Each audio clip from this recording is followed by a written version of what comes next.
course, transit data. Last night we had the opportunity to go ahead and remap this. And what we're seeing this morning, we were able to get out a 40-meter grid due to our excellent work overnight in the mapping department. And we like diving on the higher resolution data because it ensures the safety of the vehicles and also assists us with dive planning. And what we had targeted in our pre-dive fleet calls was this cone feature on top of Mendelssohn Seamount. It's the easternmost part of this seamount, this cone feature. And our dive track today will simply be acquiring bottom on this relatively flat area here, transiting, excuse me.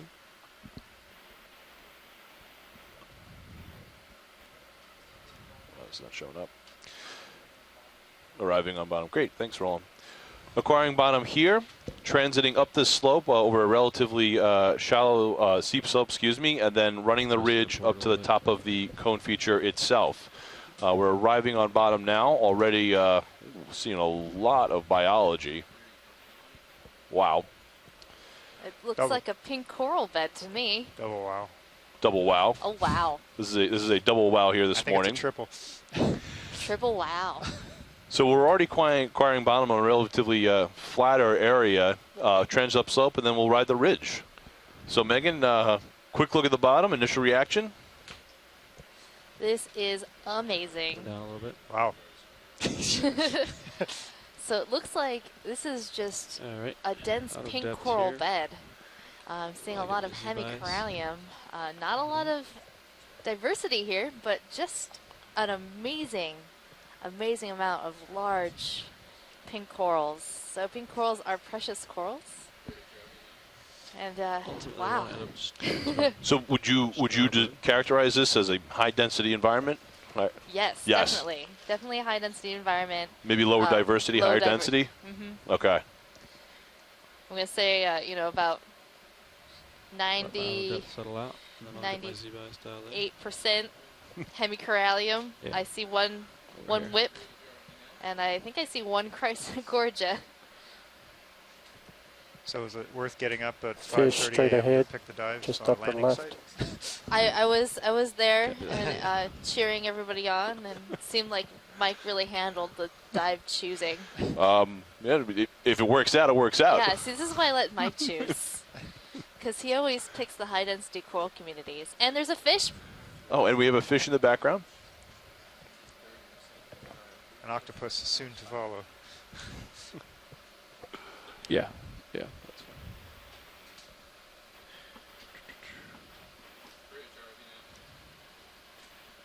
You can go ahead and get lights out. So right now we're just getting situated on bottom. Let our Fish went off pilots. screen. It was either a Macurrid or an Ophidiid, but that's all I got. Watch lead, pilot. Yeah, I couldn't see it either. It was what we call an eel fish, a long eel-shaped fish, but then most of the fish at these depths Okay, are Ron, I'm eel settled in, fish. so if you still see a fish, I can go for it now. Okay, see a nice, I think a nice rotation towards the left based on the Sirius view would be I'm really sure we'll nice. see more fish. Okay. I have a good feeling about this site. Yeah, watch lead. So Megan, you also pilots notice just how get settled in, consolidated so the we're just getting our substrate lights is out. here We're ready to too. start It's the not dive. as rubbly as some of the other locations that we've been to. So maybe that's part of the reason why we're seeing such a nice stand of coral. Yeah, and I'm just really curious of why the hemicorallium are so dominant in this area. I know from what my research on the Big Island showed me is that these pink corals, at least at shallower depths, tend to be the primary colonizer in an area. But obviously, this seamount's considerably older than the lava flows that I was surveying. Okay. And obviously, these corals are quite old given their I'll get a little size. closer to it. We can snap it and see if we hear interest on Yeah, it. and right here, as Chris mentioned, it's good substrate. There's like absolutely no obvious sediment cover Go ahead and ponded snap or in even video. anywhere, and no talus It's one of to those. view yet. So dropped right in on a big set of lava outflow. I assume it's lava outcrops. So this is one of our non-hemicorallium corals that we've zoomed into. It looks like Rhodaniridogorgia, a type of Chrysogorgia coral. Okay, video come wide. I know what this is. Come back out. So Megan, I'm in woeful ignorance of undersea biology, but to me it looks like these corals are almost all orientated in similar directions.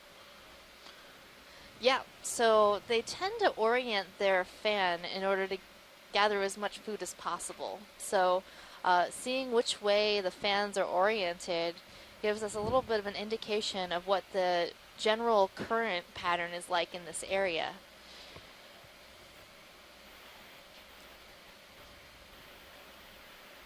You know, if you're a coral, you can't move, you can't rotate your fan, especially So these topology types of faces the ridge. hemicorallium, which tend to be And very the brittle, next move would be and they cannot flex Take out in the all the- current.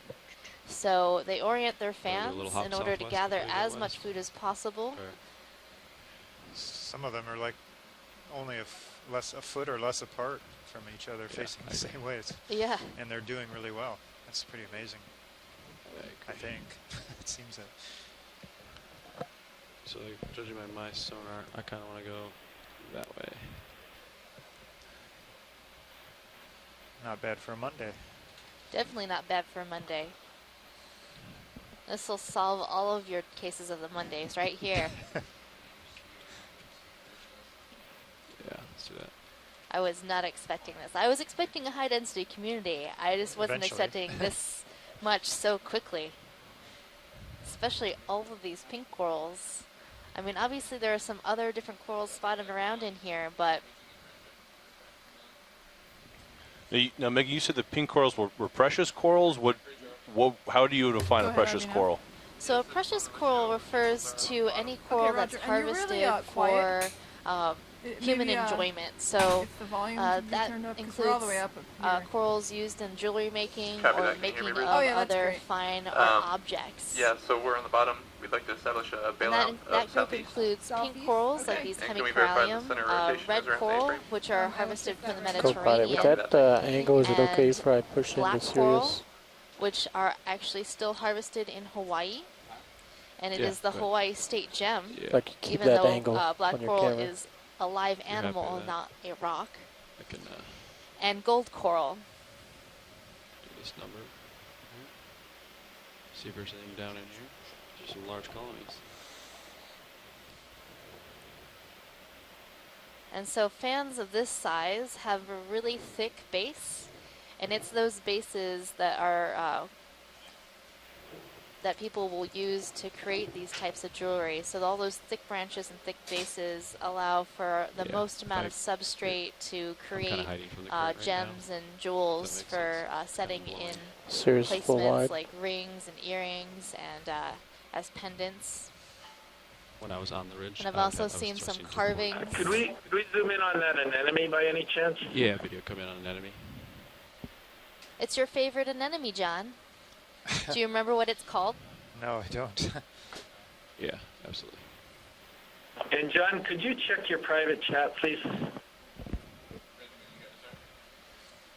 So this is an actinostolidae. Okay. Copy that in Anemone. video. Thanks. It has these really unique Come out a little bulbs bit at video the end of as its I tentacles. get closer.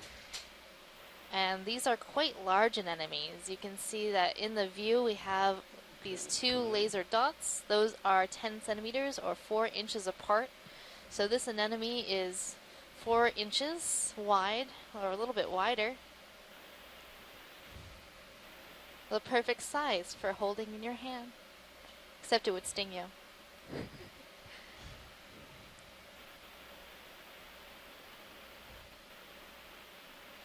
So we've seen this anemone in a number of different color morphs, but we still don't have a genus or species identification for this particular anemone. Well, actually, do you want a close-up of this? I can come closer if you'd like. I think we're good on the anemone. We can, to identify these anemones, we have to actually see their internal structure Okay. and be able to count the tentacles going around the outside, so having a full view is actually more helpful. Lasers are clear. Got it. At Okay. least that's as much as I know about anemone taxonomy. Ready, pilots? So this one looks like 30 it meters, caught something, and it's 255, 2 tenths. putting its tentacle didn't come inside out its clear. It's mouth, kinda- or that oral Current's disc in kind the of making center me of the bob a anemone. little bit. Trying to calculate for Bridge, ROV nav. Go ahead, RV now. You ready for a ship move? I am. Should at least Could we get do 30 meters? Bearing 255. that brow. 0 at least decimal get 2 a tight knots. shot of at least one of these corals. Decimal 2. Copy that. Good video. copy. I think my brow is incorrect. My email was not sent. Ooh. Sent. I'll go Swimming jelly. Yeah, I'll go squishy. Might be close. It's going down pretty fast. And now we have a small water column animal. It looks a lot like the type of jellyfish that feeds on corals. So we actually collected this jelly Good. Take a some. couple days ago. RV now. The first time that this jellyfish has ever been collected. Copy, thanks, Bridge. All of our midwater First ship move underway, scientists were pilots. super excited to be able to have a sample of this jelly. So it has 4 tentacles, Drifting back. Yeah. and it's likely swimming around looking for its next place to land to feed on a coral. We've often seen them on chrysogorgic go. corals or bamboo corals. And something like these hemicorallium that we're seeing come in back down for view a may not be its And preferred food coral item. further below The that we polyps of passed these has corals can pull in a close jelly to on the it. skeleton, Which and they one is also have a lot of Can't see calcium it right and now, but it sclerites is in as their we tissue, so it panned might up be following harder that to guy. feed I saw on, but one. I'm not sure about that. We thought that about a sea star that was feeding on mostly primnoid corals and Down well. bamboo corals, and then we saw one feeding on a hemicorallium as well. So it would be really interesting if we can spot this particular jellyfish feeding on these Let's tilt hemicorallium. down. That would be a new observation for us.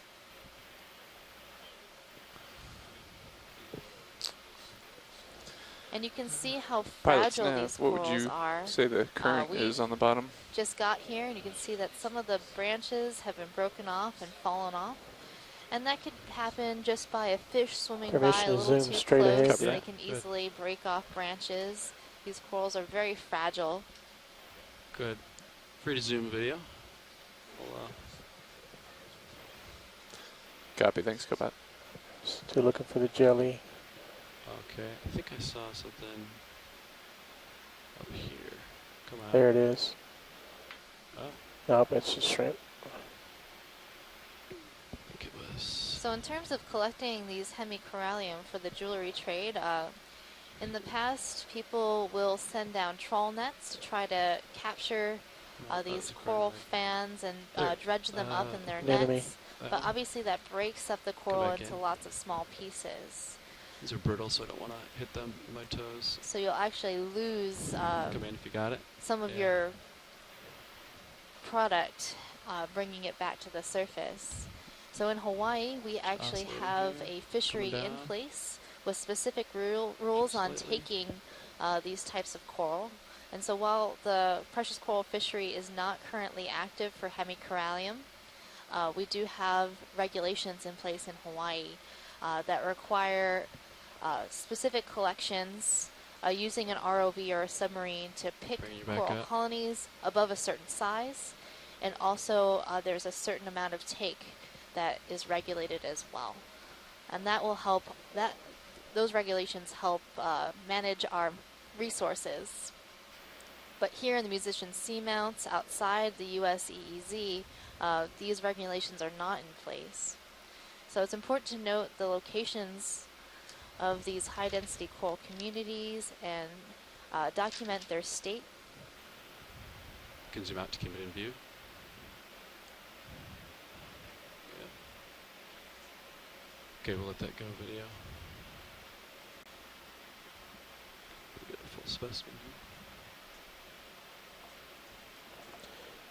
Really don't like these lens jitter we got this year. It's new. It's not been this bad. Copy.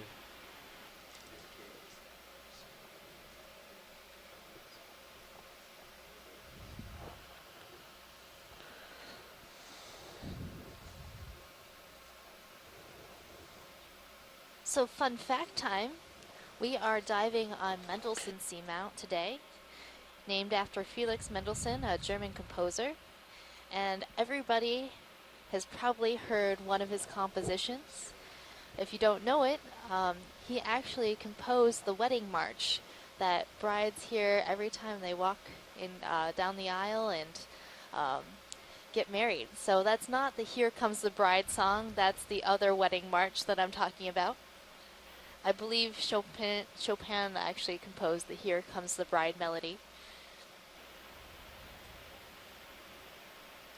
So that's your fun fact for today. Mendelssohn composed the wedding march.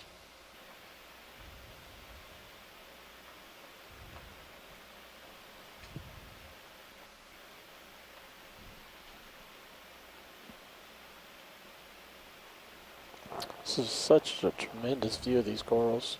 Yeah. There's something below the rock, maybe 2 solitary hydroids. 10-4. ROV nav, bridge move complete. Coming down. Copy, bridge. Thank you.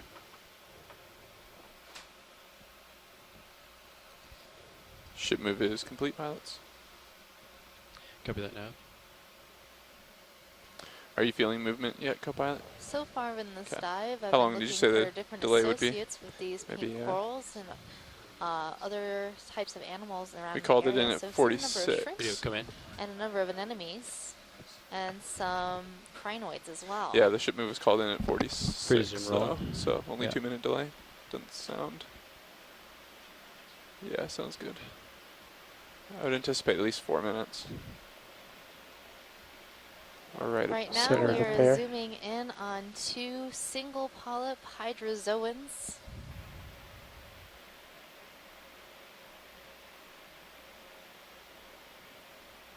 These hydrozoans have a very soft body and they're very beautiful. They look like little flowers in the deep. Megan, there seems to be a placophornet between these 2 hydroids.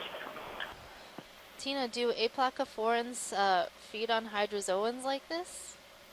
We often see them on the branches of corals. No, maybe it's a polychaete. Now I see parapodium better.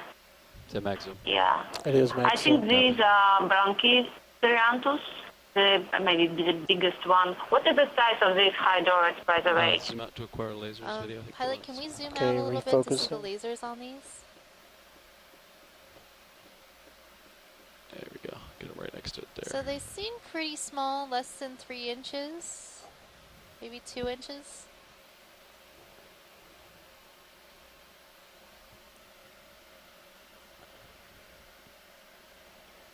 Video Yeah, is they're clear. a little bit small for Brachyceranthus, maybe just growing up.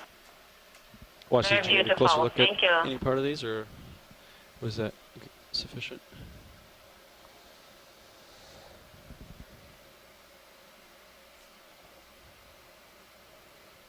Okay, pilot's clear and video's clear. Great. Keep moving here.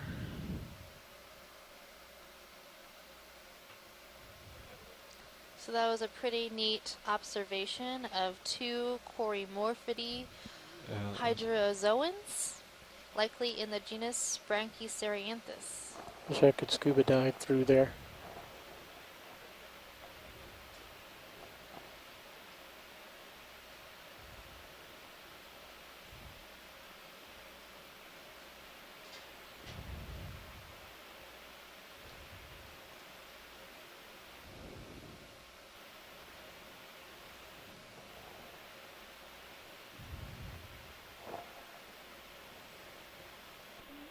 Do we know how fast these grows? Any kind of guesstimation of the age? Squad lobster on that one on So the right. there have been some studies on how fast these corals grow in different locations. there it I is. don't know if we have a growth rate for the deeper hemicorallium, but for the ones that live a bit shallower, growth rates are less than a centimeter per year. Centimeter per Let me just look that up real quick. I think I have it somewhere in a PowerPoint. So see something else off to starboard, Will, and I'm going to take a peek. See a broken stalk of a And sponge. they grow at different rates in different parts of the world. So the ones, the sponge is what I red was looking corals that grow in the Mediterranean corals, grow not at a lot of shallower sponges depths here. and they grow a little bit faster. These deeper living species tend to grow a bit slower.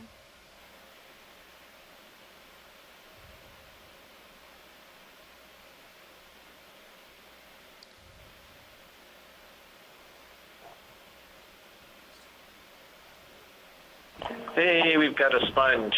The So first this sponge. one coming up on the lower right is Walteria, and it's a vase sponge in the family Stalks Euplectellidae. on the right. So, yeah, I don't know if we're going to see very many more sponges, but this is a really beautiful glass sponge, and we've seen it before, so it's great to see it again at this location. And I believe that sponge has a shrimp inside. Yeah, we can take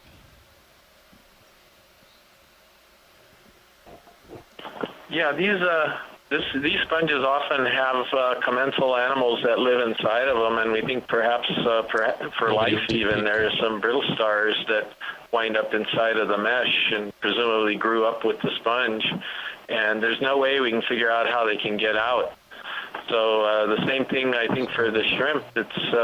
It's perhaps trapped in there, but then that may be exactly where it wants to be because it's quite protected and presumably it's getting enough food to survive and thrive inside the sponge.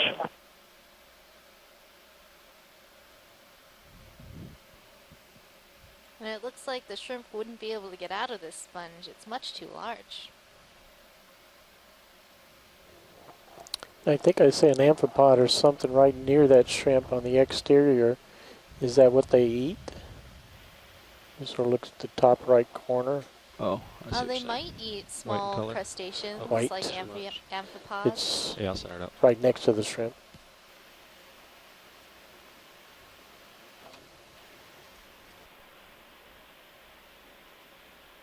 ROV nav bridge. Okay, video when you're clear, I think.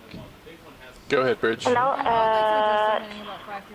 In old tradition in Japan, Copy that. it's Go ahead. this Thanks. kind of sponges with two shrimp. It's a pair of shrimp. It's Copy that. used as Is that good, a Ron? gift Yes, of that's good. Can we wedding. get a It just means a the tilt good up and meaning spin and right? two Just pair, good to see the the pair sponge stalks can together. live Sponges like together this. forever. Where we're headed, it's perfect. Okay. Together forever. I like it. There's also a spiral coral up there past that Oh yeah, V coral. Copy. Just take a peek to the right, and then I'll head up. There's a yellow so on the in terms bottom of right that size, probably there have been interested in. two different ways of measuring bring it the around. Keep it in view for 'em.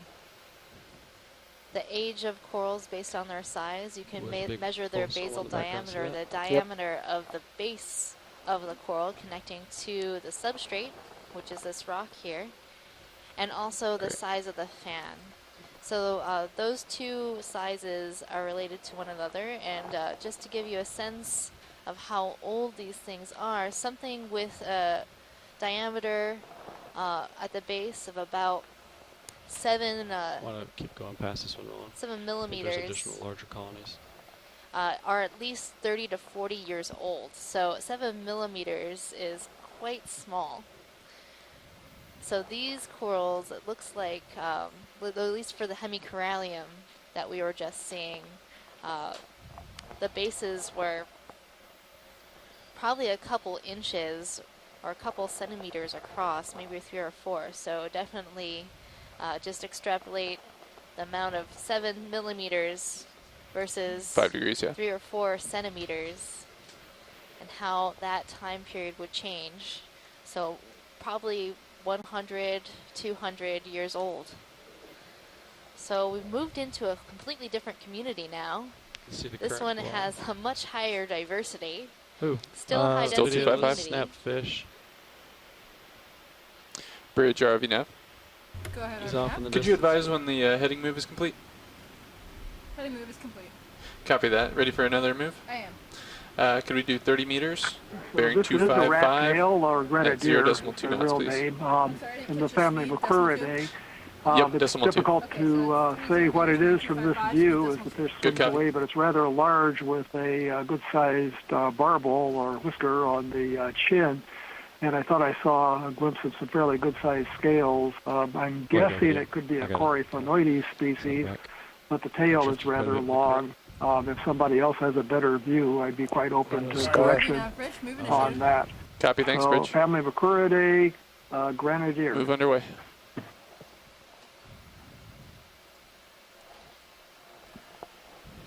Yeah, I'd agree with you, Bruce. I think it looks more Coryphonoides-like. Pilot, can we zoom this yellow colony? Absolutely. Alright, video. I'll get my lighting on it nicely here. Try to calibrate for the current here. Picnogonid on the left, sea spider. Copy.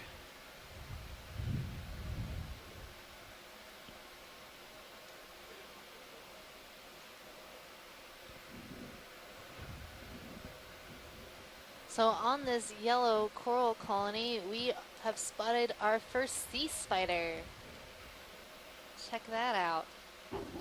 So First time we've seen sea this end of spiders this have 8 legs proboscis. just like land spiders. And they also Excellent. have this proboscis, that's that long tube that you're seeing, that they inject inside anemones, and they feed on anemones.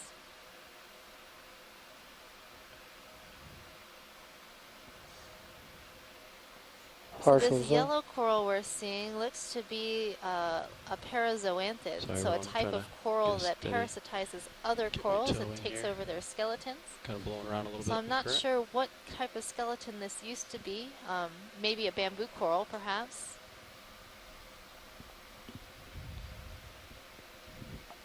Okay, go back. Can you check my rotator? I'm gonna try this different method here. I got it. You center star or down sea spider, and I will hold it. Yeah, there it is.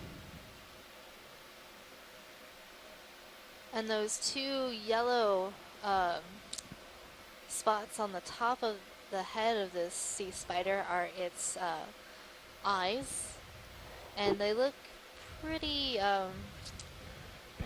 non-complex, so they're likely just light-sensing organs and not very high resolution in terms of vision. Of course, these sea spiders feed on non-moving or very slow-moving animals, anemones. And behind it, on the Chrysogorgia coral, I'm seeing starting to lose the coral off the bottom. with purple Looks like I'm underneath moving. its body, video. so it looks like it Serious might be a smooth, actually female looks shrimp Jellyfish carrying on purple the eggs eating coral on in the her left. pleopods. So those are those little the pink one. appendages underneath the shrimp tail. Sure if I see what you're seeing, Roland. He was there. Do you still see it or not? Yes, top, almost center.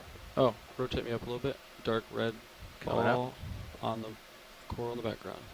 Yeah. Copy that. Is that back? Okay, you got a little bit. Rotate up the bump.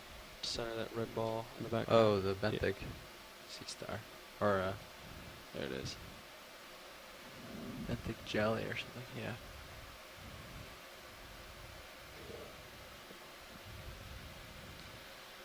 And there we have it, our first sighting of a jellyfish feeding on a polyp of a coral. So this is the same jellyfish we saw earlier in the dive that was just sort of swimming through the water column. Okay, video, when you're clear, we'll And there is one attached It's okay. to one We're of clear, I the think. corals now. and feeding on a polyp of the coral. Thanks, Copilot. Got you in view at Be the star. 7. I'm kind of low, so coming up. Copy video. Okay.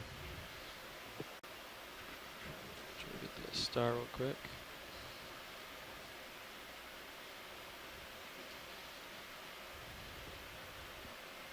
Video command, Copilot, can you rotate me down and bump to starfish? Sea star. Coming down a bump. Guess where he's been.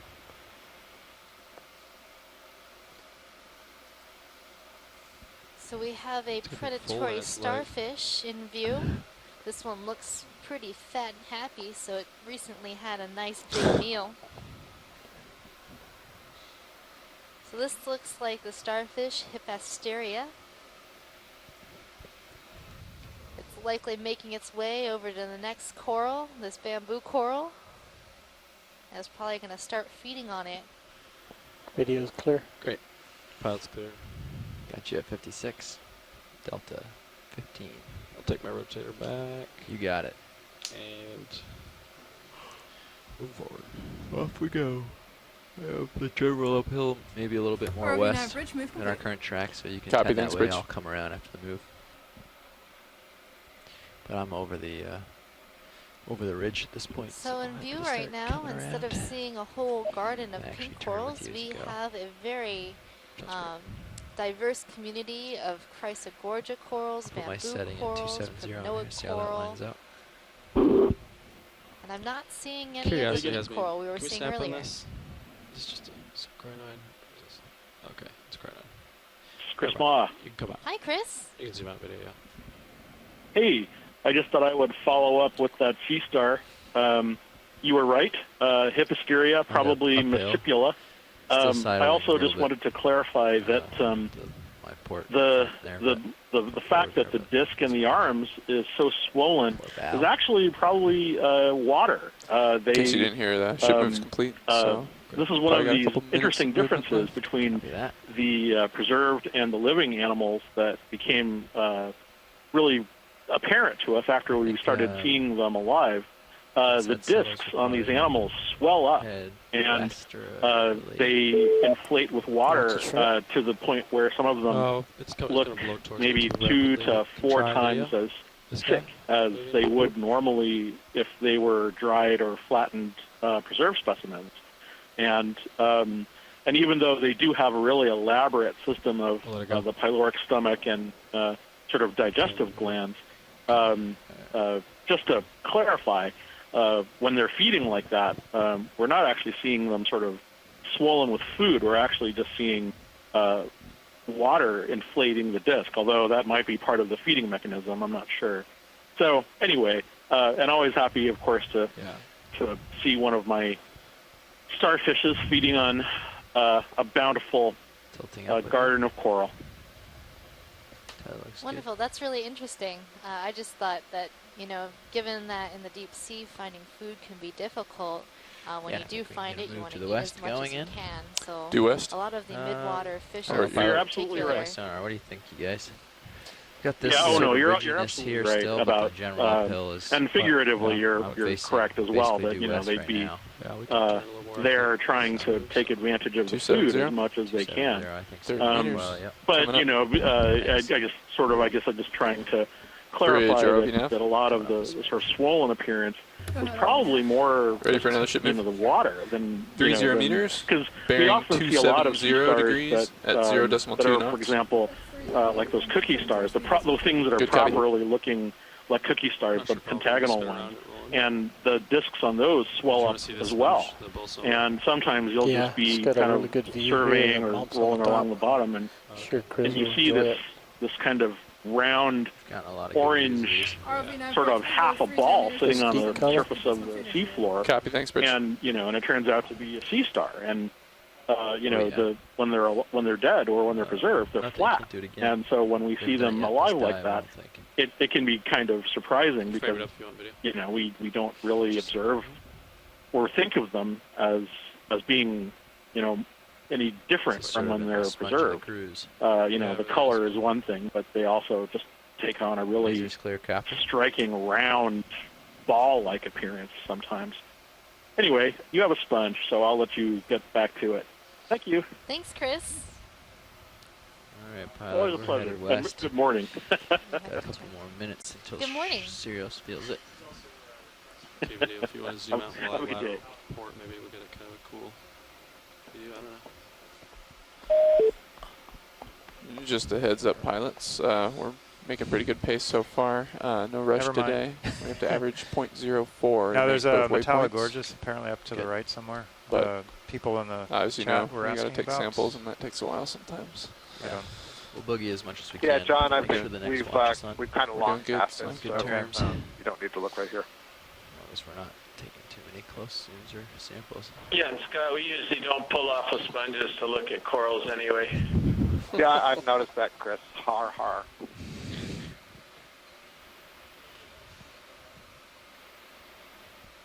That sponge, by the way, was Bolosomini, a new genus in the subfamily Bolosomini.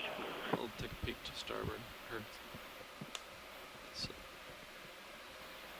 Perhaps I should ask, since I've only been tuned in now for about 15 minutes, had you seen Metallogorgia already on the dive? I hadn't seen any, and it's one of the reasons we were so interested. It looked really tall, but it looked like it might have some lower branches, so it was either an interesting tall Chrysogorgia or first Metallogorgia. Yeah, I spotted that colony, but then... Actually, Scott, it was only one that we seen together with you. That was definitely Metallogorgia. All other are more or less tall Chryso. So, Tina, are you saying you did see one on this seamount today? Yes, the one that you have mentioned before with corals, yeah. Okay, yeah, I didn't get a good enough look. Thank you. Up the ridge we go.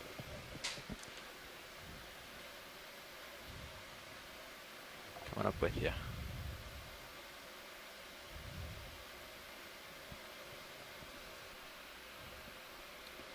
So right now we've entered the land of bamboo. We landed originally in a coral garden full of pink coral, and we have traversed into a bamboo forest.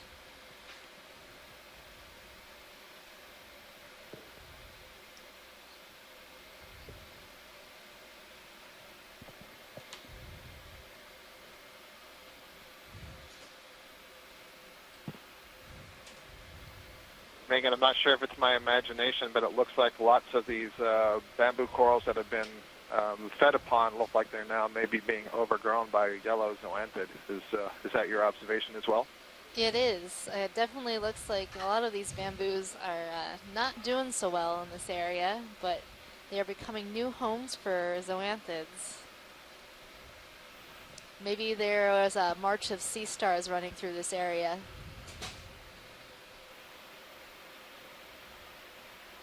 I find it amazing that it's so diverse, such a quick change from those other corals to these in such a short distance. Keep it. Yeah, that's really surprising to me Center up too. here. Scott, do you have any theories of what might have gone on here to have these very different communities so close together? Sounds good in co-pilot. At 280, 275, I mean. I'm sorry, were you asking if I had any idea? Yeah. Yeah, so, I mean, it's a great question, and it's the subject of study by several different groups, and there are different layers to consider. So, for example, do you feel it there too? Can the bamboo corals that we're seeing be very old, and we're seeing the product of a recruitment event that happened hundreds and hundreds of years ago, but for whatever reason, now other species are recruiting, or the patch that we just came out of, all the corallium, maybe they recruited and got the best spots for capturing the food out of the water, etc. Maybe there's something about the bottom that we can't tell that makes it preferential for one kind of larva to settle versus another. So, for example, maybe there's a type of bacteria growing on the bottom that the larva can feed on when it first lands, or that is somehow changed the bottom. Under me, and I can see it before. Perhaps it has something to do with the availability of the larvae, the propagules themselves. Was there a big wave of larvae that came in at some time in the past and has settled, or maybe there were just a few that got here? They were very successful growing into a few colonies, and then once those colonies had developed, you had lots of localized recruitment. That is, the colony that we're seeing here are reproducing and putting the out uppers more are fully offspring swung out. that are I then took the growing starboard up. swing arm If and that brought was it the in a case, little bit, you would expect because to it was see in our prop wash colonies of lots of beat different up. sizes, not I necessarily can all try giant stowing it, colonies. adjusting it in a different way to see if we can get rid of that. Maybe they were growing here for a while, and then that's when the sea stars found them. Here's a great place for a sea star to The outer ones are all the way live up for a and long all the period way of time because deployed. it can finish feeding on one colony and then They move rotate. to another adjacent The one. uppers rotate, so they're rotated Perhaps up and the out sea as far stars as had they'll go, wiped out and I think they're a fully bunch are deploy- corals I from pushed the lower deploy one part, more and time then to the make sure. corallium corals moved in. I The meant to sea stars deploy don't like them them. as much, so If I they had do it, well, it was and a the mistake. bamboos have to Keep an eye find on your somewhere else. So Delta there's co-pilot. so many different possibilities. Got it. It just Just a tad, requires though. us coming back with some thoughtful experiments that we Yeah, can so set I'm up going for and do some trying to come long-term an easy monitoring landing here. and Swing out to this trying current. to learn a little bit more Yeah, about both what swing it arm is uppers that are hit dictates anything. why we Full see out. the communities Parking and them. these Delta communities in the places that we do. Lower swing arm on the starboard. I'll bring it back outboard. And I'll stow it a little. That was a great Looks explanation. like the sea star is feeding on Isidella, perhaps. Isidella bamboo coral. That's a genus of bamboo corals that have the branches arising very clearly. The sea star is helping us see the skeleton by feeding on all the soft tissue around the Kill skeleton. lasers. And you can see where Lasers branches, the branches come from a dark material, which is protein-based, and the I'll hold this for you. white internode between the nodes is calcium carbonate-based. What do you make it? 10-4. Yeah, so I think this sea star we're seeing is the same type as the one we saw earlier, Hippasterium uscipula. And you can see part of its stomach sticking out just a bit. It just probably finished eating all of the tissue in this Come on up a area, little. and it's probably going to work its way over to the next branch over. This is a cool shot, but Yeah, I agree. getting a little close to bottom, so I'm gonna come up a smidge. Pilot, can we also look at some of the other bamboo corals in this area? It looks like we Absolutely. might have a couple different species here. All right, video. Let's come wide. See what else we got. So like this whiter looking one, Holding there. Turning you turning just to the right. starboard. So now I'm sure you know, but since we have a nice strong current Well, there's ones all over the south place. or to the north, all So the any tethers one over of there, these sort of white-looking ones really don't have a seems lot of little bit concern with different. Come in video. lower deltas, I'll try to get you some black back. as long as we keep the bottom Is this the coral you're talking about, watch lead? just right on or just outside this 12 no, and a half this mark. one's still a So little that's what I'm peachy. keeping an eye on rather than delta Copy. right Color this looks a minute. lot Copy that. like the one that we I noticed just it creeping zoomed in inside on. that 12.5 Maybe meter the circle just one a that's tad, so. Yeah, in the upper right-hand corner. I like to push the Copy. limit for good shots. Megan, one thing I would say that looks a little bit different from the one you just zoomed in on to the first one that had the sea star was note that the angle at which the branches are arising from the main branch. So on some of them they're more I wanna curved, go to that ship and move, some stop. they're much more straight and angled. I I don't know know that for they certain actually that called that makes down a yet. difference, but Okay. that's one thing I'm noticing. Guessing it As I'm looking ended at how at thin the branches are 2014. here, they seem Okay. very, very fragile, So we're probably settling kind of in. delicate polyps. I got a And I'm pretty wondering solid if this uphill might actually at be 285 what now. we refer Go to ahead, as the Rich. So I S1 want clade. to let you know that This direction is a genus of bamboo newly we are described going to be a couple of years conducting ago small by operations. It Les should Wally not and at all myself called affect, Cladorisis. any type of And that name operational, translates movement or to anything. I just wanted to let you know. effectively Copy that. Thanks for the easily heads up, broken, Rich. You're welcome. bamboo coral. And they have these thin skeletons. Some of them are hollow, like a 285 's the soda next straw. direction. And they also Oh, branch at copies. the nose. Would you like to so put it's that a in? possibility that these belong to the S1 clade rather than the How much Isidella. longer are you gonna? Watch lead. Am I Hard still to looking say at the from right this kind of a subject view. What we would 20 need to feet do is look at the polyps under a microscope, see what their Depends how sclerites long look we're gonna like, linger here for do the some sampler, genetic like You analysis, can stand by for a minute. that sort of Ready to thing. get And we've it made a in. number of collections of lots of different corals, of just course, on this expedition and I'll come others up in a the little, give 'em capstone. some room to run. And as we accumulate all that material from the museums and do the genetics, the beauty is we'll be able to give names to these things and then relate that back to all this video and imagery that we're collecting so that in the future, when we go out with the ROV, we can actually identify these things with much more confidence. So watch lead. Are you clear for this area? Is there something else you'd like to see? Or great. All right. We get lasers back on, and But they were. So Scott, do you think we It's have not. two different types of coral There they are. in this area, or do you think they're both, like Happy, all happy? the coral here are That's S1 happy. clade? All right. coming back to your field of view. Copy. I have the sense that we have a couple of different ones. One seems to be much more fragile, thinner skeleton, and more elongated polyps than the other. But, I say that, and then I look at the sort of the dense view like we're getting at right now, and it becomes a little bit hard to pick one out from the other. I think it's time. Get overwhelmed by the bamboo corals. Looks like maybe a nice Iridogorgia We there. got at least 30 meters, so we can do another 30 meter. Yeah, it is a little bit overwhelming, and we have a fish upper left. 285, We'll let it go. It's going to blow past 285? us in the current. Yep. Rolling. Copy that. I'll put it in. Thanks. I think it just swam wide. Overwhelming is good, of Bridge, course. RV nav. Go ahead, RV nav. We'd like to put in another ship while move. to annotate Overwhelming. these dives. 30 meters, bearing 285 degrees. Oh, it's going to At take a while to 0.2, annotate please. these dives, that's for sure. 285, speed decimal 2. Oh, Good copy. absolutely. Have fun with that. Oh, we will.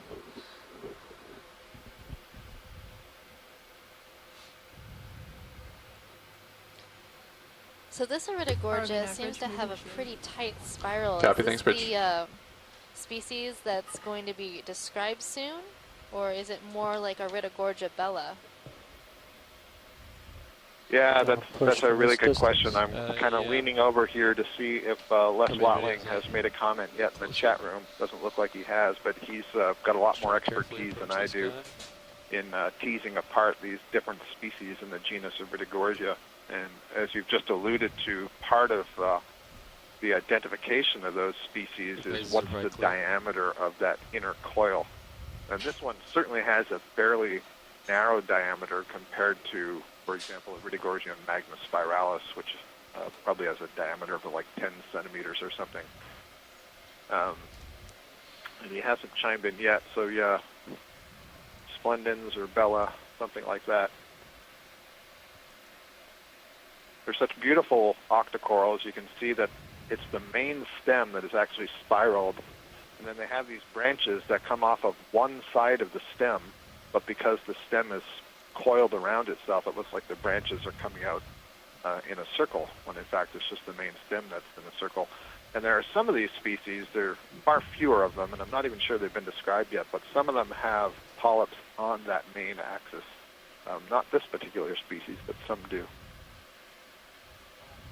We'll have to prompt Les in the chat room for an ID, so I don't think he has the audio on. Okay. Well, this is one of my favorite corals. It's just so beautiful with this spiral. Of course, I say that about like every one of the corals I see. I'm like, oh, next coral. It's still one of my favorites. All right. Moving on. It's hard not to be really impressed with the Iridogorgia, and I wonder if it's because it has a shape that we don't really see other places in nature.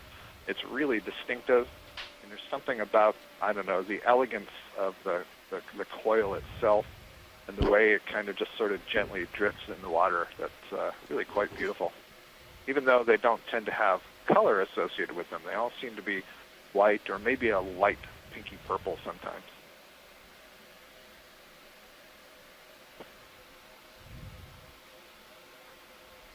I like the way you phrased it yesterday, Iridogorgeous. Iridogorgeous.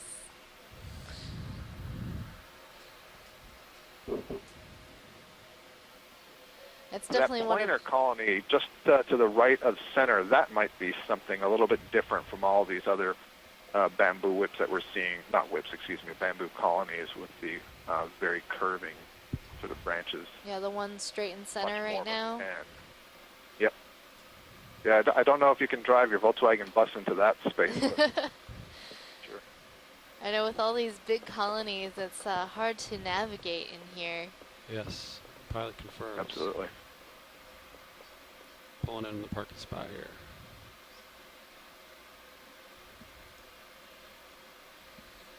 But this Iridogorgia, just to the left of the screen, looks more Magnus spiralis-like to me. Iridogorgia magnus spiralis. Absolutely, I definitely agree with you, Megan. And so you can see big kind of swooping coils to this one. In fact, it's hard to even tell from some angles that it is a coil. But definitely you can see that that diameter is bigger. The previous one we just looked at. 10-4. And this Which does Iridogorgia suggest that also maybe has... it's one of the new species they're describing. This jelly, we've got a million of them. We also have a small jellyfish hanging on by one tentacle. There we go. So Who's hanging on to whom there? Can we see, is the tentacle wrapped around the branch, or is the polyp got the tentacle in its mouth? I suspect it's not the latter, because usually we see the jellyfish feeding on the polyp, but oh, that is what it looks like. Yeah, it looks like the polyp has caught the tentacle of this jelly. Go back to the rotator. Yeah. Got it. They want jelly. Bouncing down. Yeah. It's kind of interesting. But maybe the tides will turn and See this that jelly there's will tissue start missing. feeding on the polyp. Go ahead. Uh, Say that again. Oh, maybe the tides will turn and the jellyfish will start feeding on the Oh, polyp. yeah. Yep. Holding there. But I noticed that the polyps are missing from the skeleton on either side of this one, so there's some kind of interesting interaction going on here. But we have now seen this so many times, especially I think on your cruise, we've seen a number of these, but several times over the last year and a half, that this is not an accident.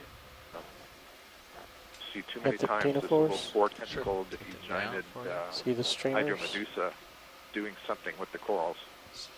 Stopping. What we would need to do, oh, there must be a ctenophore there. Looks like I see some ctenophore tentacles streaming off to the right. Yeah, it looks like one of those benthic ctenophores, Jalfiella. Yep.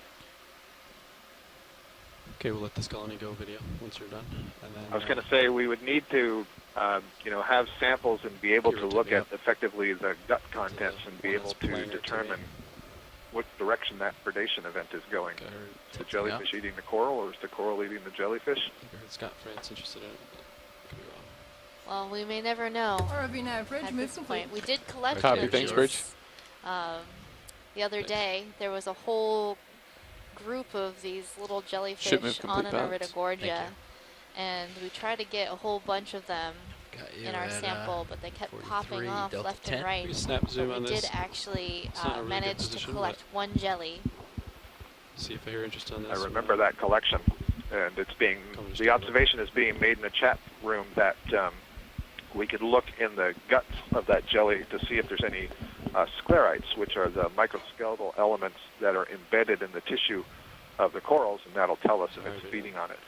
So indeed, this is a different species of bamboo coral. This looks to me like it would be in what we call our J clade, which includes the genus Jasonisis. That doesn't necessarily mean that we're looking at Jasonisis, but it is similar to them. Polyps are much thicker, and you notice that they seem to reflect white. The ones that we were looking at before were much more transparent. finishing the swing. And the whiteness that you're seeing is probably because these sclerites, again, made of calcium carbonate, they're very, very small in size, and there can be hundreds embedded in each of the polyps that we're looking at there. They're probably in the shape of scales, and they reflect the light to make it give that milky appearance.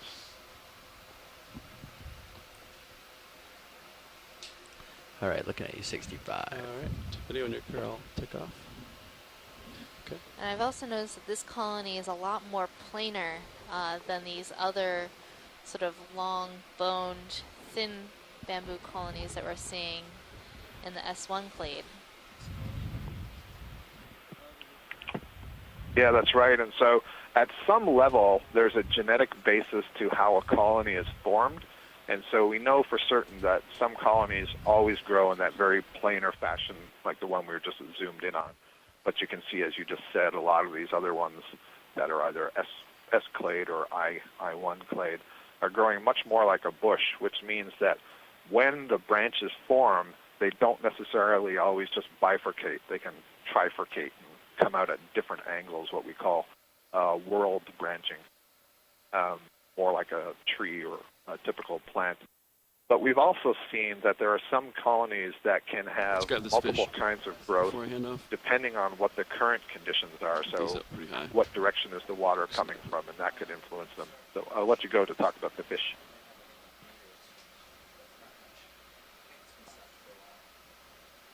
I'll let it go video. I gotta. So this is a halosaur, a spiny eel. It's a close relative of the true eels, but in a different order than the true eels. We see those quite frequently. That fish, unfortunately, was a little too close to the camera to get a good view, so I couldn't tell what it was. We were also looking at the underside of the fish. And unfortunately, I had glanced away from my computer when it first appeared, so maybe there was a better view. Megan, do you have a better idea of what it was?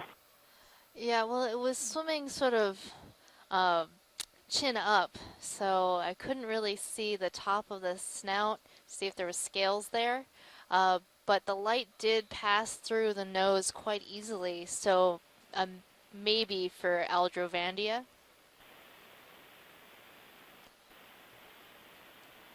Yeah, I saw the same thing, so that sounds zoom reasonable. into the yellow the Aldrovandia are a genus of the halosaurs that have lack scales on the top of the head, between the eyes and the tip of the snout, and the snout's often translucent. It's a common genus in these waters.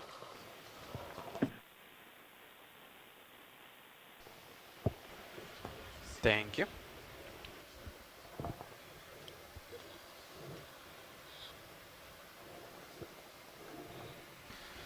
Okay, co-pilot. Yep. I'm going to get to center in your screen. All right. Let me come up a little bit. Yes, please.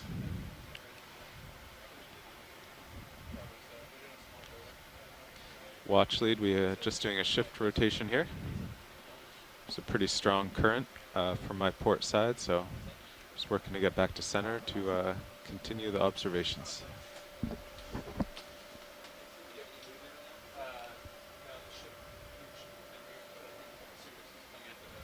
So we are experiencing a little bit of current right now, and also going to go through a pilot change in just a bit.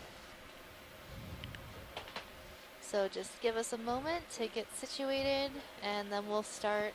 Navigator, what was the heading of the last move? But in the meantime, please enjoy this beautiful view of our 285. bamboo forest. 285, okay, so. Looks like you should be done too. Okay. It's just the tether pulling you over. It finished 5 Small minutes ago. fish bottom. So you can see how quickly the current is flowing. I have the slope at the top about of your screen, you'll see the particulates in the water, that marine snow, moving quite quickly across your screen.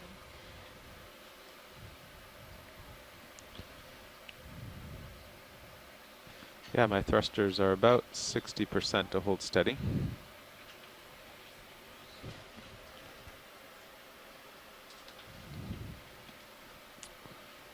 Okay, everyone feeling good? So Cirrus might have a little more to move, Just I a believe. little bit. Should be coming to an end now for sure. Nicely centered. I'll just holding 60 over.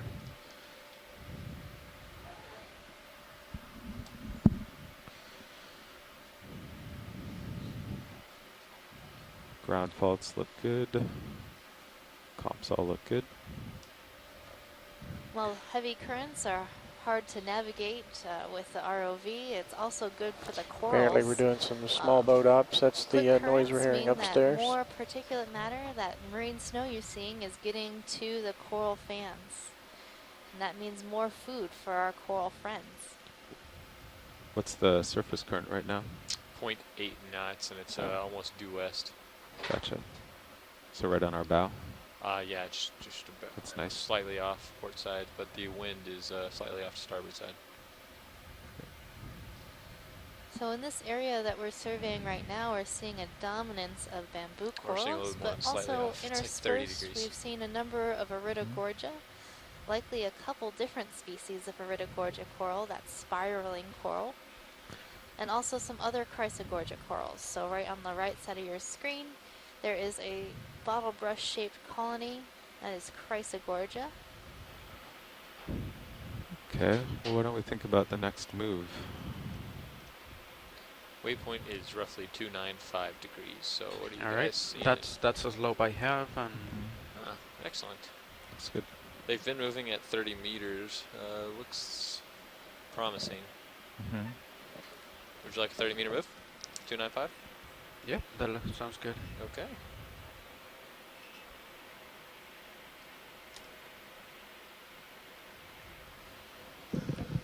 So John, No, that's a this 0.04 area video. that we're looking at right 0.04, now yeah. is a bit different in Yeah, terms they're of close the to geology Bridge, than RV what nav. we originally saw. So when we first landed, we saw some Go ahead, RV now. pretty Hey, can we put in a ship consolidated move right now? I know y'all are doing small boats. Oh yeah, no ground problem. terrain. Okay. sort of low We're looking bait, at very 30 lava meters flow at like. 295, What are we seeing now? 0.2 knots. 30 meters at 295, Well, speed basically decimal kind of a Good copy. featureless, mostly featureless surface. I think they're mostly just kind of very fluid or thin lavas that are flows that All right, so let's have, think come down of this moderately steep Alright, where- an average move of 30 meters bearing Q95, So is speed this decimal more of 2 a sheet initiated. flow type feature? Great bridge. What do you have for bailout plan currently? Currently my bailout probably plan is set more at so than southeast. Okay, we're yeah, gonna keep it definitely there. not Okay, great. like pillowed. So but if I something just, like between a sheet and a if we a went low bay. off,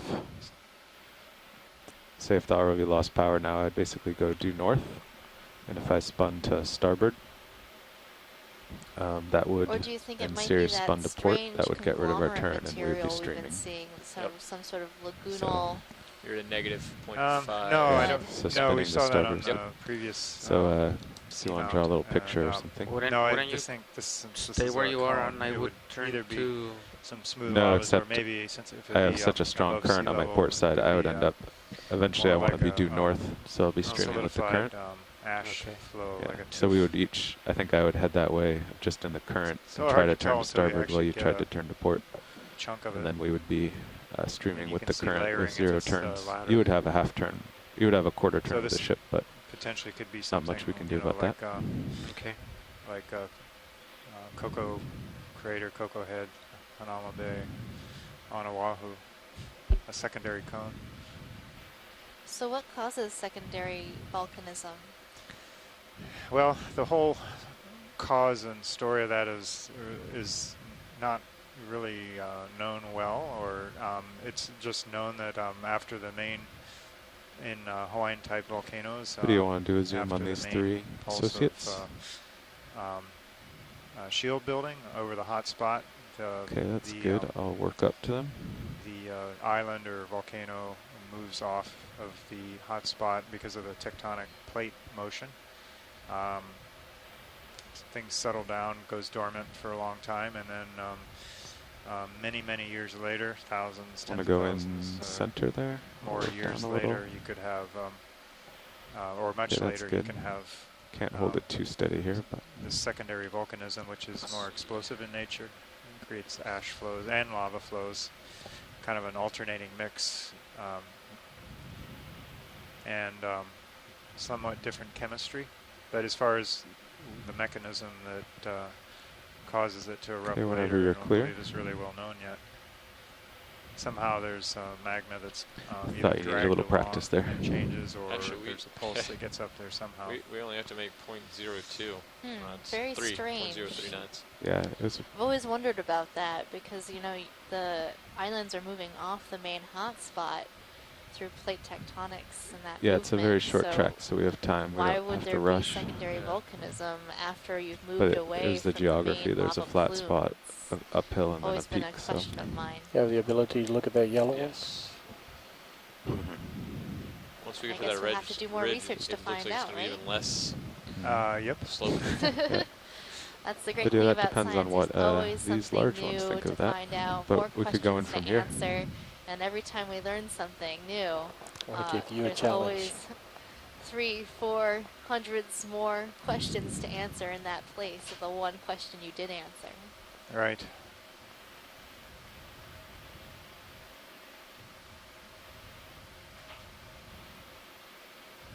So it looks again like this bamboo skeleton has been overtaken by parazoanthids. So I think I'm drifting zoanthids are back. corals that You grow on top confirm? of other coral Yeah. skeletons. So all that yellow tissue is not the original bamboo Okay, tissue, so wide. but zoanthid tissue. And the particular zoanthids we're seeing here Full are wide. cannot create their Thank own you. skeletons. So they have to use the skeleton of another coral as substrate. Now in shallower waters, especially in Hawaii, we have seen a certain type of zoanthid It's definitely high called density. Pulamana halmeae. It's a precious coral. It is also parasitic and lives on top of the skeletons of bamboo coral like we see here. But it can create its own skeleton Yeah, it was all pink. after subsuming the host skeleton.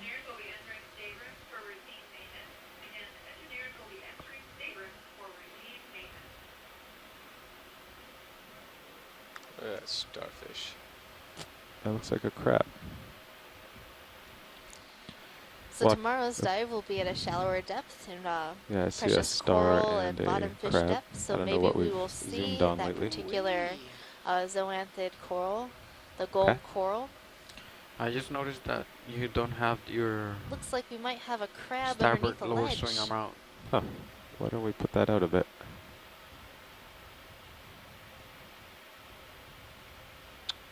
Yeah. Crab.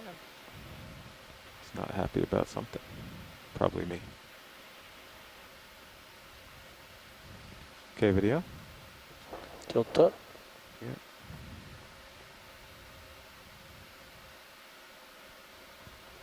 There we go. Oh, and this crab's coming out to say hi.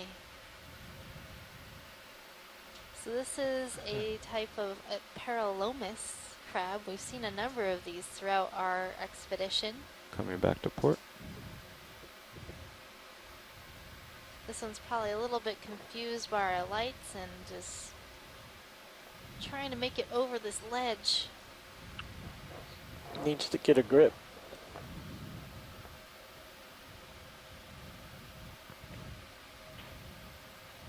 Hey, Megan. Is he holding something? Hi. It's Megan. Hi, Megan. No.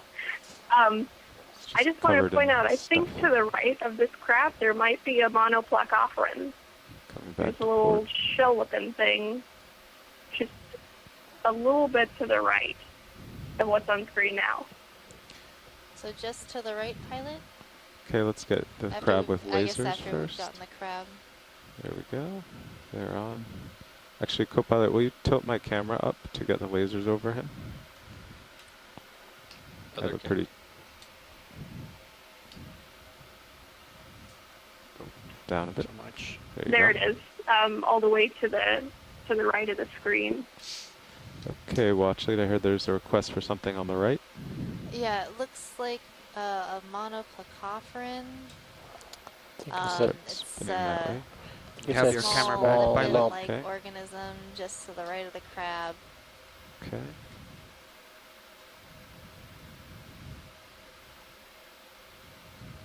I have you at 80 degrees.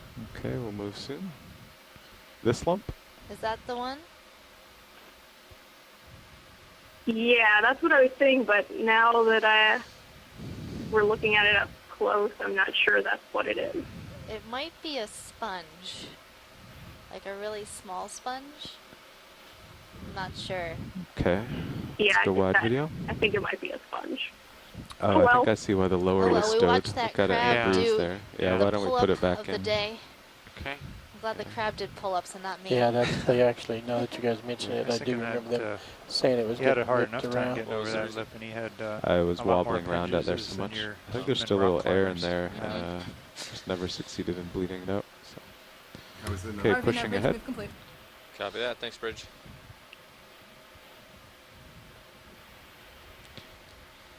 Come up with me. Copy. Oh, you already are. Yep. 15 So it looks delta. like we're just coming finished, into so you even guys are gonna higher have density of these 4 or bamboo 5 corals. minutes. I have Okay. you 4 right at minutes. 90 degrees.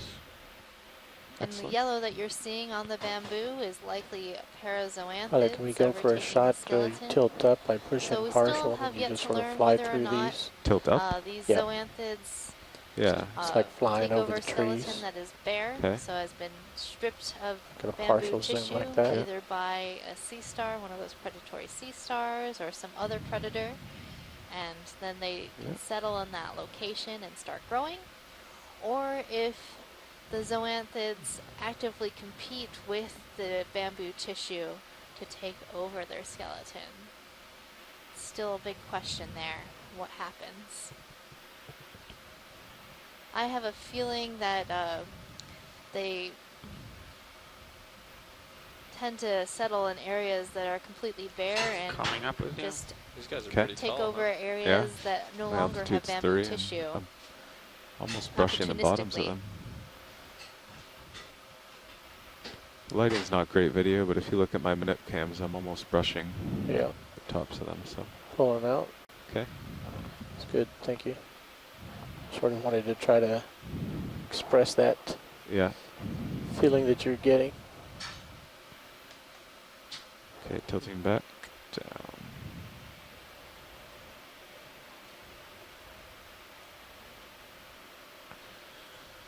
Okay, so your camera is 60. It's better. Hi, Megan. Are you there, or John? Are you there? We are here. Hi, Scott again. So sorry, telepresence is confusing. Chris Kelly was just calling me on another line, so there's too many things going on. These, at least the bamboo corals, I think it's these ones that are really swooping, and when we zoom in on them, we're seeing that they have these very transparent, delicate polyps. I recall 2015, we saw some of these, not quite this shape, similar, very regular angled branching, so not so much the curving, but I don't think we ever got a collection of them. So I'm going to put out a note, like here, there's the one right in the foreground, but behind it, I'm seeing ones that look much straighter where they actually branch. So I would like to make a proposal that we collect a piece. Certainly it is very abundant, and I think it would fit into dominant. But I'm hoping Chris is listening, give some input if he thinks something like this has been collected on any of the previous legs, or if you guys think you've collected something like this on this expedition. It's an interesting coral between that bunch there on the left. I'm not sure if we've collected Unless this it's a particular brown one, sponge so stalk. I would be good with a collection of one of these. So you're looking at these sort of really long branched colonies with the very clear polyps. Kind of. Yep, exactly. Here, they look quite fragile. The polyps are kind of thin and tall, and the key is they're very transparent, almost like cellophane polyps. So I will continue to keep my eye out, and you keep your eye out, and we'll see if we see something that matches that description. Okay. So we'll do a couple zooms on some of these colonies here and see if any of these are the ones we are looking for. Okay. Well, I'm definitely out ahead of Sirius, and I have a clear spot here. Let's do a floating zoom video, see if we can do it quickly before I take the time to set down.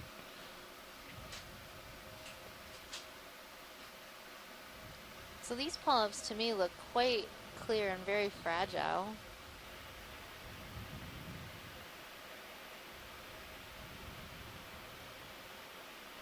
Getting Is this closer. what you're talking about, Scott? Yeah. Okay, you can come wide. Hi, May. Yeah, sorry, I was starting to type some of this observation. Yes, this is what I'm talking about. You see how perfectly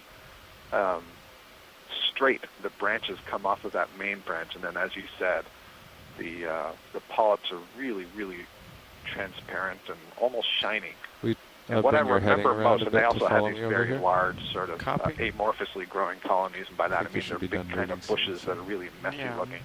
I imagine, And the image that I have, I could send around if people wanted me to, but the image that I have, I remember we saw that in front of kind of a wall of yellow zoanthus that were overgrowing behind it. And it was really, really striking. And I know we did not get a piece of that, and I've always wondered, what is that bamboo coral? So this is the closest I've seen to it since then. So definitely I think it's worthy of a collection, and I'll see what folks in the chat room have to say. Okay. So we'll set up for a collection of this. Looks like we might have a spot to land, which is always good given how dense the community is here.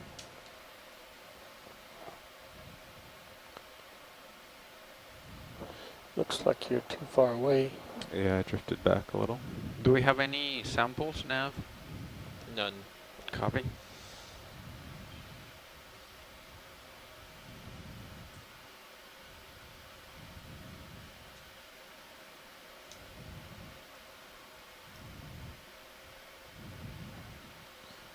But if I land here, I won't be able to open the box. Let's see.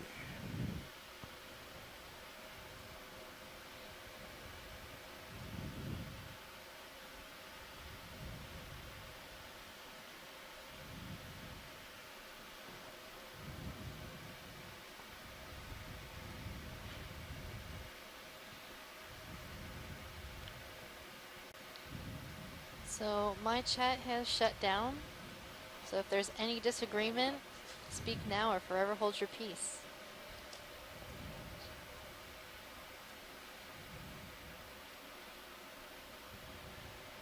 Well, it's not a sponge, but I guess I'm okay with this collection. And to answer your question, I didn't quite catch the early part, but I think this is an extremely valuable specimen to grab, because even if it winds up being something that we collected, it's so dominant at this location, I think it's important to know exactly what it is. Feeling good about Sirius's position? Yep. Yeah, I haven't moved much So in the Scott, last do 2-3 you want to minutes. try to get branching Your stable, point? you want to do another Since these, stables there? these Sure. branches are Go for quite it. To be able to long. open up your It might be difficult I'm to a little grab worried a branching about point. side. Yeah, I can Yeah, see that Copilot that's set up to definitely open an the issue, port a side problem, box. but that is kind of critical. It's Slide good. tilt What we're down. doing right Yeah. now is really valuable, so if we don't get the branching point, at least we can see where that branch is arising. It looks to me like it's just post the node, so it's I'm not sure if we'll be able to technically open a nodal honestly, brancher. but This would be internodal. Behind this, I saw a branch we that definitely looked like can't it hold had an a auto. slightly shorter one. I understand that this is a pretty big overall colony, so it's going to be tough to get that branching, but that would be ideal. Yeah, the one that's just coming to view now, I think, in the upper right. Okay. The tip of it, the branch point wasn't quite so far in. Do we also actually, need a nice before shot? we start, Go ahead, pilot. oh no, I was talking to Copilot. Okay. Before we start Copilot, why don't we just try putting the drawer out a And bit? it's basically any one of the just bifurcating points seeing that what you happens. can get would be great. It doesn't matter which Drawer's one. moving out Okay. It'd be slowly. nice if it was preserved. Sounds good. Do we also want a nice zoom of the base of this coral? Yeah, that'd be really So if we're helpful. I confident think what we we're can going do to this, see, I can already be a see lot just better off. near the top left of the screen, is that the nodes themselves will be overgrown. Okay, stops there. And that's a good indication that these are really old colonies. And as they maybe grow, do they port kind of wing grow like inboard. trees, where those main stems continue to get thicker and thicker. And the tissue is depositing the calcium carbonate, and they deposit so much that it completely overgrows Okay, see if you can go those another dark inch or two. nodes, the protein-based nodes that you're seeing. But when we zoom in, you'll see they're kind of swollen or bumpy. And I suspect what's going on there is they get to such a large size that it's extra You haven't moved, stability right? No? by growing over the nodes. So But there's an pushing out? alternative hypothesis, and that is that you have I one should, colony okay, stop there. overgrowing another. Should be able to get it in there, I so don't think close that's it, the case, remember where it is, We'll learn what and we can. don't go out I any suspect further this when is it's going to time. be pretty fragile, pretty All right. brittle. The branch Okay, is going to close it. break very, very easy, and it may be that when you put it into the bio box, it'll break again. We Okay. did collect something he similar to this on the American Samoa to Honolulu leg earlier, and Smallest one of the one things that that looked, we discovered that is has that it it very is that one quickly that's oxidized. It's center turning right. black very quickly. The polyps are turning black very quickly when we got into the lab, and in fact, all the polyps fell off the skeleton. So, as a warning to you that if this is similar to that, you want to try to deal with it as quickly as possible. Look how big this colony is. Okay, watch lead. I know, it's huge. We are all set up. Do you have, I heard the line talking about the ideal sample point. Do you have any guidance there? Yes, so we want a piece that has a lot of branching, if possible. Okay. I'm saying at least one branch point. You don't have to get multiple because that's really long. I understand that. Yeah, so how about just, There's a branch sort of right in the middle of this screen where it looks like a perfect Y yeah, on the right side, and there's like a small tiny side branch, maybe cut right in between there. That looks right like the smallest piece. under the right laser Big, there? and that's exactly what I was looking at earlier. I think that's Yeah, it's probably about like the shortest one. right above the lasers and to the right, all the way to the end of that long branch. Oh, I see, way out there. Yeah, like there's okay. a Y and there's like a little side branch. Yeah, so I would get 2 branches. Yeah, 2 branch Okay, I can try for that to see how the geometry works out. Okay, arm coming on.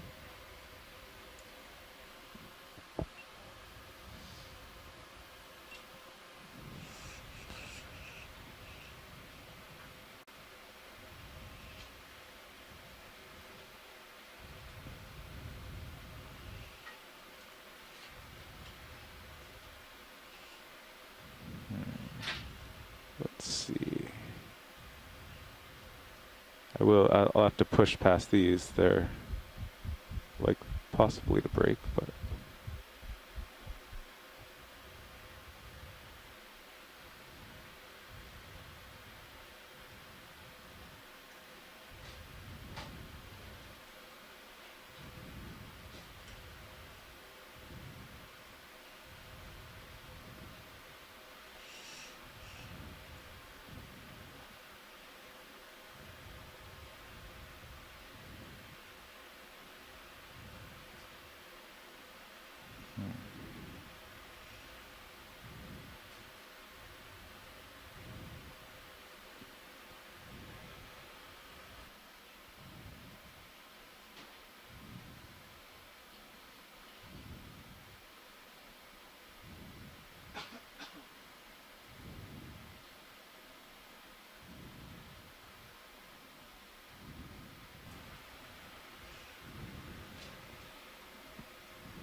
Okay.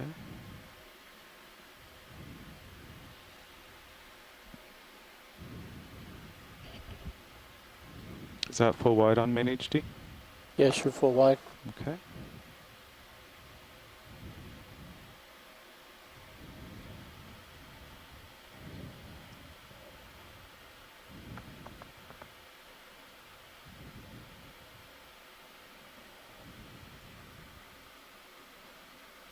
I think it was right there, a little bit more. Mm-hmm.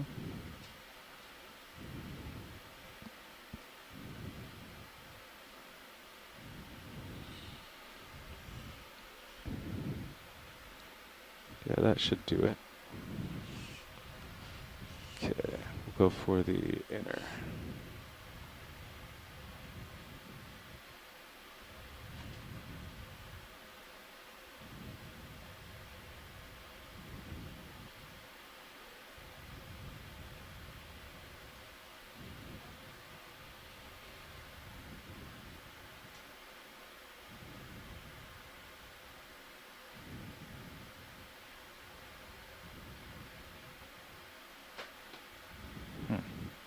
I'm actually at the joint limit for this now.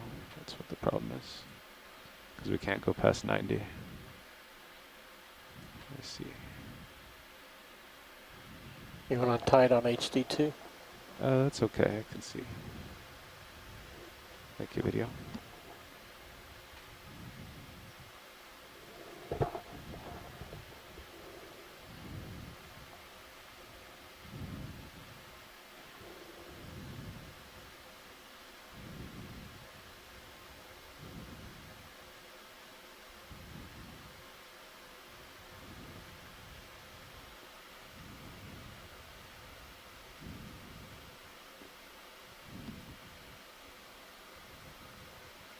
Oh. Uh-oh. It blew away.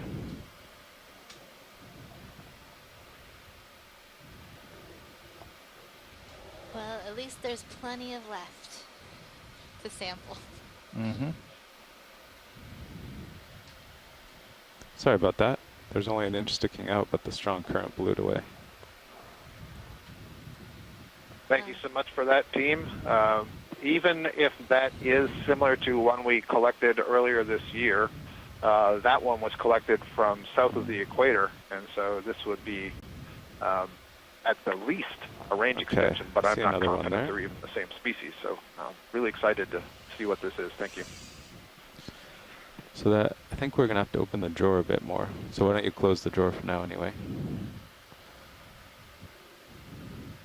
So it was just in too close. I was hitting the limit on the shoulder, and couldn't really get it in there. We actually lost that piece we grabbed.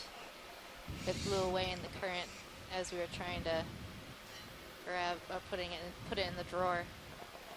So we're gonna grab another piece.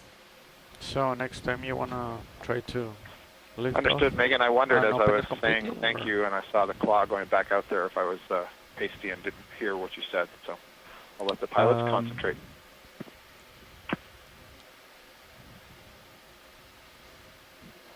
Yeah, well, if we take off, that'll be tricky, but.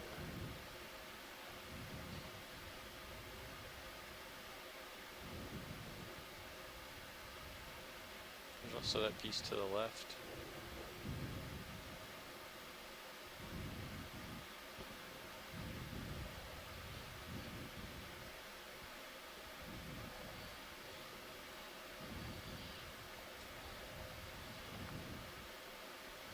It's touching the rest of it.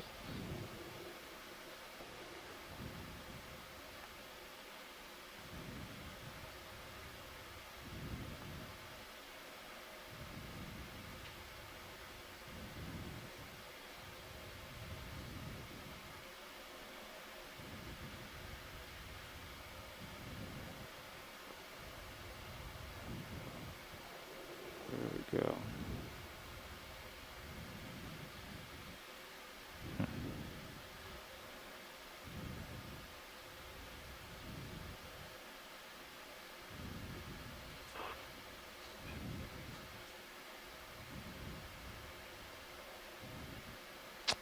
Having trouble getting the jaws past that piece there.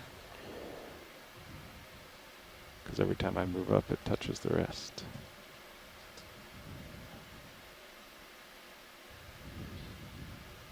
Is that to the left the same stuff?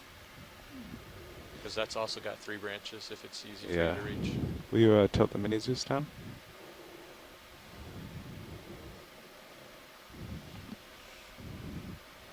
That's a good one. A little bit easier to get your jaws in there. Mm-hmm.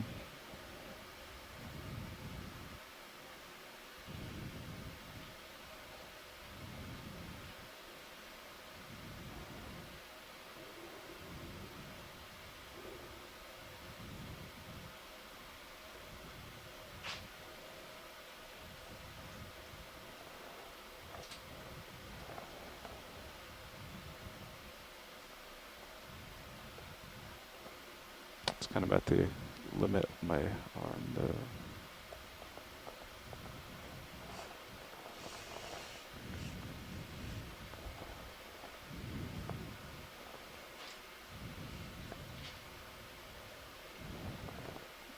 Yeah, I can't reach that one. All right.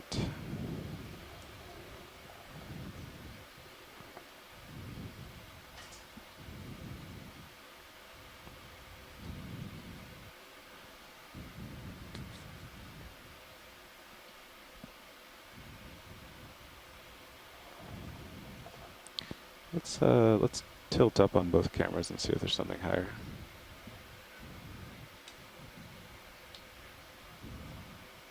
Main HD.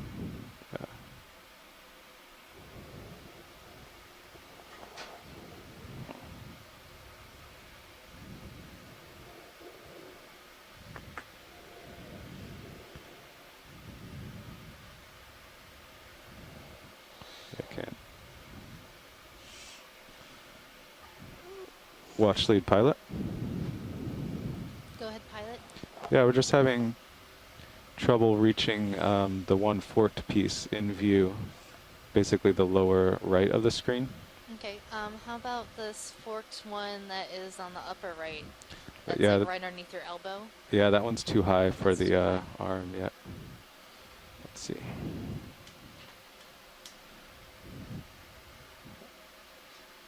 I know what we'll do. Why don't you bring the mini Zeus down, I'll stow, and we'll just sidle over a couple of feet so we can reach this one on the right.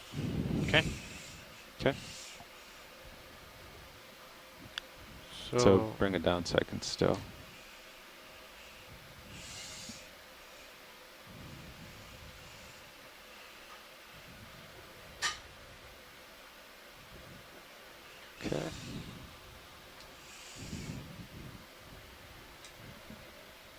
Oh, You and have- while we're doing this, will you turn your heading to find me? Make sure we're all set there. Okay. Okay, and I'll leave arm hydraulics on. Still in view. Okay. Haven't really changed much. You have your main Zeus. Excellent.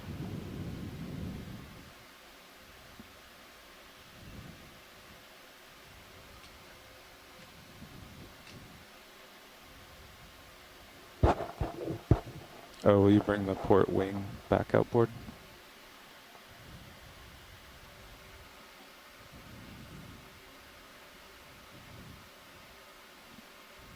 Thank you.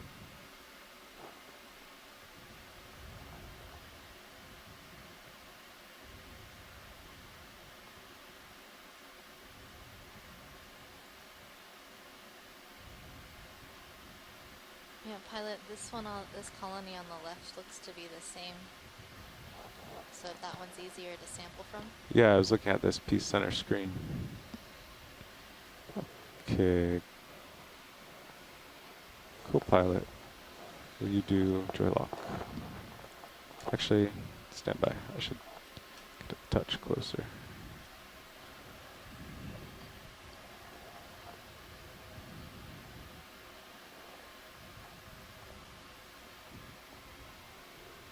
Okay, let's try it there.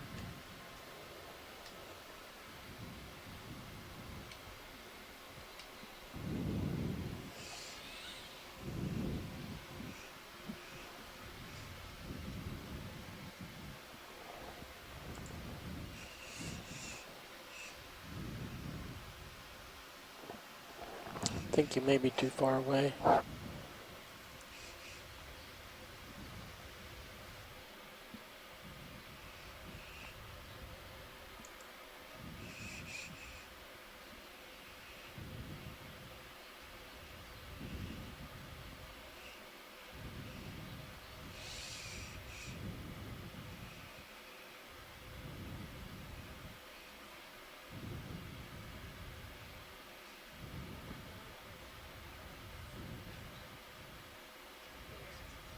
RV Bridge. Go ahead, Bridge. Just for your awareness, we are done FRB training for the day. Oh, okay. Thank you very much. You're welcome.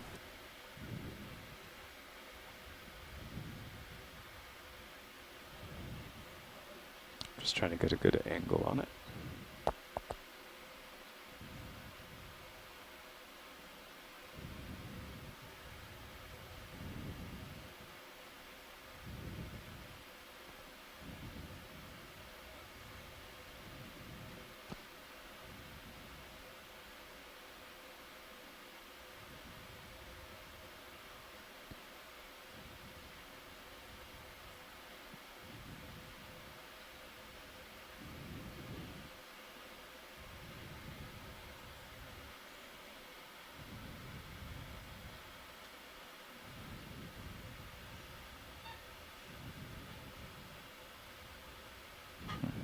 Okay.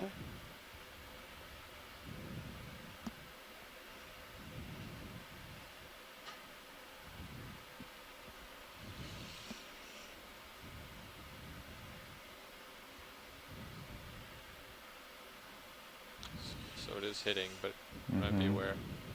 Yeah. And, Oh, I the don't lid's think closed it's too. open either. Oh.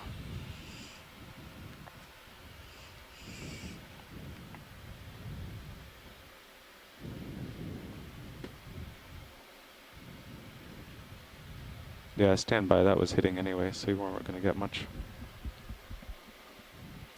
Okay, the sample is safely there. We'll find a place to open the drawer now. Okay.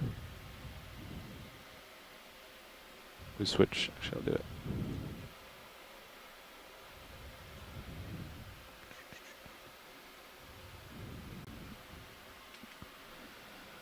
And Nav, will you move Sirius closer to D2 now? Yes. So I have 100. D2 20 meters, 300. 340. Mm-hmm. 3, 4. You want me to go a little past 340 there, co-pilot? Yeah. Okay. Could be 345. How about 350? That's fine as well. Okay.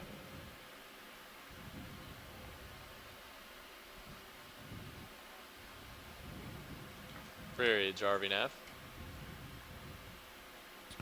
Video, will you zoom Go out ahead, main RV HD? nav. Hey, we're ready for a move here. Okay. It's going to be 20 said meters in or at out? 350, 0 It's already out wide. 20 meters at 350, speed decimal 2. Good copy.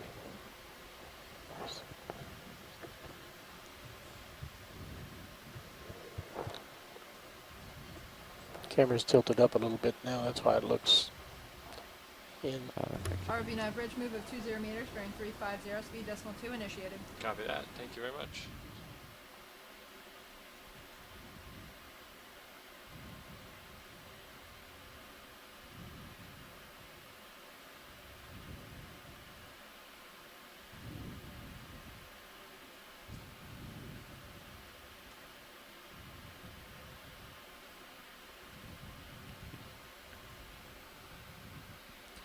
Okay, we do joy lock for me, Copilot.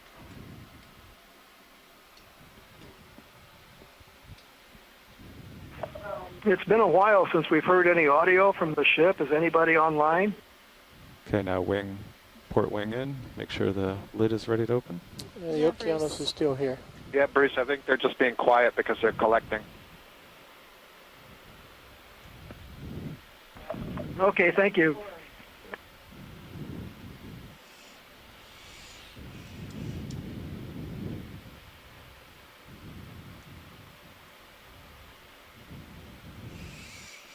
If you were to listen to the right channel of your stream, you can actually hear the pilot communicating. Excellent. Okay, thank you. We had a question here. Somebody wondering, with the clarity of the water, how far can you see at this depth?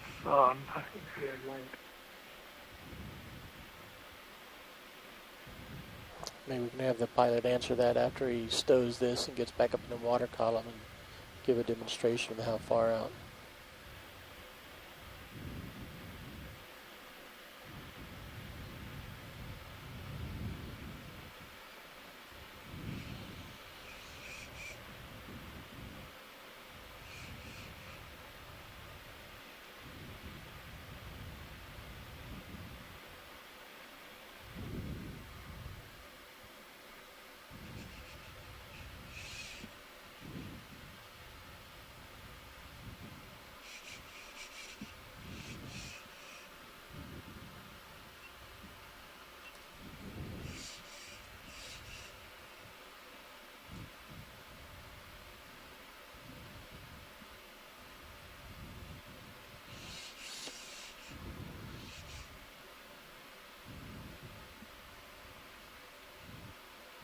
Then you want to put it in the inner? I was trying for the outer, but I'm really hitting my limits there. It was odd.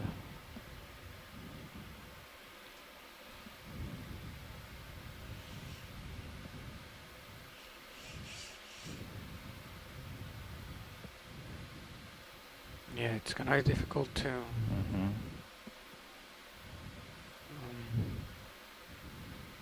Do you want to maybe turn it like this, put it in, and I'll just close the box and hopefully it stays in there? Because if you let it go, probably it's going to fly away with the Yeah, we'll try a face down.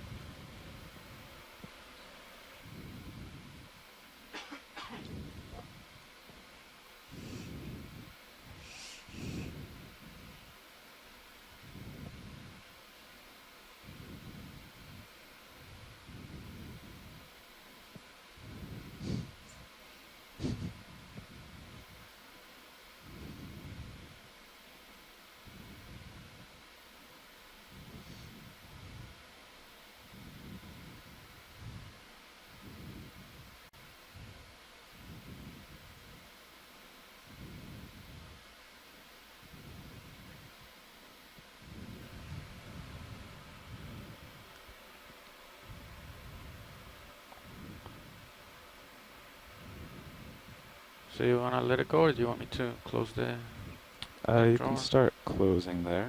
Okay. If he lets it go, it might spring though. Yep. So it's coming in. Okay, hold there.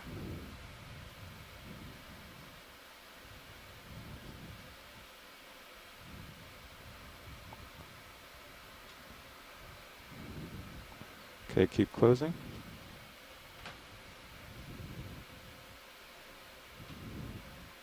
Okay, hold there.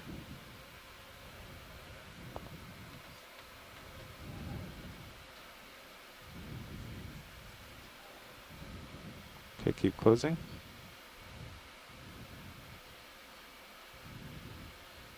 Fully closed. Hold there.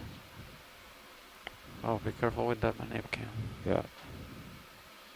See it there. Okay, keep closing.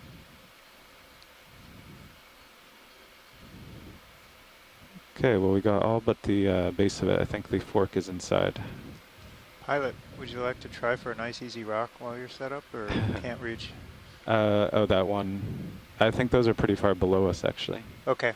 We Just set check. up on this rise. That's fine. I just saw an opportunity. Yeah.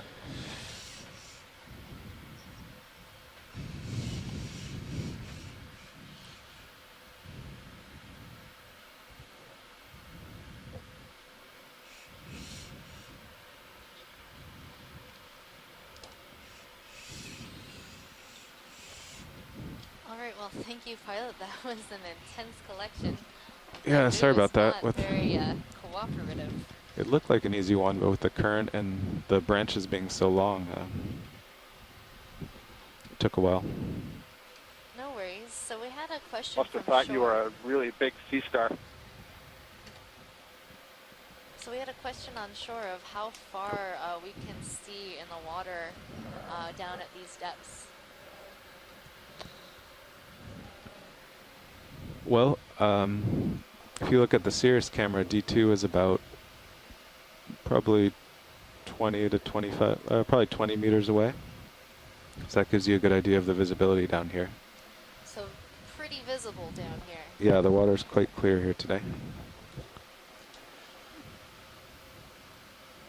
Sarah should be feeling that And move in now. general, Copy. this area of the ocean has quite clear water. Might also so lift if you up a were meter or to- two if you've and been look out in the distance with the snorkeling and ROV. scuba diving out on the reef on Oahu, I only gave you a see 20 meter move most on that of one the though. time I a can change it to a pretty 30 meter if you'd rather. far way down. Actually, my up slope to is not. 100 My slope is not that way, so maybe I can Okay. center on the slope and then we'll move And out here, that we're way. not Yeah, so you having a did lot of 20 this kicking way? up of I just did 20 sediment that way. from And the ship just stopped? bottom, The ship, well, since there you isn't just any started wave feeling it a minute action ago. going Okay. on. The ship is Yeah, stopped. I'll take off and So head to it's port. going to be very, very clear.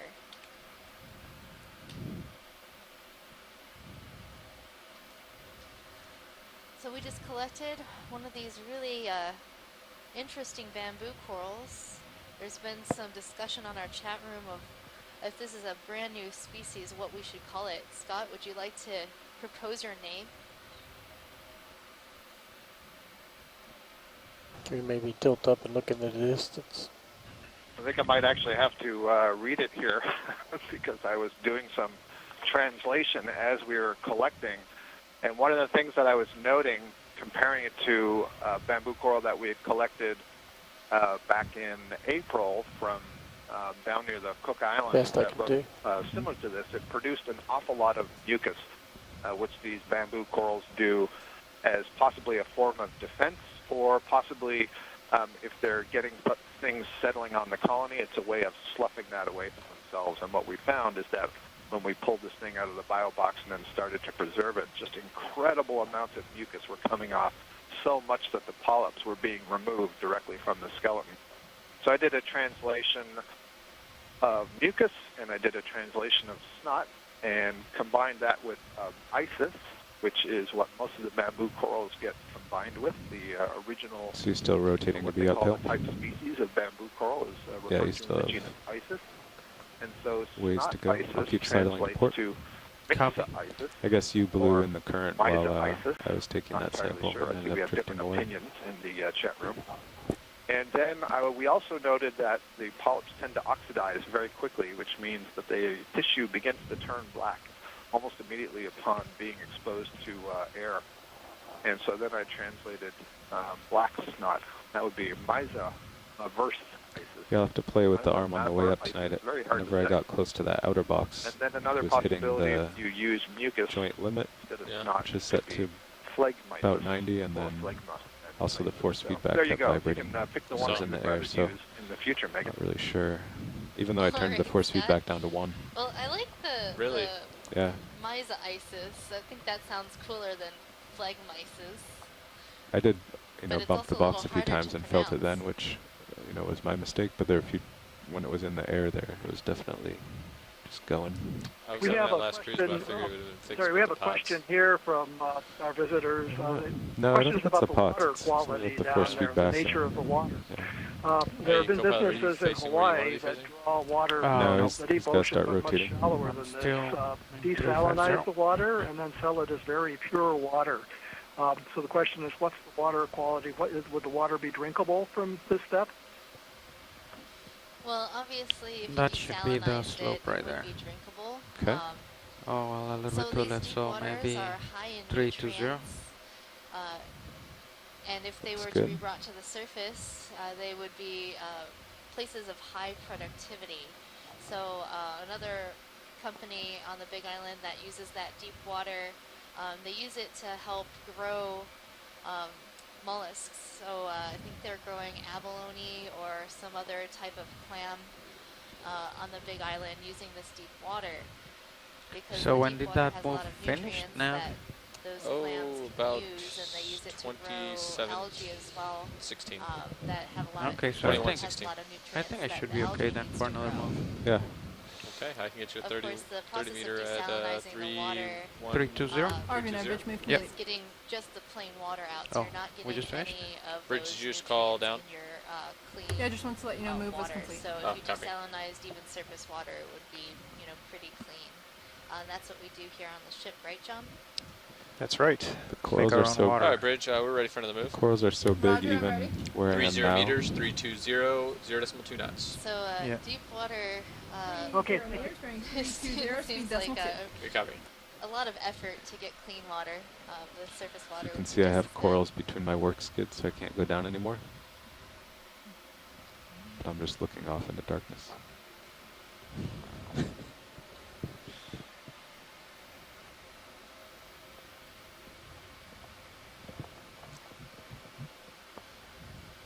ROV now, So bridge right now move of we 30 are meters in bearing bamboo 320. forest. Fish. Decimal Wanna go on a 2. fish video? That we're seeing around Copy that, here Bridge. are bamboo corals, Oh, he is struggling there, isn't and he? we have a fish coming Look into how- view, Look how hard he has to swim. Yeah. trying to move against the current, but it's having some trouble. Oh, poor This little is guy. a rat-tail fish, or grenadier, Now in he's the letting family go. Curidae. And that fish looks And like he's it gone. was from the genus Full light. Kumba. Is that right, Bruce? That's right. It had a very rounded snout. It looked like couldn't see it very clearly, but I think there were no scales on the snout, and that characteristic shape is what we've been calling kumba. That genus is an anagram for the abbreviation of the Marine Biological Association of the United Kingdom. So we see that type of grenadier fairly often on these rocky seamount habitats at these depths.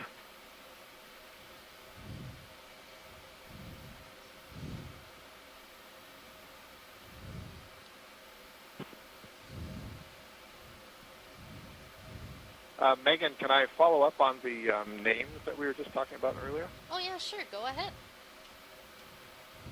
So while we're looking at all these bamboo corals, many of which appear to be the similar species or the same species to what we just collected, we know there's at least a couple in here, but most of what I'm looking at is the same, except maybe the one just coming into view now in the center of the screen looks like the polyps are somewhat thicker and a thicker color. At any rate, we're talking about names, and there's a very formal process by which we name species. And I mentioned that I had been translating those names, and it's very common for formal scientific names to be Greek or Latin. And there are rules for how to combine the names to make them proper and so on. But the choice of what the name actually is left up to whoever the scientific authority is who is describing the species. And there's a whole process for how you describe a new species, and it's typically based on aspects of the morphology that are specific to that group and perhaps genetics and so on. And when you do it, you then get the right or the privilege to append a name to it that will remain that name forever. And it's independent of the common name. So there may be many different common names in different cultures for things, but there's always only one scientific name. And sometimes those names are based on something about the appearance, and we were talking in that particular case about the mucus, and so you could have a name that was associated with the mucus. It may be about the location, so Blowing with the species current here. name, for example, could be something to do with Mendelssohn, or it could be something to do with the ship, or it could be some other aspect of the morphology. Or sometimes they're used to honor specific individuals or scientists, or it could be something about the geology, and so on and so forth. So there's a lot that goes into names, and one of the things that's really fascinating is to see what the etymology of a lot of different species names are. Why did the scientists choose to name it a particular name? And some of them can be really fun.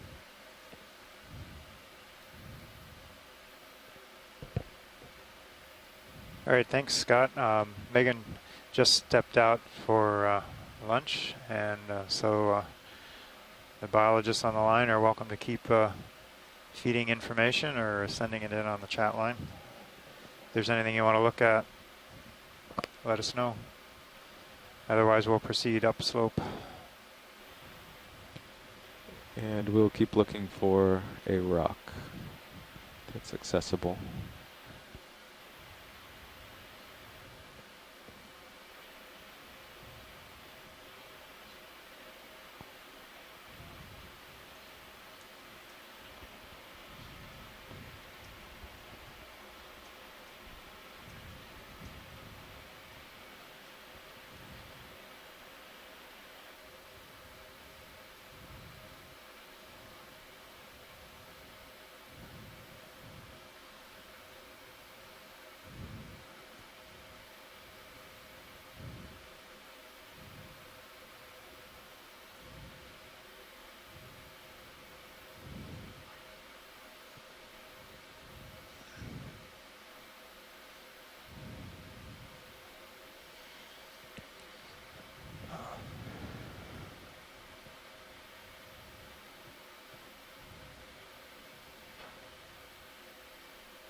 Did you say you're moving, co-pilot?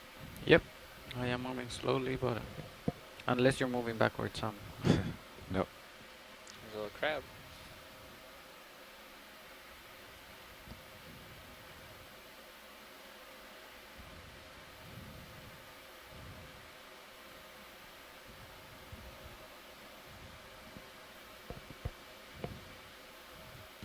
Video, I can't get much closer, but we can try this crab here.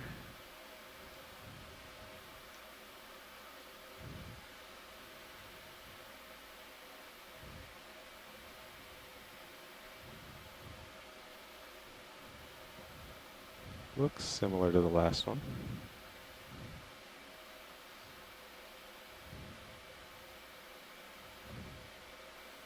I think he's guarding the few rocks that are available. I would have to crush about a dozen of these colonies to go down and poke one of those rocks. Yeah. Okay, whenever you're clear, video.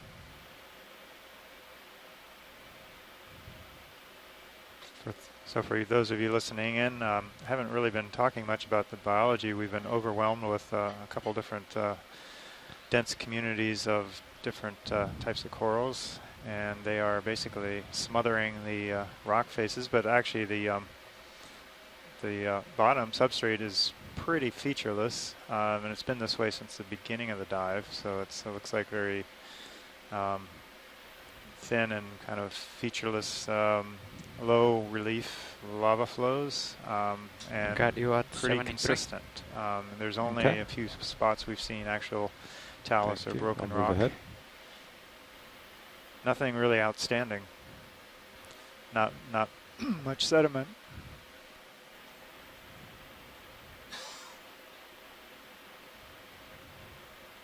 Obviously a good place for biology to live, though. And it's been stable for quite some time.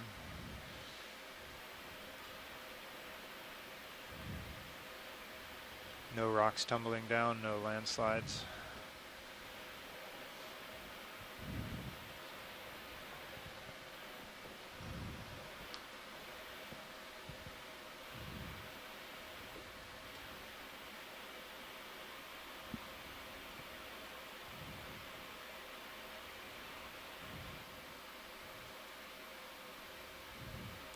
So we are almost to waypoint 2 where the should be turning more towards the west and it should flatten out. Yes.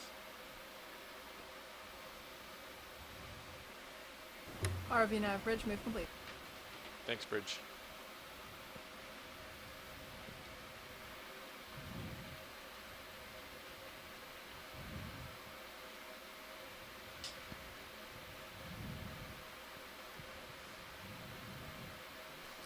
Video swapping out.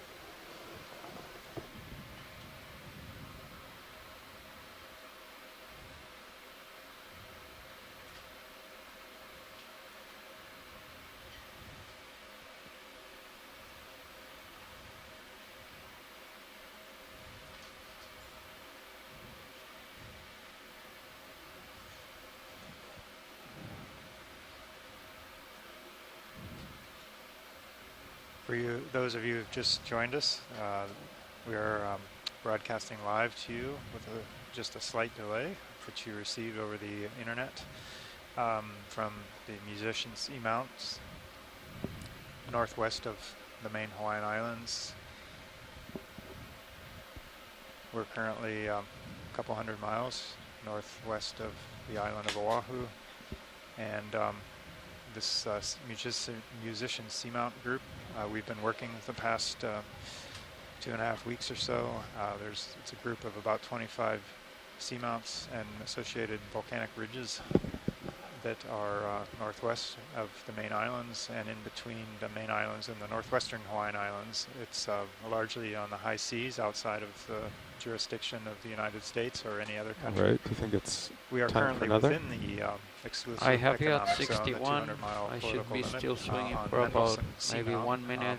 These seamounts are Okay, given well I names guess there's of, no rush given the famous short dive composers tracks. over the last hundreds Maybe of you can find years. a rock. Yeah, that's why I was And, following this kind of only rockier limited work has area, been done but up here. Pretty In sneaky. the 1950s, 60s, early 70s, there were some Video, will you zoom in on this investigations hole? using just mapping, low-resolution mapping sonars at the time to just characterize hold the there. basic topography. And then decades later, in the 80s, early Can you even 90s, there get was in some there? dredging Yeah, of not really. rocks done. I don't think it's that And, these are dates rocks. I were think it's a given, depression that sediment assigned to fills them around the in rocks the, to make it looks like 65 to makes it look 95 like million year it's old loose, range. So you they're know. much older than the main Hawaiian Islands and the northwestern Hawaiian Islands, which is a continuation of the Hawaiian Ridge and the Hawaiian hotspot plume. Okay, we can go wide video.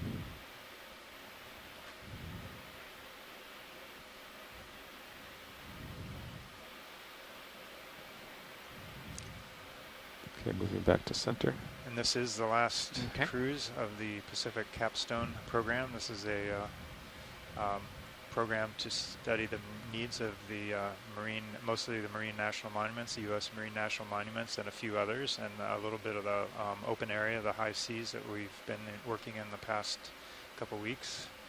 And since 2015, there's been multiple cruises, mapping cruises, ROV and mapping cruises to study the biological diversity, a lot of these high-density communities, corals and sponges and other creatures that you see. I think the next move we can make it probably like 315. And this is the last cruise of that. What was the and last one? 320? Ship, Yeah, the or Okeanos even- Explorer, will be even more moving that way, into maybe the Gulf of 310, Mexico and because the Sounds Atlantic good. Ocean I see after everything going this to port. for the next few years. All right, let's. Oh, you're already at 305. Good. No, Let's- we're gonna center on 310. Okay. Right there.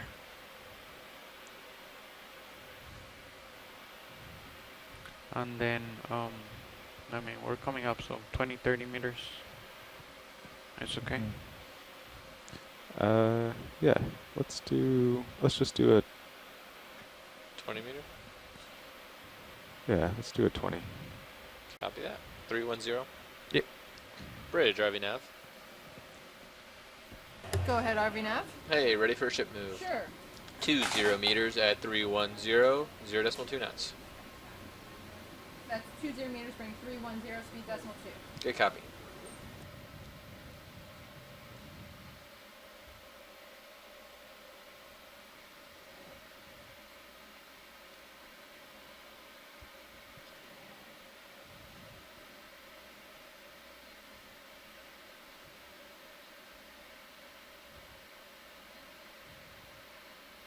ROV nav bridge move of 20 meters bearing 310 speed decimal 2 has been initiated.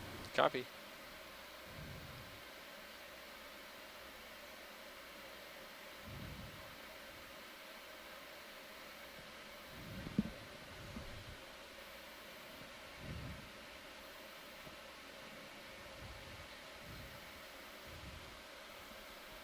There's a big fish between us.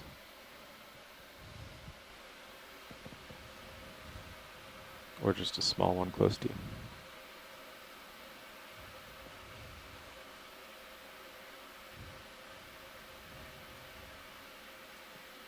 I think you got another fish down there to your left, bottom. It looks Oh, like yeah. the same as before. If you want to see it.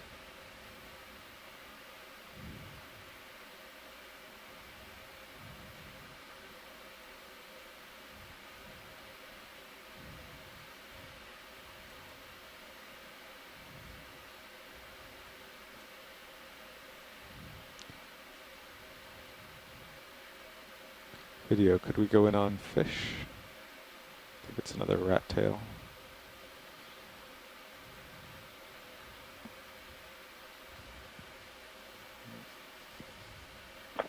So this is another macrurid, a grenadier, and it looks like the same genus that we saw before, which we think is the genus Kumba, with the very rounded snout, smooth snout without scales, and relatively small size compared Okay, to the he's grenadier inside that we saw at the the beginning of vehicle. the dive, which was There we large go. and had large scales.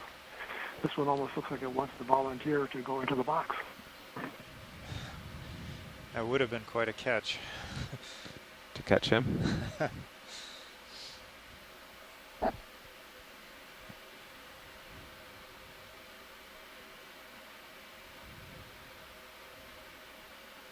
Yeah, I don't know how useful he would have been to the science program, but he would have been a interesting, opportunistic snag. Actually, it would have been very, very useful because that genus is known in the Hawaiian Islands from only one specimen of a small juvenile collected back around 1898 or so by the Bureau of Fisheries ship Video, let's zoom in Albatross. center screen, And this it red hasn't dot. been confirmed by collected specimens since then. So we've seen quite Video, a few could we of these zoom in center? grenadiers that we identify as Kumba. The Kumba is based on an identification by Dr. Tomio Iwamoto at the California Academy of Sciences, who's an expert. But getting more specimens would definitely be of use to the scientific community.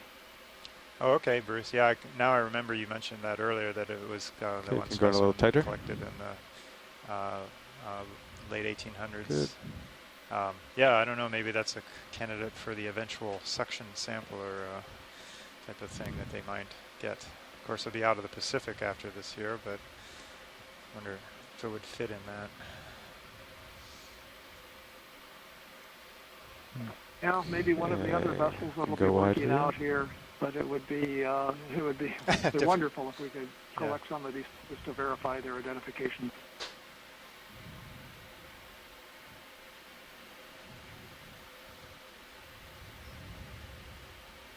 Looks like Sears might have started to move. Yep. I still have yet 65.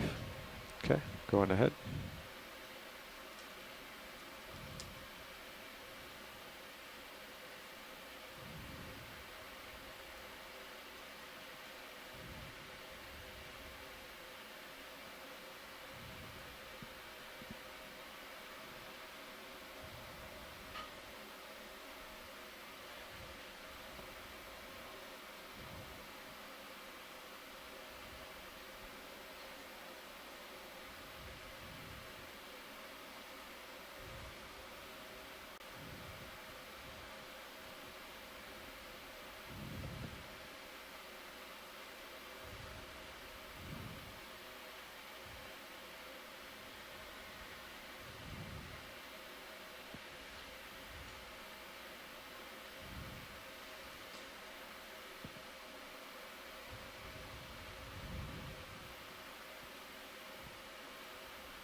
How do the depths compare to high pack here?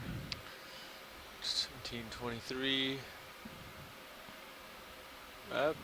Right now, No, it's right on. Right on, yeah. So should be turning to port soon. Yeah, I think I am already. Yeah, the slopes keeps changing. Right now I'm center on 305, and it looks a little bit to port. So it's good.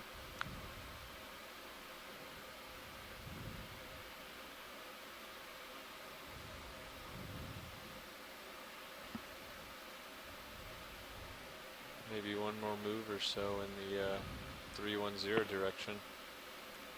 You got to get serious on top of the ridge. Yeah.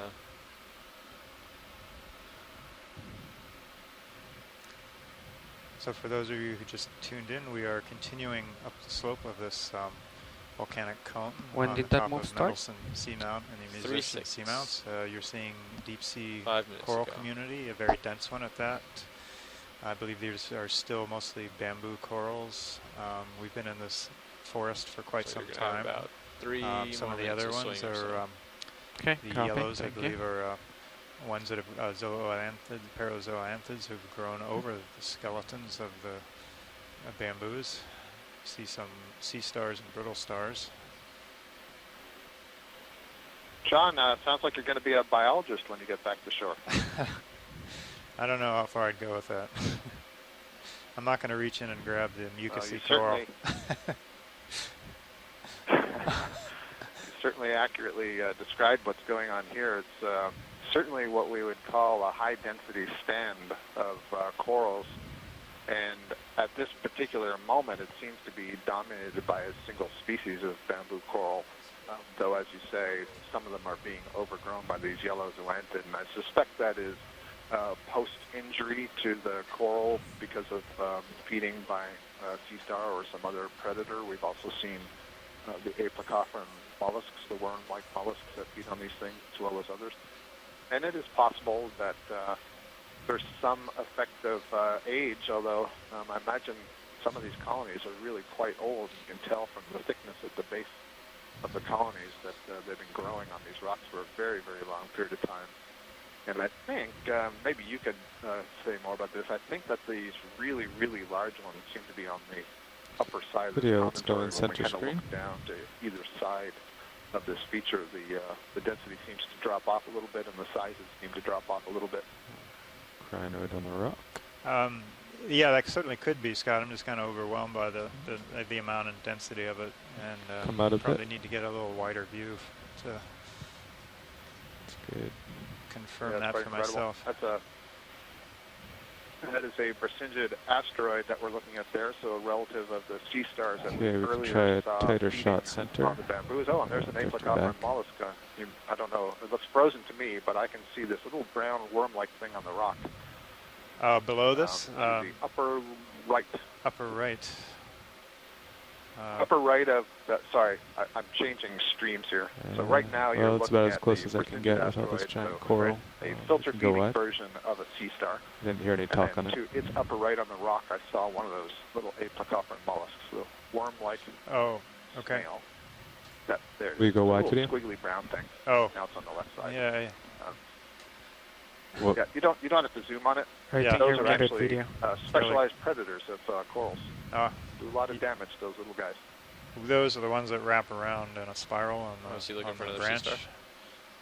star? Exactly. I know there's one to your starboard. just a All little ways. all of the mollusks, so your snails and your slugs, they have a specialized feeding structure, and it's kind of like a sandpaper tongue, a very raspy structure. Sorry, what were you looking at over here, video? Typically, you know, in shallow water on rocky shorelines, they use that to scrape algae off of the surface of rocks and seaweeds and so on. Oh. And those apicopherans are using a similar sort of structure to scrape the polyps off of the coral skeleton.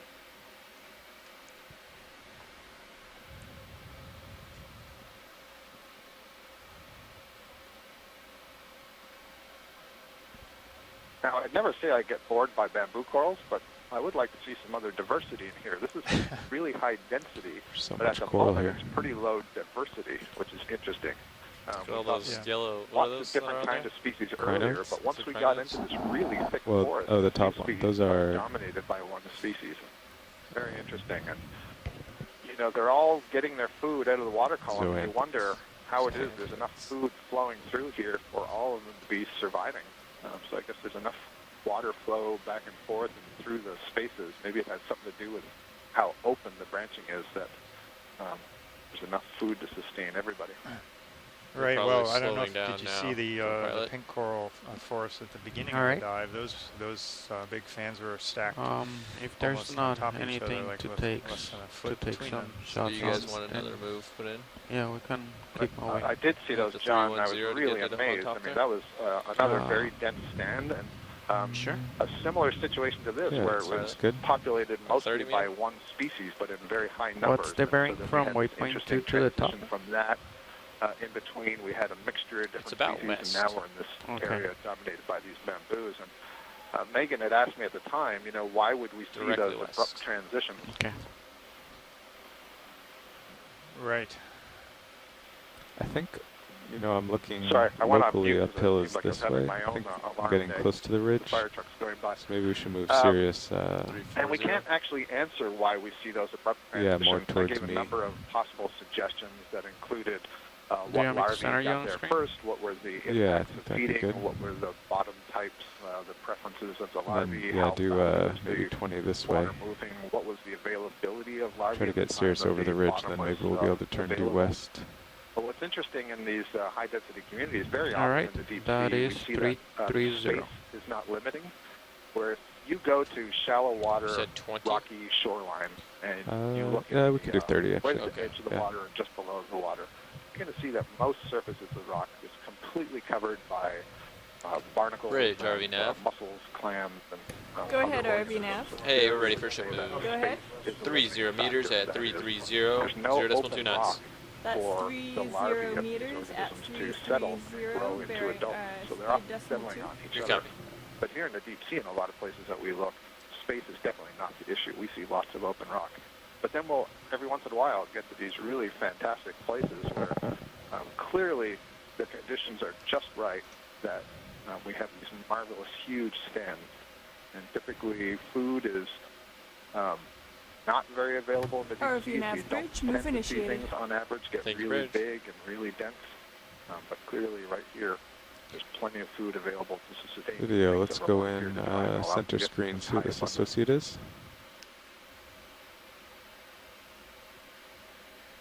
Okay.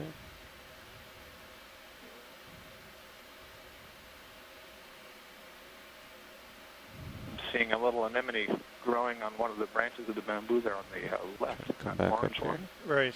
Right. Somebody found an aplicoffer, maybe? I think. Yeah, I think that was one of those worms, right? Right near it. Lost Yep. him there. Absolutely. Absolutely. Good eyes. And another anemone.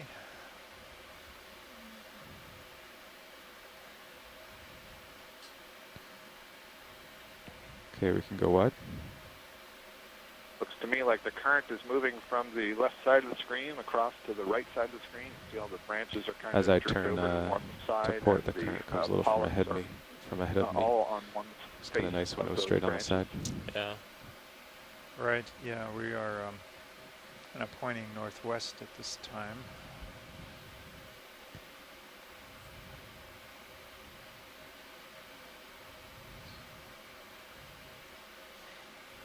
And the geology is, when I can see it, has changed a little bit. It's a little lumpier. Can see some pillowed bulbous forms. Previously, it's been pretty featureless. It was pretty smooth and kind of nondescript. I'm starting to see a little more variation in that, though it's basically the same material. John, can you remind me, and maybe you've talked a bit about this already today, but I know that over the course of our whole expedition the last couple of weeks, we've been transversing across some fracture zones, and I believe the understanding was that the ages of some of the seamounts I would won't be go any different further till on, you like the north side start and south moving. side of these areas. Okay. Do you have a sense for the Holding a pretty low delta right now. range of age for this feature? Oh, yes, actually it's been dated, and both there's a eastern and western seamount. I think we're on the eastern one. They've both been dated, and they are in the 80 million year old range. One of them was dated at think 70, let's see here, 79 and a half or 78 and a half, or say 79 million years, the other one 82 million years. And that generally fits in with the musician's trend, though there is a little bit of variation right down here at the southern end of some that are a little bit north or come in a little younger. So I think there's some, that's where some of the discrepancy is in the southern end of the musicians. And how does that compare to the Northwest Hawaiian Island chain? So the Northwest Hawaiian Island change would run about from 5 million years or so at Middle Bank area, which is basically south of us, to up in the Midway and Cure, which are in the 25 plus million year range. So quite a bit of difference. Yeah, so these are much, much older features.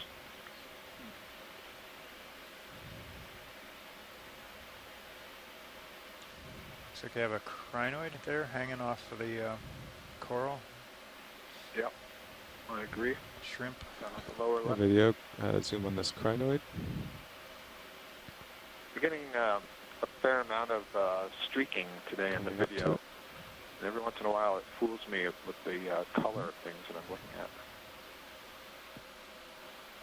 Oh yeah, I don't know what's would be causing that. We, as far as conditions go, it's flat calm out here. It's been like that way for the past day or so, a couple days.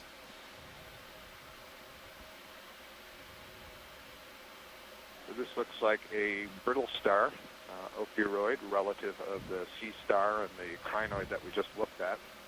And you can see those very prominent spines on the arm. Not entirely certain, but I've heard it referred to as Ophiuchreus or,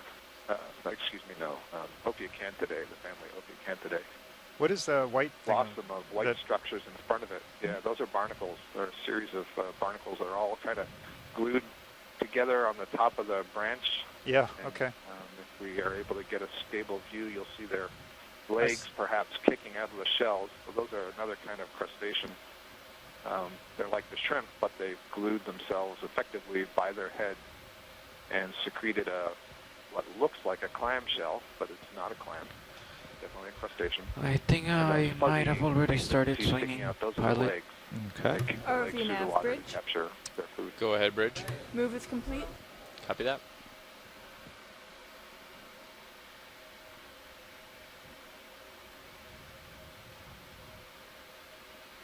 Because it shouldn't be surprising that when these were first discovered, barnacles, that is, people did think that they were some kind of mollusk because of that shell. And when you look at the anatomical structures, you'll see that the names are those that you would use in mollusks, because that's what they thought they were at first. Okay, co-pilot coming back to center. Copy.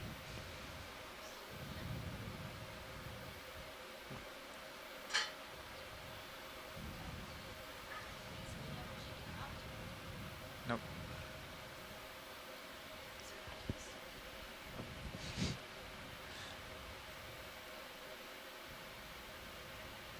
So Megan's back from her lunchtime expedition.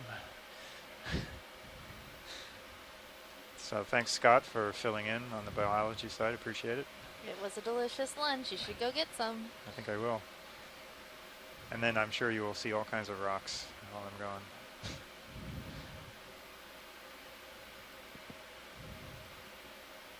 We could, if this is a spot we could reach, pilot, we could go for something here. Ship is stopped. Without, if we didn't have to damage any coral. Yeah, I was just looking. I was going to bump some of these with my skid. There's a kind of this square-looking one right at the bottom of the screen. Yeah. Or something around there. Anything really What at this is point. that? What's what? That little guy. Is that The lobster? remains of something? Flat lobster or the one on the left? Just on the left, on that rock there. That's weird looking. Oh, look, rocks. Rocks. That actually looks like a... Oh, wait a minute. What's this? This yellow one from above is confusing me now. Oh, is that This is interesting. what we had seen before? Yeah, it looks like that's Well, fortuitous. are we at a good spot here to try poking one of these? Yeah, I guess we might as well try. Since this is a short dive. Okay, co-pilot, we got my joy lock. Spin up hydraulics. Hydraulics are up.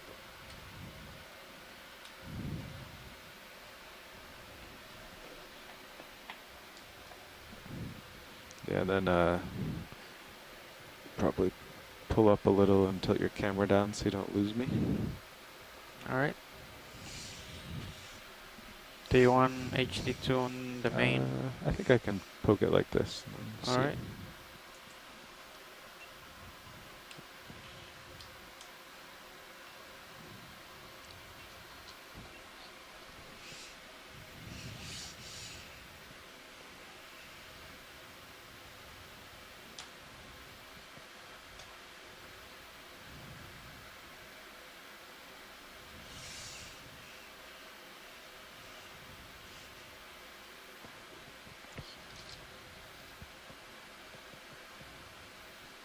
Yeah, these are loose. We could take the one above it so we don't have to take that coral. Okay. Unless somebody wants that coral. The corals are awesome, John. You think it'll make it though? Oh, I don't know. It looks pretty fragile. Yeah, we whacked a coral the other day in the name of a rock, so I'd kind of like to. Yeah, they're all loose. Yeah, let's grab that one up you just touched and then squeeze it. Yeah. We'll, I guess we'll squeeze it, and if it works, we'll put it in starboard. That'll be easy. Okay. Okay, you can bring Mini Zeus over for this.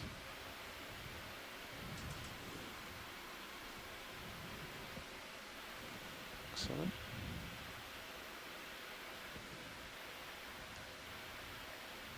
All right.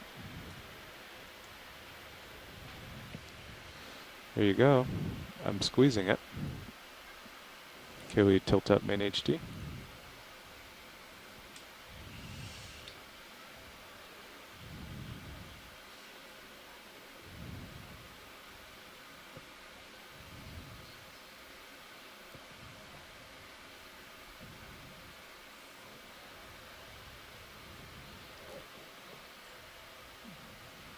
Okay, spinning.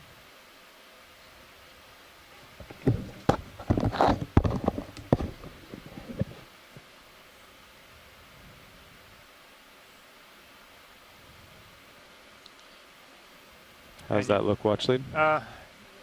Yeah, I think it looks like it actually has Looks porous. vesicles in it. So, and you're squeezing it good, right? Yeah. Yeah, let's take it. Okay. I think it's as good as we can get here. So, hopefully we'll be lucky.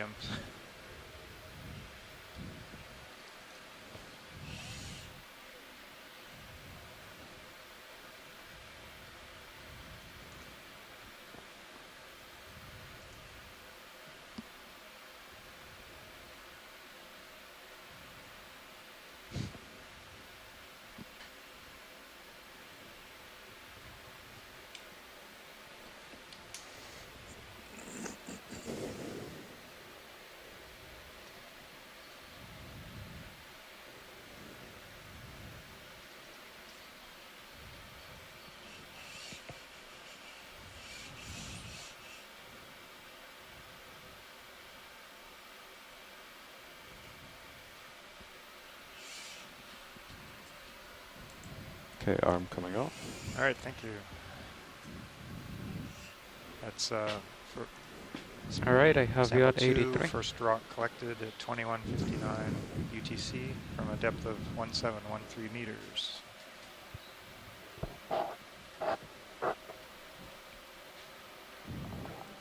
Let's see.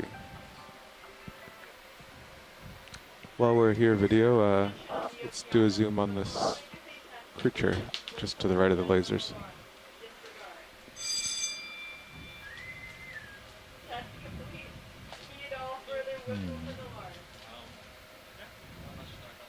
Crinoid.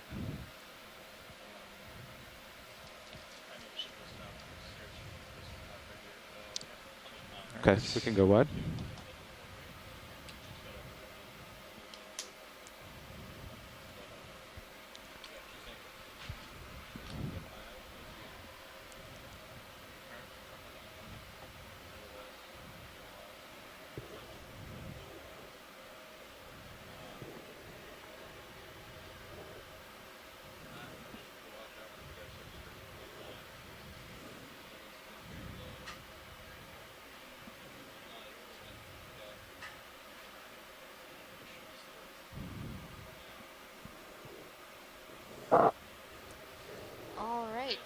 have collected our first geological sample. Hopefully it is a good rock that has some nice Looks like basalt in the middle. if you turn a little to port, we'll get them centered up. Having a rock that has Do you agree, basalt in the Copilot? middle is important Center to up on understanding what? the age and origin On the of slope, the maybe volcanic material that 10 or formed 15 to port. this seamount. So right now we are at a depth of 1,710 meters on Mendelssohn Seamount. And we are diving on a cone feature that might possibly be some type of secondary volcanism on Mendelssohn Seamount. We are currently viewing a beautiful bamboo coral garden. We earlier collected one of these bamboo corals with these very long branches and crystal clear polyps. We have yet to determine what species of coral this is, but this sample will definitely help us understand a little bit more about the bamboo corals in this area, since that is a dominant species here.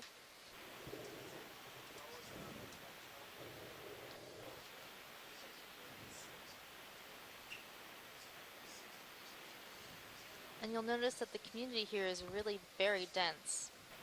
And these high-density deep-sea coral communities are important because they provide a lot of habitat for other associated organisms, like barnacles, crinoids, starfishes, fishes, as well as many arthropods like shrimps and crabs. But we have yet to see an octopus, so maybe there are octopus here. I hope so. I really want to see one.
Hey, pilot, how do you have me? So we're just going Hey, through a co-pilot. pilot change. Gotcha.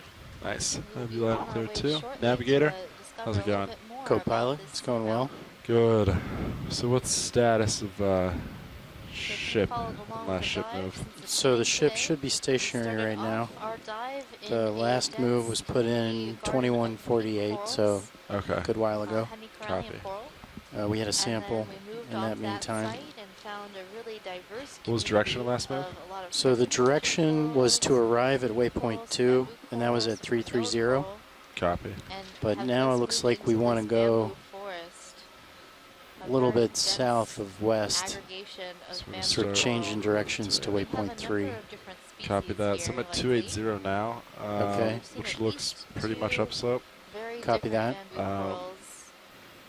We can start to turn more west if pilot's happy with that, though. He'd be going at an angle, kind of like he is now. It's up to you. Well, we might have a little bit more time to actually get up on. I'm not sure how much of a ridge it is. Yeah. How about we just do a move 285, one more move that then? Sure. And then Yeah, we can start rotating west. If everyone's happy with that. 30-meter move? It's good for co-pilot. Yeah, that's good. All right, I'll call it in. These predatory sea stars consume the tissue, these polyps of the coral.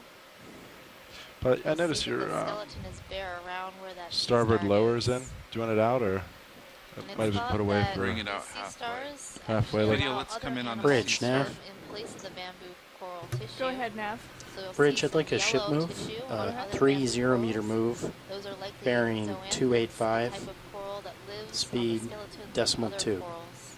Copy, that is 30 meters, bearing 285 so later at decimal 2 in knots. life, Good copy, Bridge. or later in Thank you. death, as it were, this bamboo coral colony will host some zoanthids on this bare part of the skeleton that has been consumed by the sea star. Another predator on these bamboo corals, we can see a small jellyfish, that little red Let's try for bobble that there. jellyfish. So ROV we've nav seen bridge, a move number initiated. of these jellyfish feeding on Thank you, Bridge. corals. Trying to come You'll back notice to they're it. feeding on corals when you have the stomach extended and wrapped around a coral polyp.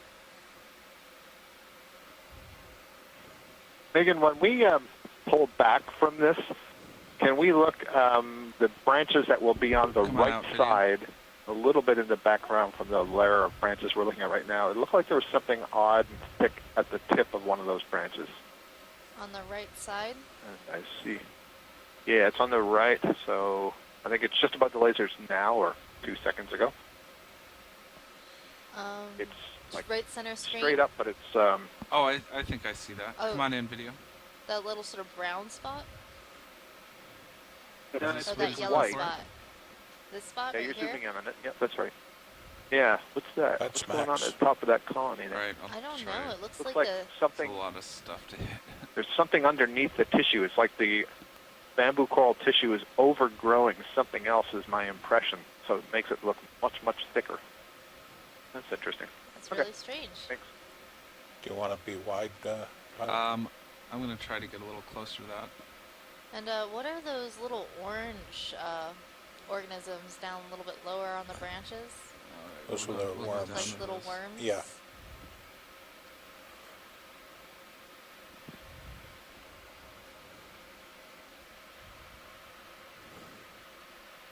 Oh, I see. Yeah. Oh, there we go.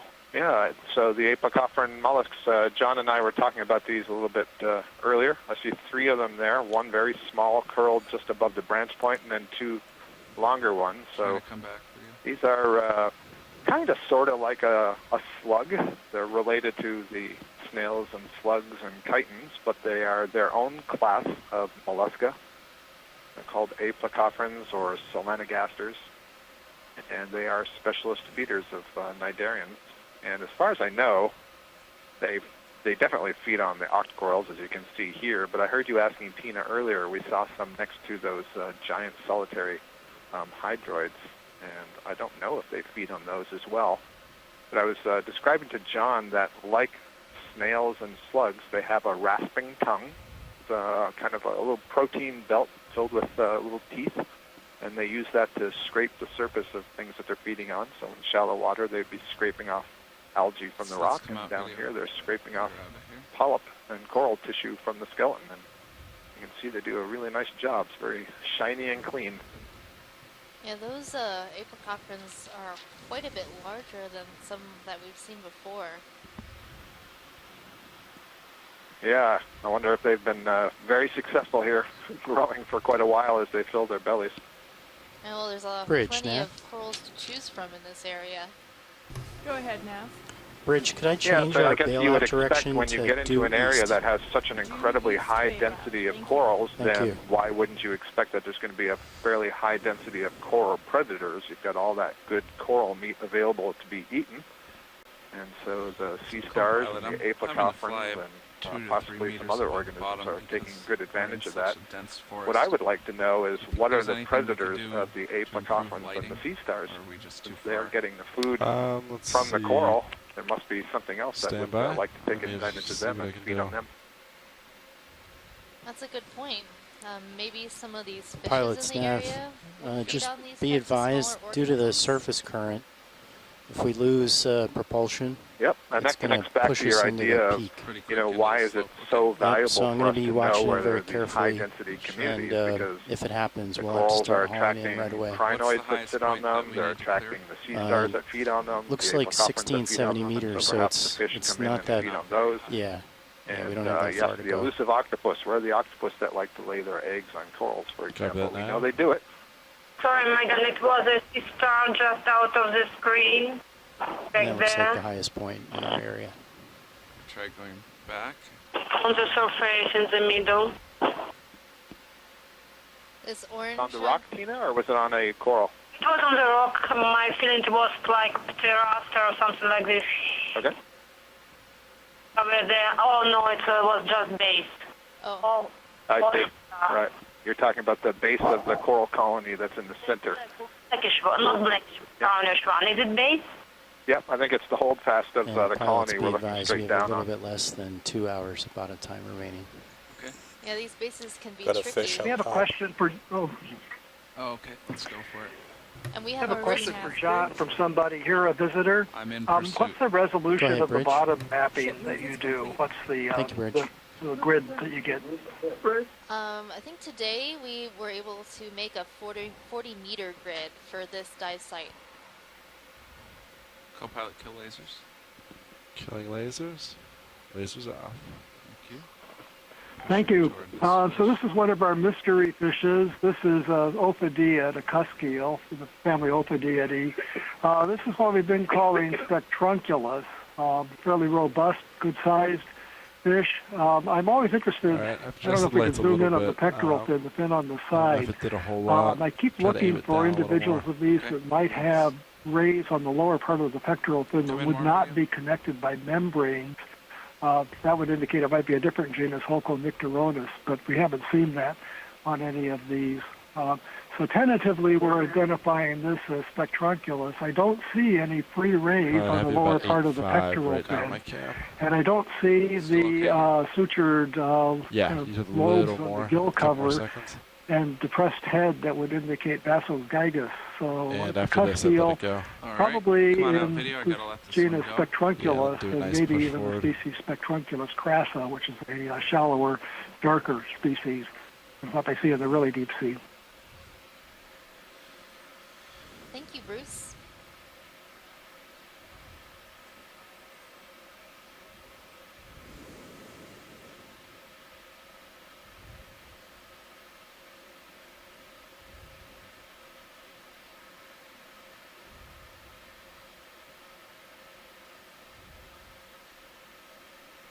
Nice. Camera's back to about 6.5. All right.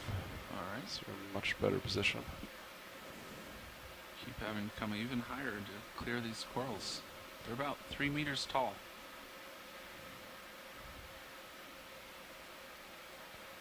Pilot, did I hear you say these are 3 meters tall? Some of them, yes.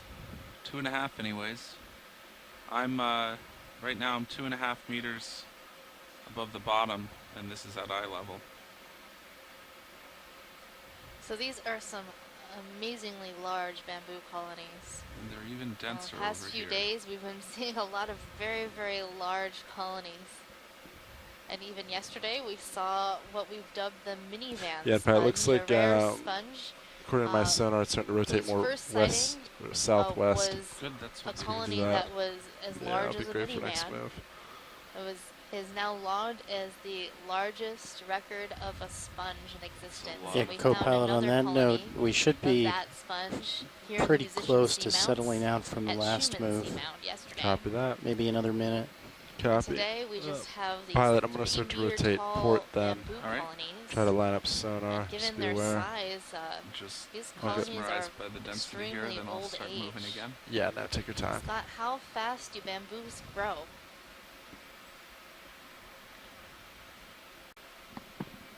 Well, actually, any I'm close-ups? sorry, here? Megan, were you tossing that out to me? Yeah, do you know how fast bamboo corals grow? Dang it. I mean, that's a great question, and it's one that we have a lot of interest in. And it's one that isn't easy to answer because there are so many different species of bamboo coral, and there's no reason to think that they would all grow at the same rate. Right. They all have their own Center up again. physiology Copy that. and mechanism As you for center, laying I'll start to down the rotate skeleton too. and so on. But there have been a couple of species that have been studied, and the answer in part depends on the depth at which they're growing and the amount of food that's available. So the more food that's available, the more energy that they have for growth, potentially the faster they can grow. The depth at which they're growing is going to, in part, dictate what the temperature is. And the colder the temperature, you would expect the lower the metabolism, and so the slower the growth. But we're talking about axial growth that is getting longer on the order of millimeters per year. Maybe if they're growing fast, maybe a centimeter a year. And so if you see something that's 100 centimeters tall, then, you know, maybe it's 100 years old, something like that. But if it's growing slower than that, then it's even older. And so it's tough. Basically, you need to get a part of the skeleton.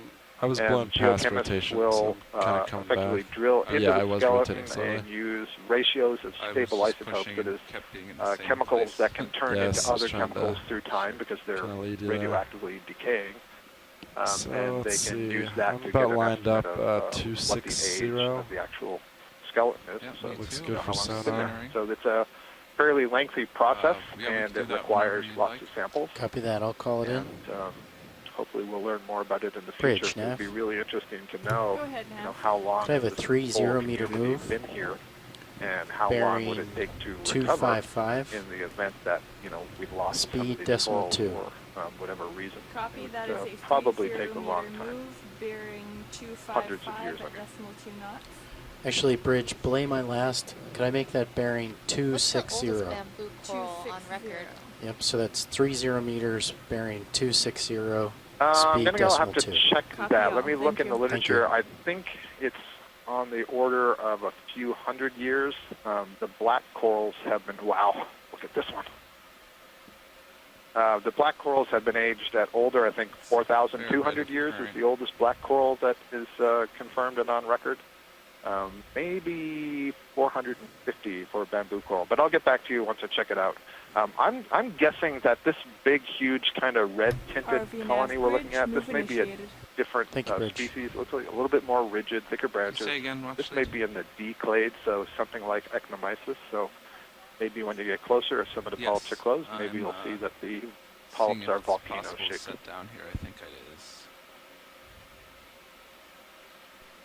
Yeah, this one definitely looks a lot stiffer. It's almost vibrating in the current.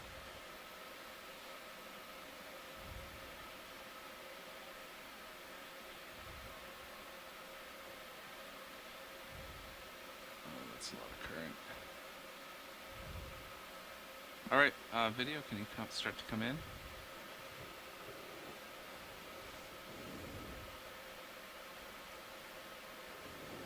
It's all closed up. Looks almost like Ecnomyces. What do you think?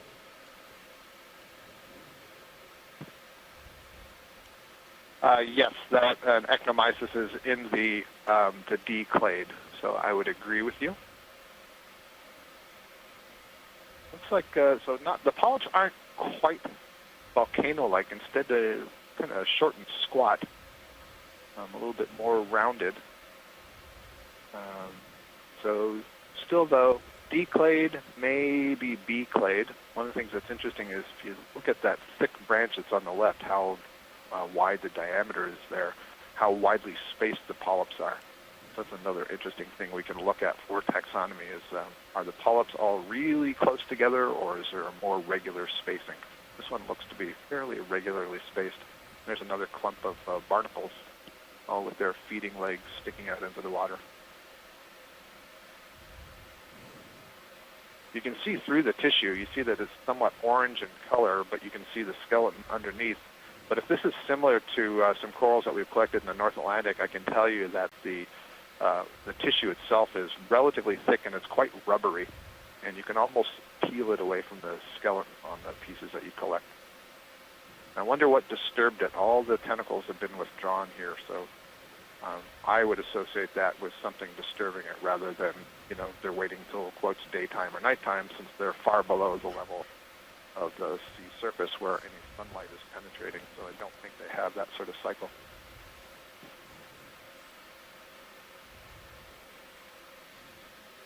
Anything else on this watch lead? I think that's good. I'm only seeing a few open polyps. Maybe those are the brave polyps. Oh, there are a few.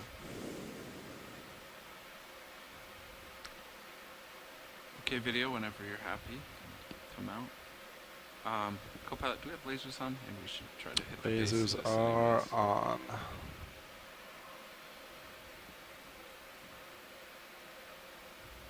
Well, that colony isn't as flexible as some of the other ones in this area. They seem to move in the currents, much like trees in the wind. Well, I think I can laser the base at least.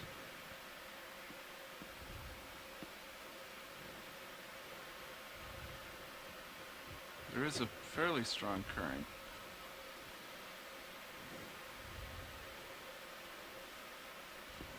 But I'm actually going to rotate slightly starboard a little. Sonar's kind of changing on me. Okay. Megan, I'm trying to follow up on your question about how quickly or slowly these bamboo corals grow, and I'm looking at a couple of papers, and they're reporting for some deep-sea bamboo corals and deep-sea black corals growth rates on the order of tens of microns per year, not millimeters or centimeters. 100 microns would be 1/10 of a millimeter. And so if something is growing in diameter, its thickness at 50 microns per year, that means, what is that, 0.05 millimeters per year. So that is very, very slow. Again, that's the thickness. That's not how tall it gets. But so this is why you've heard us often say, wow, look at how thick the base of that colony is. That's telling us that this is a very, very old colony. So something that would be, let's say, an inch in diameter, that would be about 2.5 centimeters, which means, what, 250 millimeters? And if it's taking 0.1 millimeter per year, then that's over 2,000 years Snap old. on this starfish. I think it's the same one we've been seeing. So 1/2 a millimeter would be about the thickness of pencil Go ahead, lead. Bridge. So that just gives you a perspective Thank you, of Bridge. how little these bamboos grow in some cases.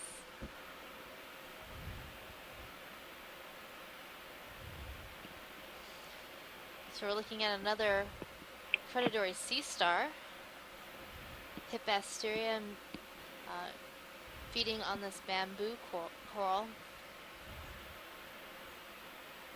It's interesting, we're just talking about the growth rate of the bamboo coral and how slowly it grows.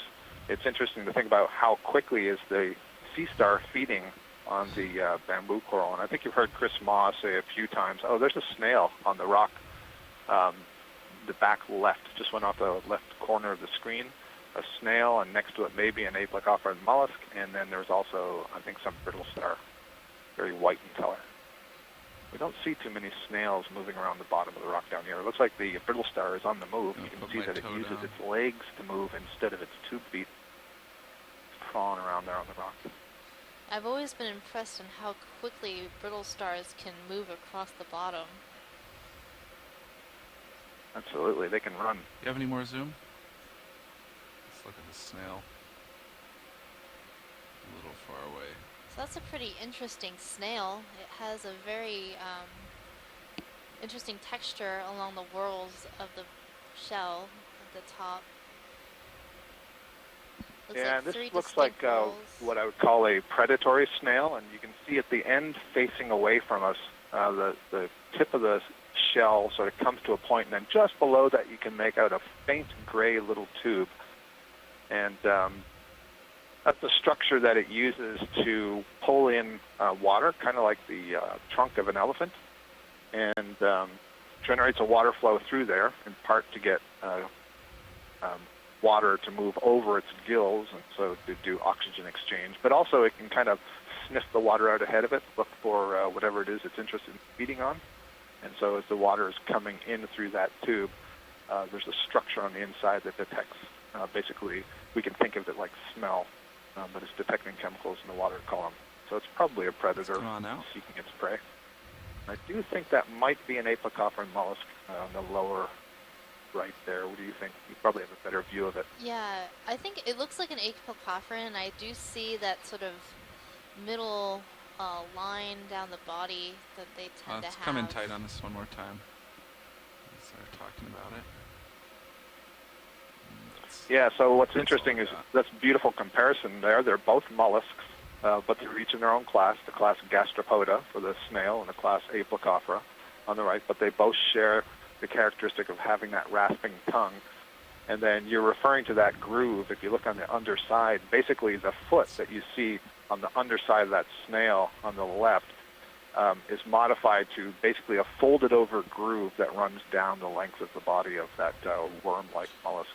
Okay, let's And they don't have shells, the apocophorans, but they do have kind of scales that are embedded all along the length of the body that are made of the same material. I end up that at the about shell of the snail is made. 275.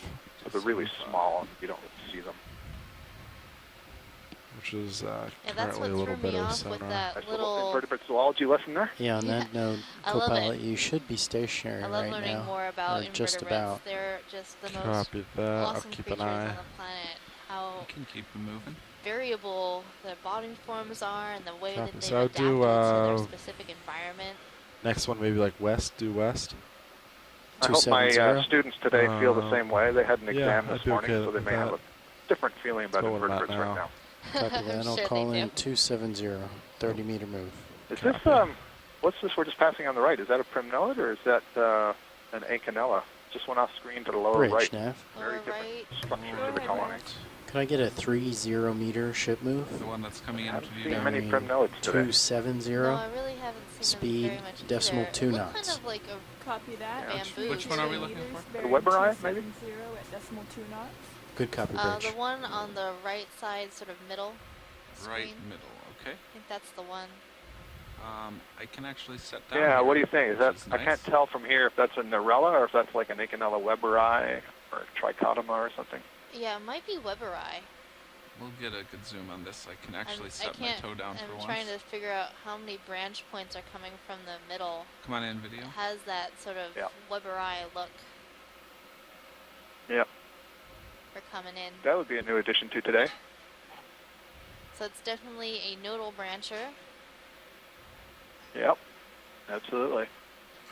Can we pan I want down to see just a the, little bit? See, I was saying the days. Yeah, sorry, go right ahead. there. Thank you, I'm Bridge. tight on that. Yep. Yeah, so the base has like a grouping of branches all coming out from it. Looks about six different branches all coming Yeah. from the base. Earlier I was talking about the difference between the planar colonies and the bushy colonies, and I said that you have something that's called a whorl of branches, and this is a great example of a whorl of branches where you can see they're coming off in multiple planes, so you don't get something that's flat like a fan. Instead, you get something that's really wide like a bush. And that kind of branching where you have many branches coming out of a single node is one of the definitions of the genus Acanella. And so it's typically used to put things in Another Acanella. good branch But just here coincidentally, that's coming on Friday, my former PhD student, Esprit Histon Saucier, had a paper come out about Acanella, and we've now been able to show, based on genetics and studies of the polyps, that some Acanella are actually planar. So that makes it very confusing. And not all of the ones that have whorls like this are necessarily Acanella. And a good example of that is Weberi, which is not very closely related to the other Acanellas. So this has more than 3 branches, which is what I think Trichotoma usually has. So this may not be Trichotoma. Not exactly sure what it is, to tell you the truth. Come on out. I lost my All right, bottom. pilot, I have about But it's new for the 80. Yeah, it's definitely new for the day, and it's what looks most like what we've been calling Acanella Weberi in our guide. I'm way off to starboard. Okay. I gotta So come there's up. a possibility it's that.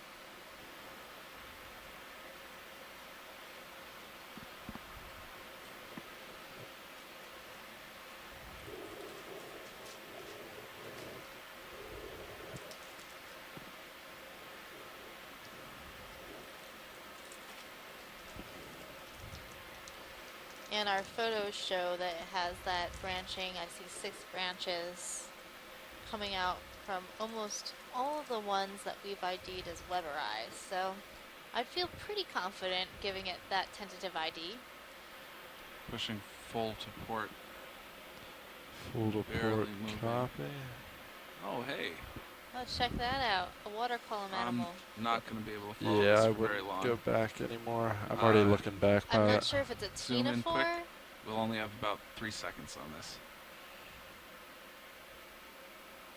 So I think it might be Yeah, a that's lobe as far back as 1804 my floating That's there all in the the way water goes. column. Sorry. That's plenty enough of water column right now. We can check out these wonderful bamboo colonies.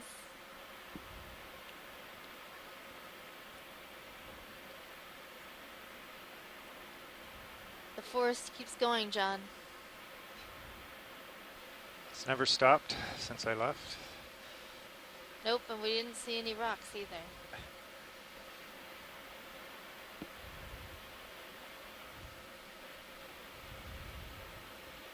It seems almost completely bamboo with some Iridogorgia here and there.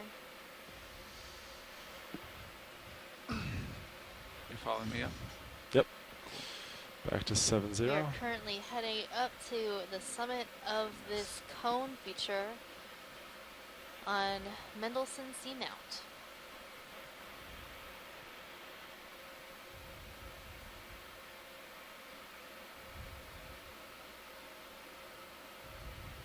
I get so excited about the yellow polyps, and I remind myself they're just the same zoanthids.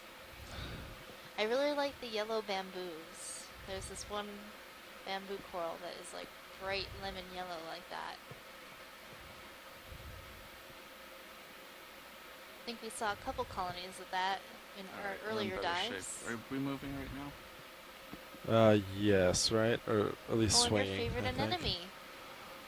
Yeah, we should.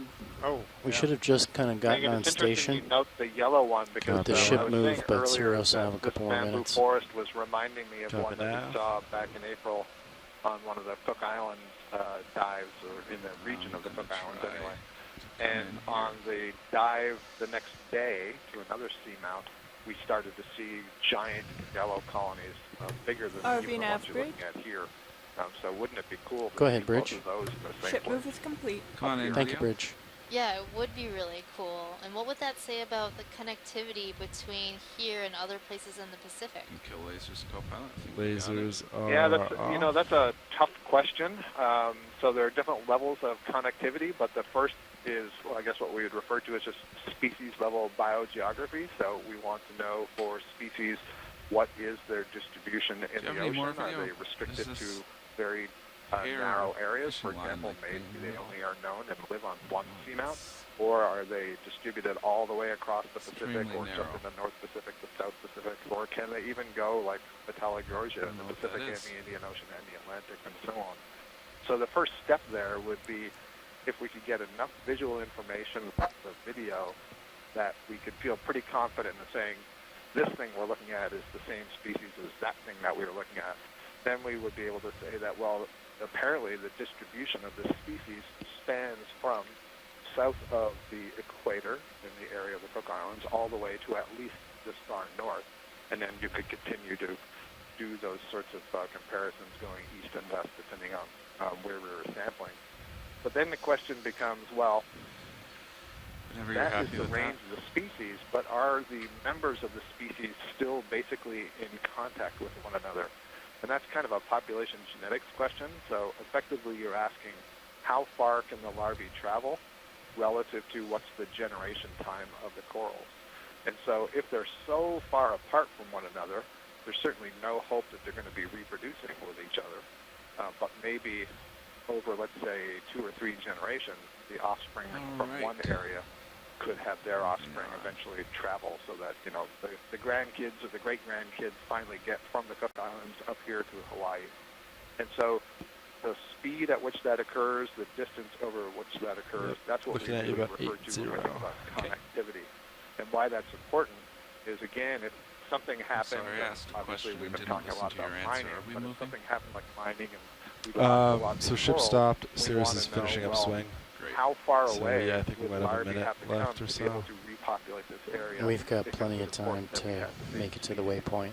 So at least with the capstone, the Okeanos Explorer video and data that we're getting, Probably we can get have the there first step and say that 10, well, we 15 know the minutes species even has this early. broad It's good to distribution, check out the so top perhaps of it too. Yep. there's a pool that it can come A little further bit south. of The question is, local high, I think. is that Yeah, likely? And for that, we'd have to get samples and do we some can analysis of the rotate. genetics.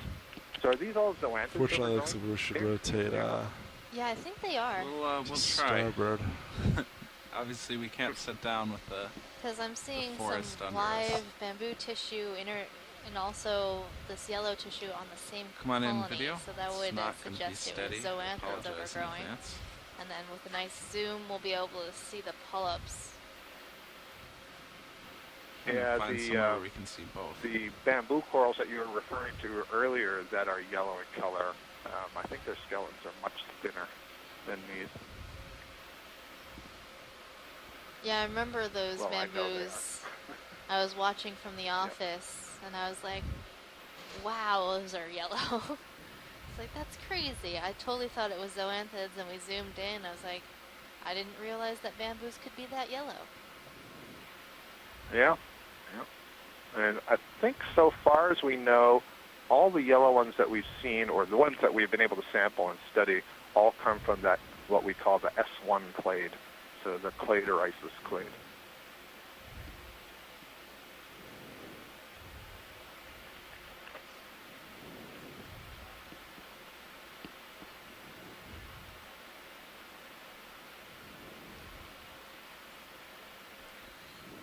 Okay, just fly up over the top.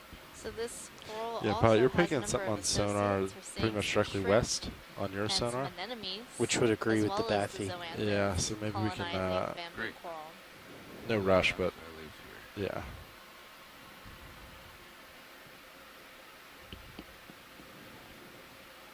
This is a Joe Biscotti move, ready? It's almost like standing in a field of grass, looking out. And it's gone.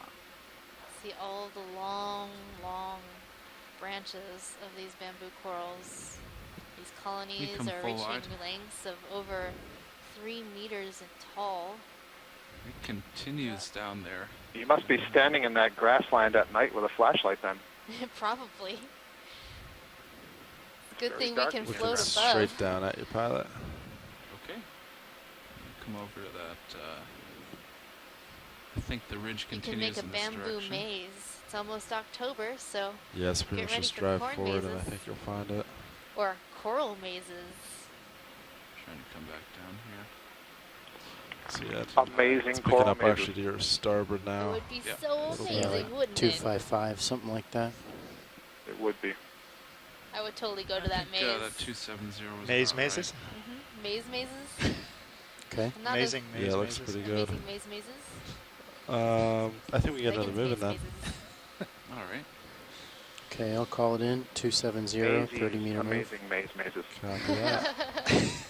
Yeah, Pilot, you're getting to the end of your tether pretty quick Okay. there. I'll come down some, I'll give you some room. just fly around a little bit. This is worse than any of my jokes.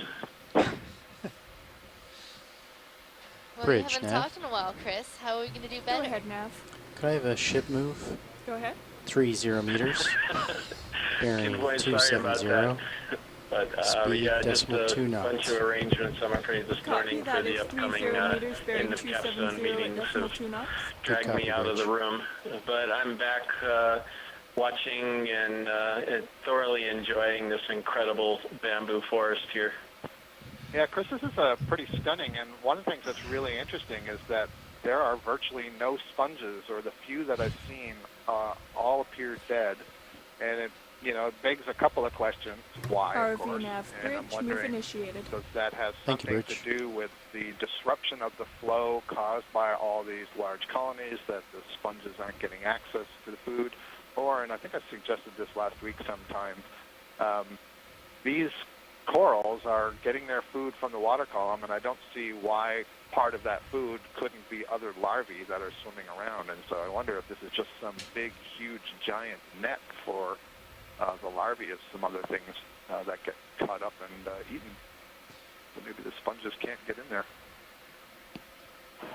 No, I never thought about that before, but that's a pretty interesting idea when you've got a large enough community that's pretty mono, or just a few different species that are this tall. They are essentially cleaning out that whole meter to 2 meters right above the bottom, which the larvae would need to be cruising in order to settle.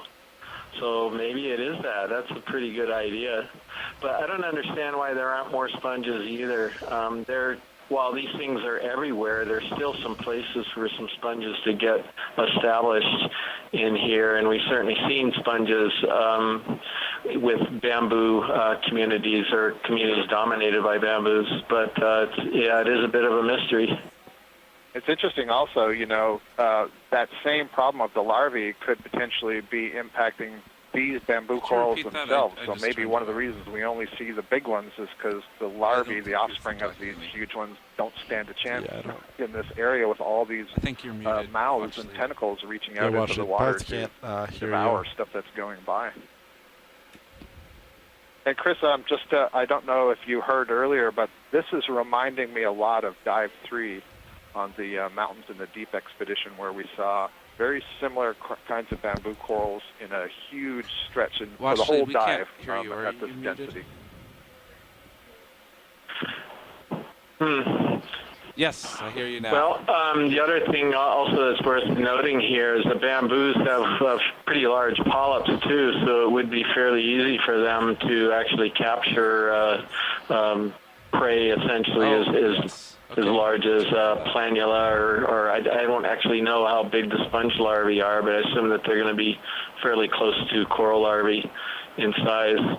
So it's quite possible that this particular being dominated by this type of coral would allow them to essentially eliminate chances of other types of things getting settled here. Trying to come over to this small yellow Yeah, Chris, so where are we on our count of high-density communities in the Central Pacific now? Well, I'm working on that for for next Monday's presentation, and I'm trying to. The big question, of course, is how do you define a high-density community? And I'm going to just talk a little bit about this, but I can tell you one thing, that this area, the Musician Seamounts, probably has the most high-density communities of any area that we've been in the last 3 years. I'm just astonished. Every single dive is coming up with communities that are different, but lots and lots of corals and sponges. Can I cut you off just for a second there? Sure. We were looking at, I think, an acanthogorgia, maybe the first of the day, so something did get in there. You see it's a lot smaller. But there's something really interesting behind it, and that is the lower branch on that large bamboo coral had a branch going down towards the rock, and where it hit the rock, it put a new holdfast, which tells you that these colonies are capable of breaking and reattaching themselves and developing new colonies, depending when they impact a substrate. So, sorry to interrupt you there. Please resume. Oh, no problem. Actually, I think I see a couple of them. Yeah, and I was so busy talking, I wasn't registering that we were looking at an acanthogorgia, so thank you for pointing that out. Yeah, that's cool. There's one. Yeah, and there's that little holdfast. I'm pretty sure that looks like it's coming from that lower branch going to the rock. I agree. And I think it was 2015. Roland is probably out there on the ship. Roland's one of the videographers. He's got a great eye. And we saw a colony that had put down, I think, 3 holdfasts. Maybe it was when we were in the Atlantic. I'm losing track. But the point is, these colonies are able to kind of adapt to their surroundings because they are undergoing asexual growth. That is, the tissues are budding off new individuals. They're secreting the skeleton. As the conditions change around them, they can reorient their growth, grow up in new directions, and so on. There's also something that was crawling up the base of that colony. Maybe it was a polychaete worm. All kinds of stuff when you get close looks in here. It's just fantastic diversity. And Chris, I fully agree with you. The Musician Seamounts have really exceeded my expectations. It's just incredible how much life we've seen up here. And you were on one of the Johnson Atoll legs. I was in 2015, and there's far more organisms up here, I think, than any of the places that we went down there.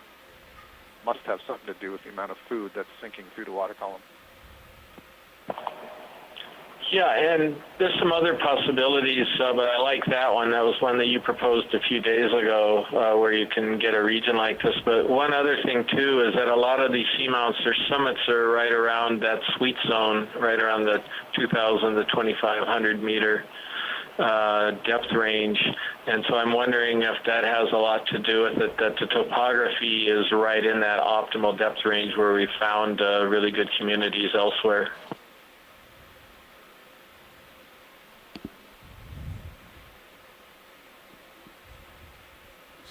Crab down here. Let's go for the crab. Come in.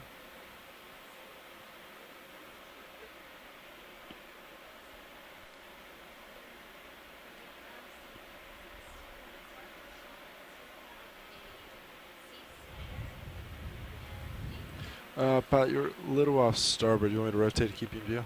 No, I'm seeing a sea spider in there. I think I see a picnigonid sea spider walking. I can't tell right now if it's on the coral or below the coral on the rock.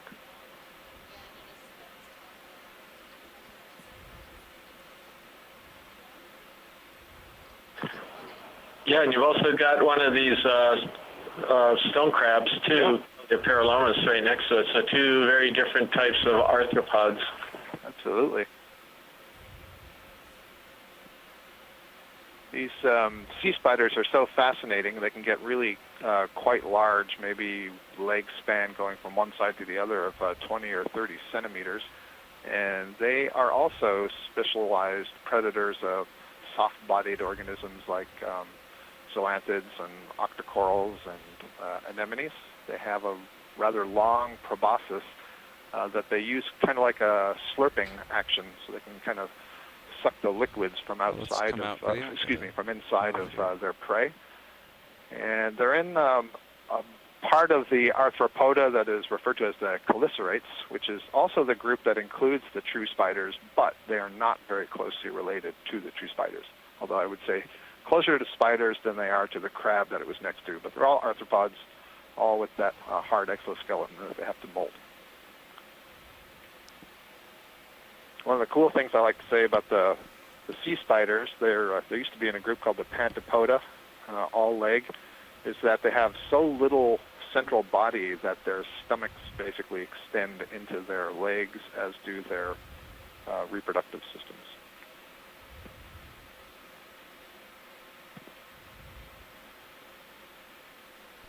I'm loving the fun facts. I'm learning so much. So exciting. I didn't realize the bamboos could put down additional bases from side branches, sort of the way where those banyan trees will put down side roots from branches.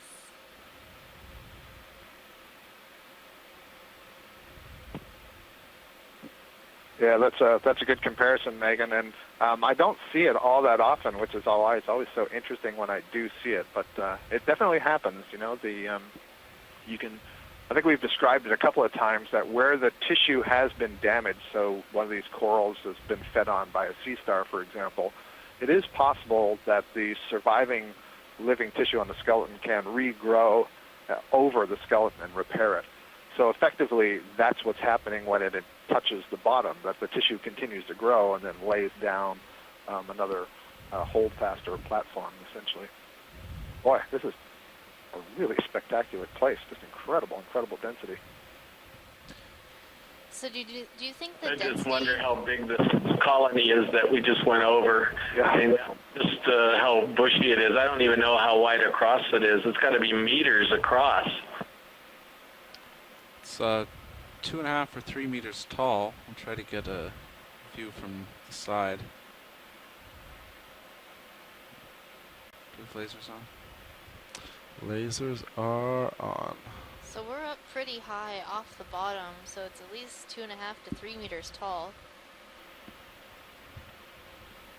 I'm going to try to get the lasers on the base. It's all pretty dense. That would provide some lovely shade in your grassland that you were sitting in there, Megan. That big. Well, too bad no light gets down here. Except for right now. This is the first time ever that there has been light in this environment. That's a really good point. Lasers on the base at some So it point looks like there. this massive colony is sitting on a raised part of the seafloor. I'm not sure if I'm seeing kind of like a pedestal sticking up, or if that's a loose rock that has become lodged there. Yeah, it looks does like look to be raised above the surroundings. I think it actually, it's hard to say. It's covered so much with coral, and it's all dark. I can't tell if it's a rock or a part of the furniture there. This is definitely the chief of this community. He's got up on top of that rock where must be really good access to the food that's flowing by, and has taken advantage by growing to just an immense size.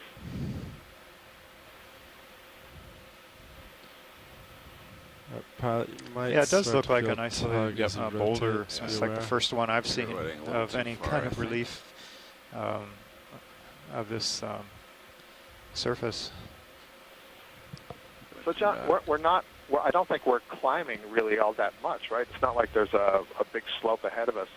Is there any possibility that that could be something that would have been explosively released from an eruption, or would that kind of thing not be happening once this feature has been submerged? I don't know about that particular boulder. That would be kind of right. Almost I like mean, there are 315. things that are Yeah. that big or bigger wanna that try get that? blown out of Yeah, I can volcanoes. rotate But there. Rotate seeing all as how the way that's the over only there. one, I kind of would doubt that unless there was some more evidence to be seen. Try 300 first. But you know, it is possible this is more of a alternating explosive, you know, eruptive cone, secondary volcanism. So it's like like in 305. Diamond Head and All right, let's do that. Hanama Bay area, you get a mixture of lava flows Sorry, Nav, I and know it's not explosive, what like you were looking for, ash but, eruptions. that's what we So got. could be a That's mixture. okay. Yeah, you would do like a move to 300. Sure. 300. Sounds good.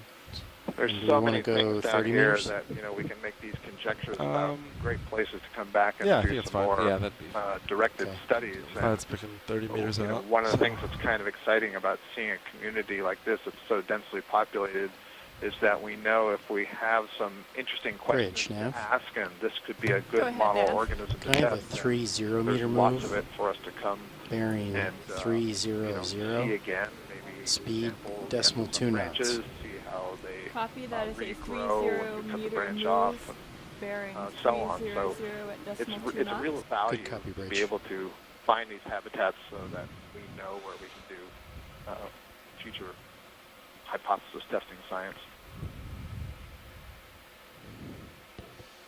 Yeah, too bad the OER proposal deadline was last month. Gotta wait a year. Or somewhere ROV else. nav But bridge move initiated. Thank you, Bridge. So do you think Do we're another seeing a big lot one. of local recruitment from Sorry, these say that bamboo again? corals? Oh, another big one. Since they're so densely populated here. Copy. Absolutely. This has got to be a lot of local recruitment. Let's The look at question is, that when crab. was that local recruitment? How Got in. long ago did most of the settlement of the larvae occur, so that the colonies started growing in the past? One of the things that we'd have to do is look very, very closely at the substrate to see if we still see new larvae settling and getting a Lasers chance off. to grow. Oh, yeah. Sure. Here we have a spider crab again. Lasers off.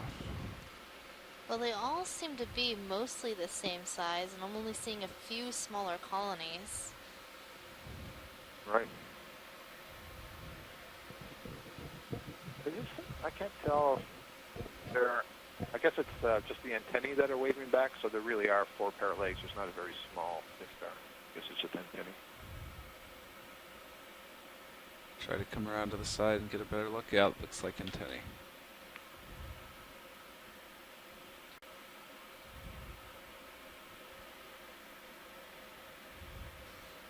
This crab is getting a little concerned about our presence above him. See how nervously Just pointed out that he has never had light down here before until today.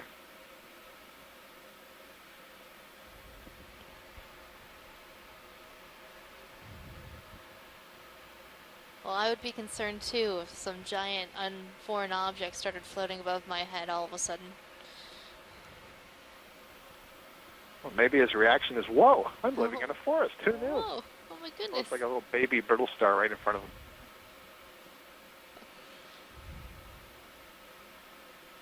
Okay, let's let this guy go. And that would be an interesting predation event if he grabbed that brittle star. Does seem to be moving things toward his mouth parts. Should say it. We'll watch it feeding a little more. It did pick up something and put it in its mouth. Yep. Seems to be scraping one of the chelopads, the claws, onto the rock, and then moving it towards the mouth parts. You can see the other mouth parts are constantly moving and shifting things around and getting it into the mouth there. Oh, there's a pluck offer. Need that, buddy. Save the coral. No, he must be a vegetarian. Must be.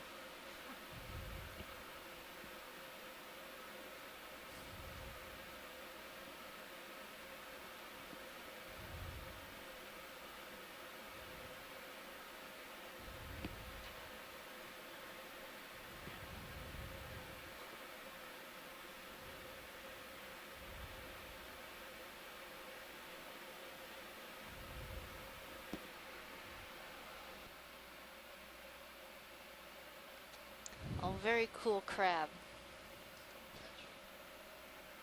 All right, I think let's move on. Come on out, video. Always neat to see things. Is that a eating. reference to the fact that it's in water that's only 2.3 degrees Celsius? That's a bit cold for me. But as we move, it looks like sonar is rotating back port. Well, that if makes you're it a happy, cool I might crab, all right. Rotate 10 degrees Super port. cool. Sure. Copy that.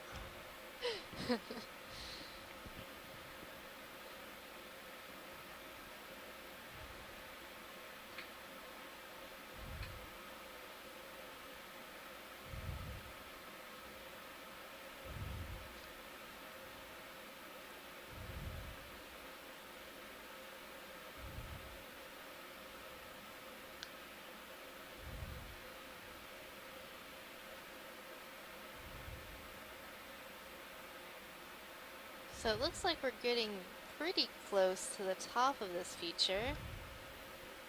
So from now on, the slope isn't going to be as steep. Alright, it's getting closer to tether. Okay. It just seems like the bamboos are getting denser. Is it just me? They've been pretty dense this whole time. Different type of star, center. Yes, come in. Centered up. No, it isn't. Nope. It's barnacles. 5 of them arranged in a star pattern. I know, it almost looked like a star, didn't it? But it's barnacles. And a few Try to get a little anemones more also in the stable. branches of this bamboo coral.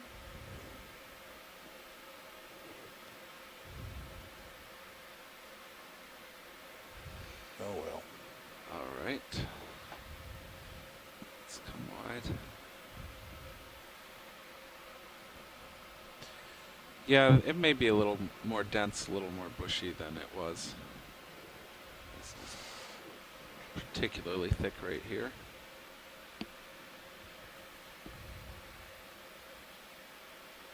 ROV nav bridge. Go ahead, Bridge. Move is Can we complete. check out that Thank you, Bridge. those dead colonies over Yeah, I there? was There's just something going over to that. overgrowing it. I agree. How you doing, co-pilot? Co-pilot's happy. Great.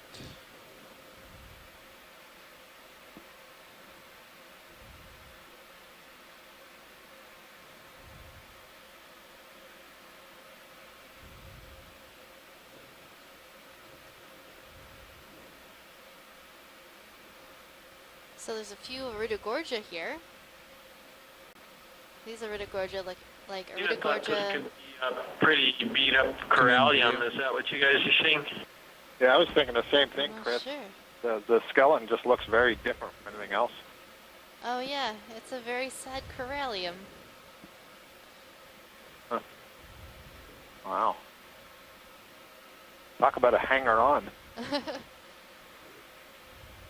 Used to Boy, be he sure big chose one. the wrong place to settle, didn't he? Certainly did. Maybe he's been there longer than the forest around him. We don't know. Good point. Let's get lasers on the base. Yeah, lasers are on. See, I think that's an inch thick. Come out. to get lasers? Yeah. That's a pretty thick stalk.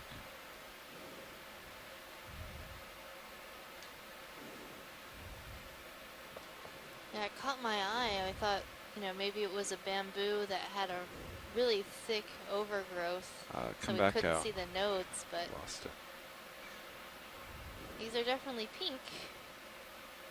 And it's also very interesting to note that sometimes these pink corals, their skeleton is actually more white than pink, and other times their skeleton is extremely pink, and in the Mediterranean, the skeleton is a bright red.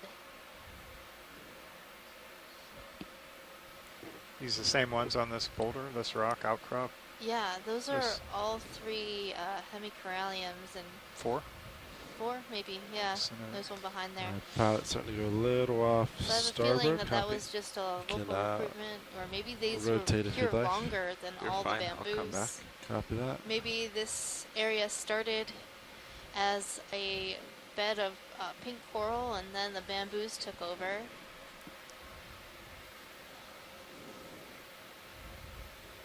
We can speculate.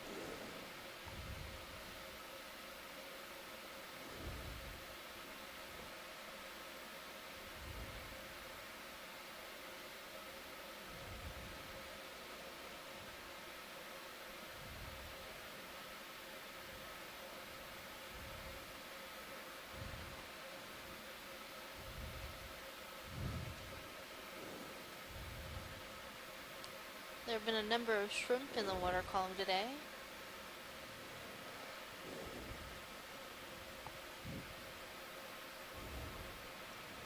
But of course, if I were a shrimp, this would be a great place to hang out. Plenty of branches to hide in, and lots of food to find.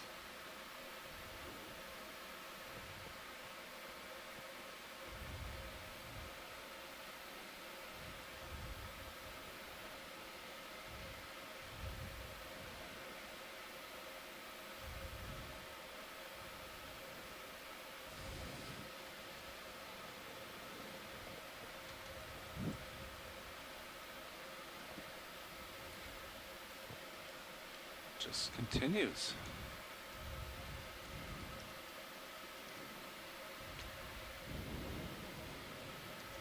Where do you think is uphill now? I'm still looking about More 285. I think so, okay.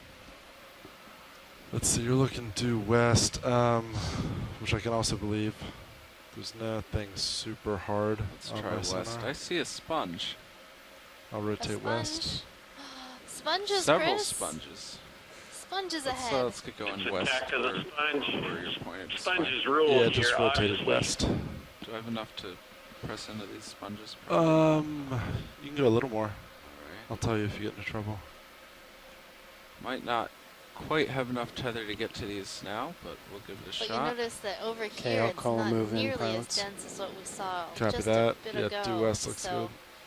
maybe that allowed Copy, for due these west. sponges to find a place Yeah, I'd say to that's start about your living. limit. Pilot. Okay. Bridge, Nav. I think these Go ones ahead, might Matt. be Can I have the a ship Korea move, near please? Oka Erecta. Go ahead. 30 meters, bearing 270, speed decimal 2. Copy. That is 30 meters, bearing 270 at decimal 2 Come in knots. for the sponge. Good copy, Bridge.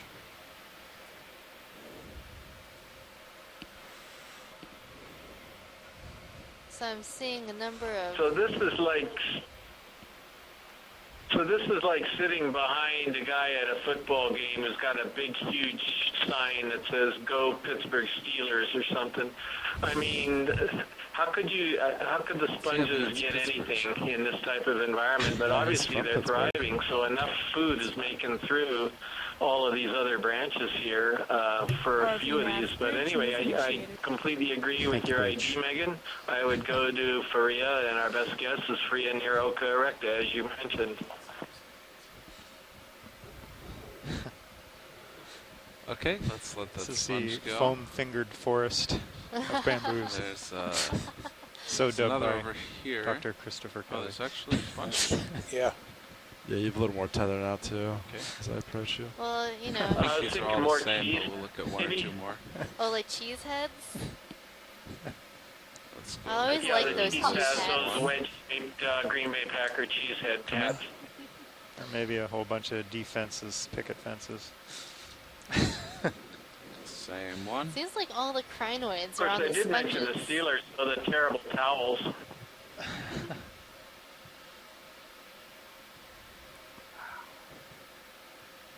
The crinoids seem to like these sponges. I haven't seen very many on the coral.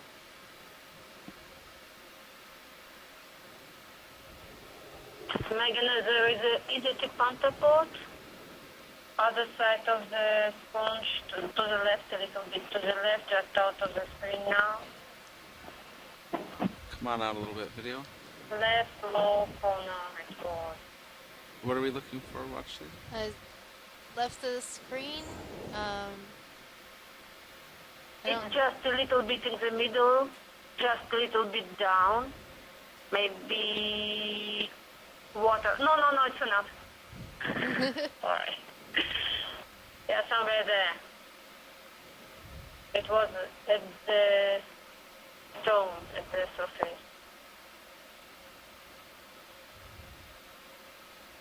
So, did we want to look at something here? Or Yeah, can we just zoom in partially to see Sure, if we can come on in. see?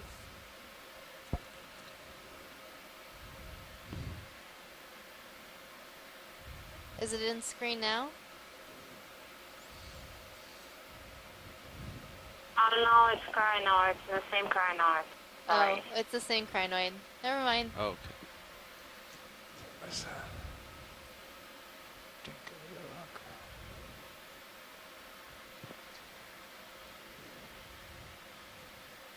can see those particles whipping by. It's likely related to the density, right? So this is a pretty productive area probably at the surface or nearby to be getting enough food down here to feed all of these corals and sponges.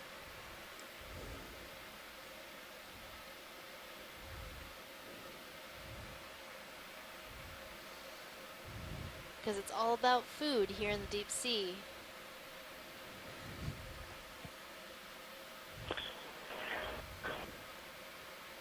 So Megan, this little sponge grouping here also sort of punctuates the point that it's possible they're all very closely related because they could all have emanated from a pioneer colony that did manage to get established in this area, and then as it was reproducing and some of its offspring managed to settle out quite close to it.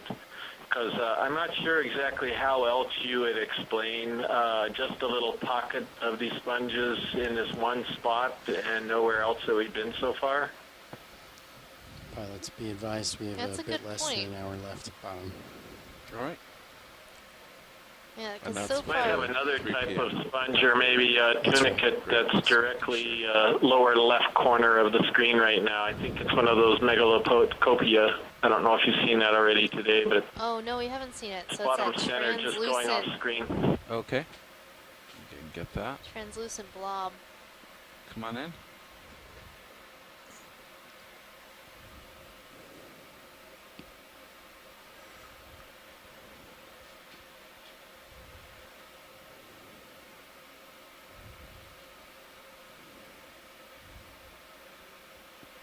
And I think that's what it looks like, that predatory tunicate. I'm seeing the siphon hole in the back and this big open sort of mouth-like siphon in the front. It says, "Come on in." It's a nice place to hide, right, John? We're gonna hide right in there and get consumed. So that's the first spotting for today of that predatory tunicate.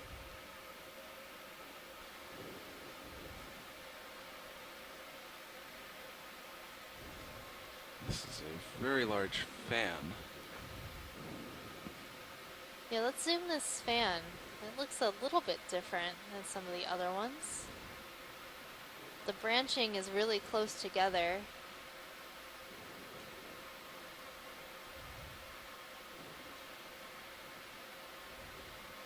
Watch these, Nav.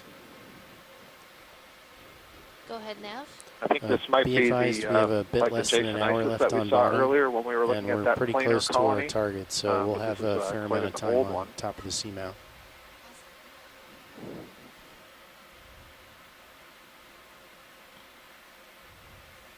Let's kill lasers. I think we got it. for size. Lasers are ROV done. nav bridge. Go ahead, Bridge. Ship move is complete. Thank you, Bridge.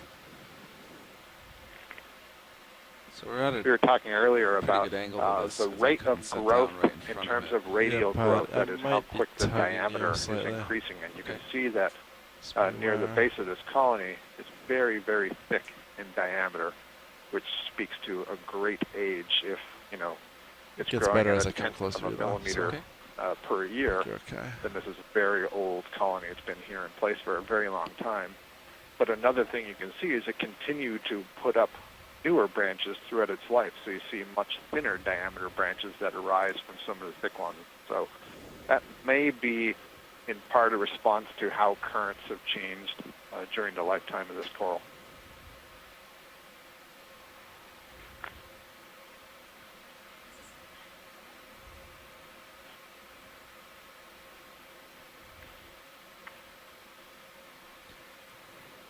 Okay, you can come on out. So it looks like this coral is nodally branching, but near the base it looked like some of the side branches were not nodal. Do you Yeah, want, that's do you want to get a close-up probably of that?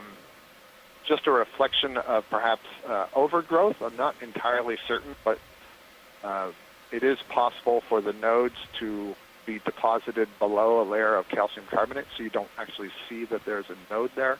But most typically, that's happening in the older parts of the colony. So that's one possible explanation. But Les and I have seen colonies that do seem to have Just both off to types of growth. starboard. We haven't had enough access to Well, we material rotate to it be on. able to Nope. kind of section Coming back. through the skeleton Copy to that. determine if that's really what's happening or is there some overgrowth. And I see Casey is asking in the chat room for some estimate on the age. And I was noting a paper earlier that said, you know, let's say a very fast growth rate would be 0.1 millimeters per year. And if that diameter was an inch, that's about 250 millimeters. So multiply that by 10. That would suggest 2,500 years. Now, I don't know that that's how old that bamboo coral is. Those data that I'm referring to come from different species in the Atlantic. But the point is, it's very old. So easily many hundreds of years, I would say.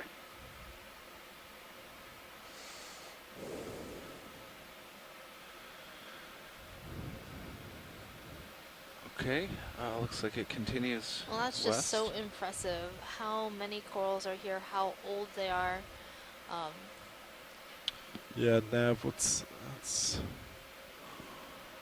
Yeah, Sort of that's like ship the status. redwood fantastic. forest. Dive is making it very hard for me to Ship is tear myself away stationary from the screen. as of 3 minutes ago. But, Copy that. So we might have a minute or two swing. we sure picked a good spot. Part of that is luck, but part of that Yeah, I guess is, keep you know, going. the team effort I'm of still looking at west. the mapping data that's collected. Okay, due studying west, the mapping 30. data, predicting, Yeah.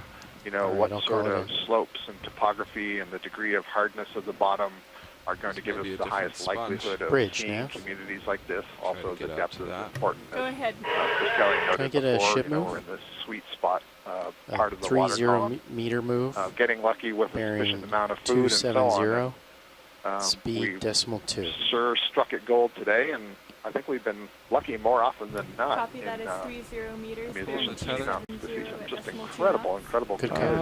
coverage. It's not tight, but And with current, you I guess might feel everybody it a else little watching bit. should Just realize fighting how, current.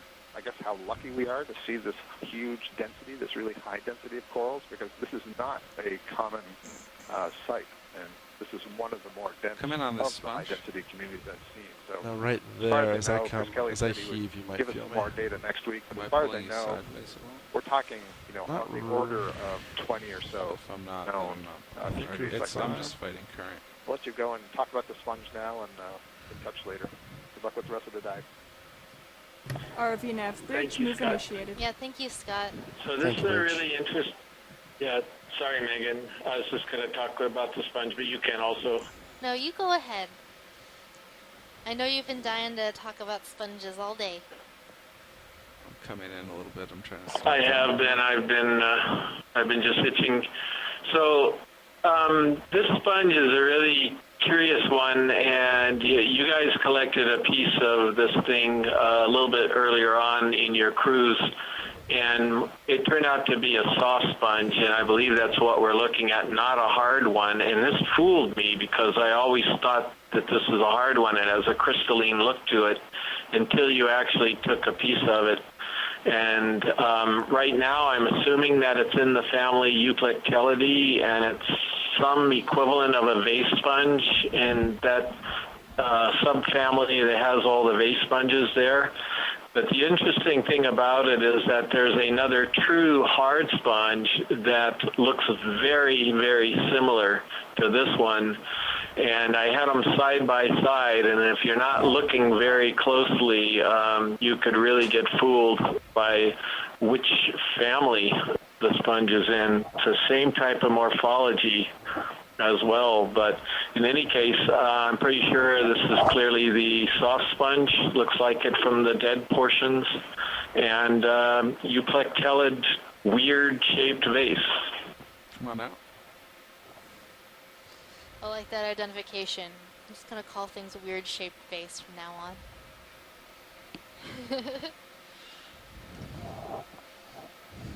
I think we ought to incorporate that into a species name at some point in the future, like Poliopogon Weirdo or something like that.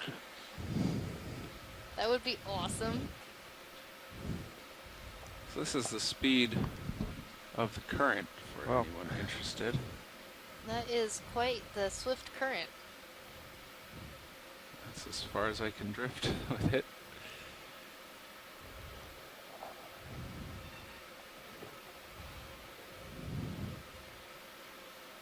Well, interesting to note that we have pretty much made it to the top of this cone feature, and we are seeing a lot more sponges.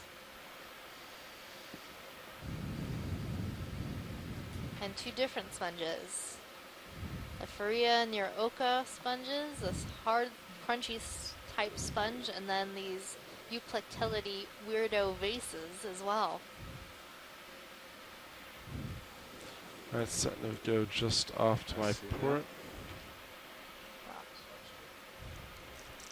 Also, we have this very large Go ahead, watch too. hemicorallium coral that's just sort of dying off.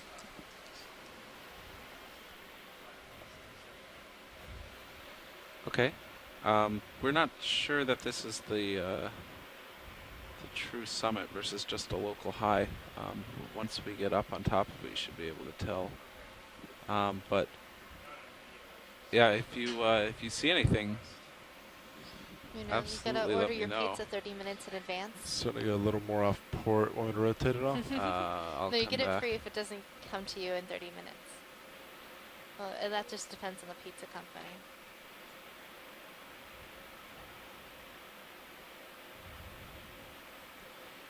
And some Iridogorgia. These are quite long colonies. Very tight Right. spirals too, aren't they? Wow, they are definitely blowing in the breeze. Mm-hmm. They kind of look like really shaggy hair, you know? Can't really ladder. Have too much drag this direction. I can rotate. Looks My like goodness, check out all of the put in crinoids my on sonar. this coral Oh skeleton. wow! Uphill's Yeah, I little was, port I was anyway. looking at the Give it a line up. Iridogorges. Oh, wow. Both, Probably yeah, center that you a and little bit. on the stalk I'm of the gonna Iridogorges. come down Yeah, and put it's my just my covered. face into the current. That's Copy gonna that. help, I think.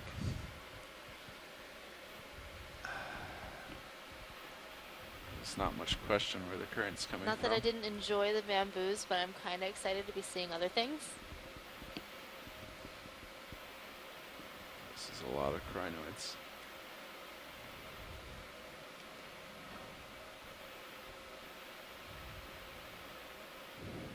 I mean, mean, check out the base on that hemicorallium. It is massive. ROV nav, Bridge. Go ahead, Bridge. It is. The ship move is complete, what, and 6 we are inches going to come across? 5 degrees to Wow. starboard. Come on in on that change base. to 097. That's just crazy. More than that. Would you confirm that And the these corals, axis of that rotation is base the only A-frame bridge? grows I can confirm that the center of rotation a is millimeter A-frame. Great, or thank less you. per year. So you're seeing something that almost 8 inches across.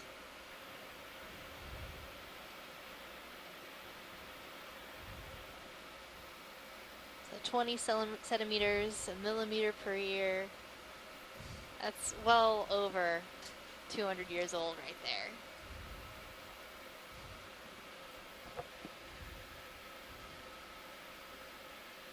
And this coral is just covered with these crinoids.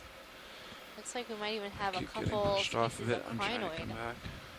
using the coral branches as a nice substrate to get up off the bottom and into the water column where they can feed easily. Kill lasers, we got size on Also the side. some Copy that. Lasers are off. anemones and some brittle stars.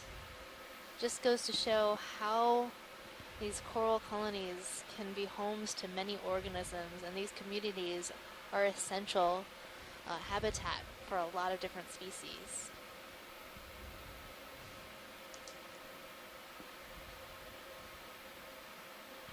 Alright, gonna go beyond this. Let's get an end view of an iridogorgid as we do that.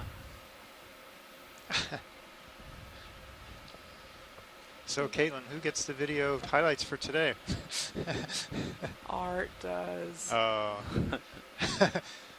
So for those of you on shore, we have a number of video people here and a couple of videographers that do daily short videos, about a minute long, and then some longer ones spanning longer periods of the cruise. But the short ones are pretty much on the dive of the day, and so someone's going to have quite a lot to choose from and some stunning photography and videography here today. I just love the way it moves. This in clip, the current. I think, has to make it Yeah, in. that's definitely going to make it. Alright, we can get a little more hair there. Though I know Art's holding out for a cephalopod, an Yeah, octopus, but I don't think we're going to see one.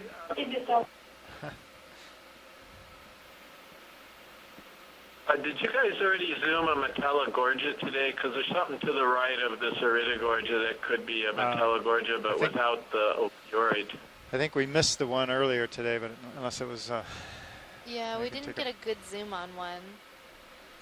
Pilot, We're can talking we about there's no confirmed Metallogorgia, and if there's no opioid, I'm going to say in advance that it's not a Metallogorgia, because one has never ever been seen without an opioid. So there we go, a test that we can now test. Which one are we looking at? It's the sort of really hard to see fuzzy colony Okay.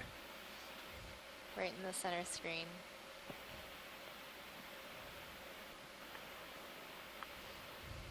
Megan, were you just saying, can we zoom in on that thing you can't see? Yes. I thought that's what I heard. It's like we can't see it, let's zoom on it. So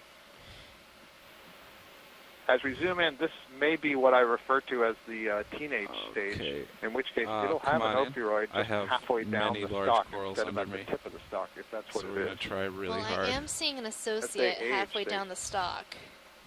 I just can't make out what it is. Zoom in. Yeah. No, that's as Metallogorgia grows, it drops its lower branches and only keeps the upper one, and the ophiuroid brittle star associate moves from being halfway down the stem to eventually at the top Come out a once little it bit, I'll reaches try what to- we I'll refer try to that as again. adulthood.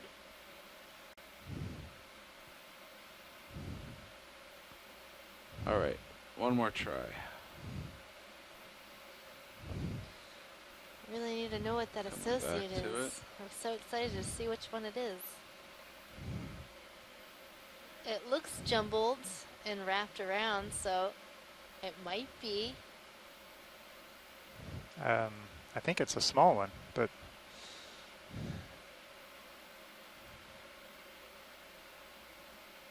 It does look like it is an Well, as it should astroschematic. be.